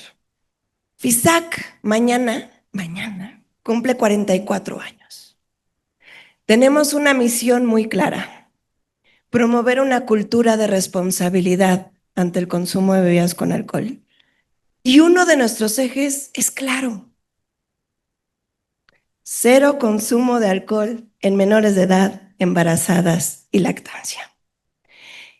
Y hoy me parece impresionante estar aquí.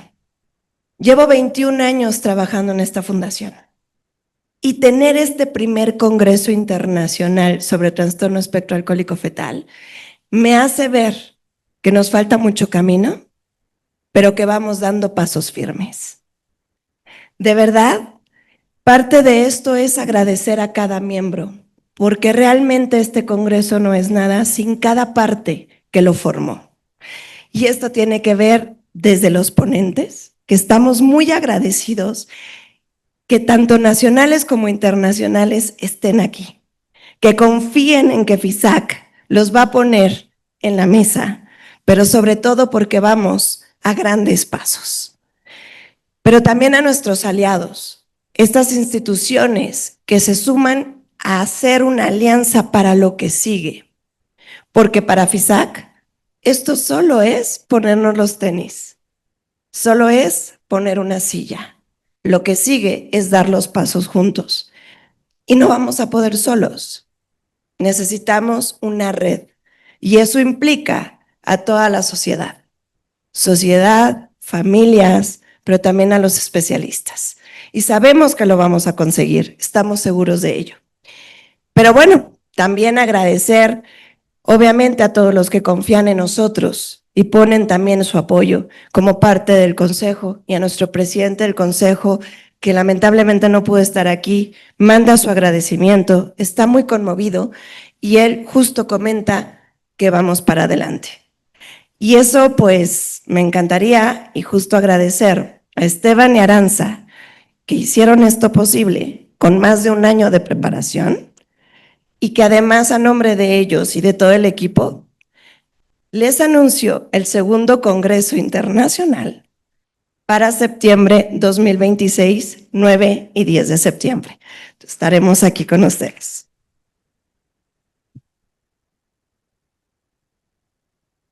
¿Y por qué hacer un congreso y un segundo? Porque es un llamado a unirse.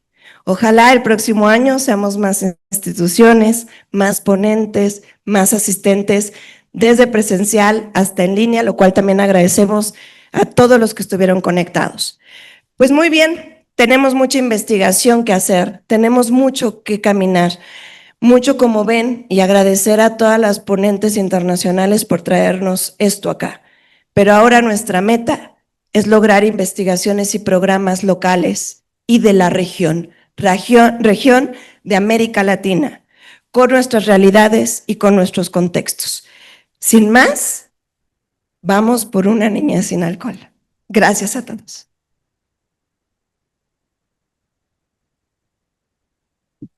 Y obviamente, gracias a todo el equipo de FISAC por cada detalle, y no me queda más que decir buen provecho. Hasta luego. Gracias.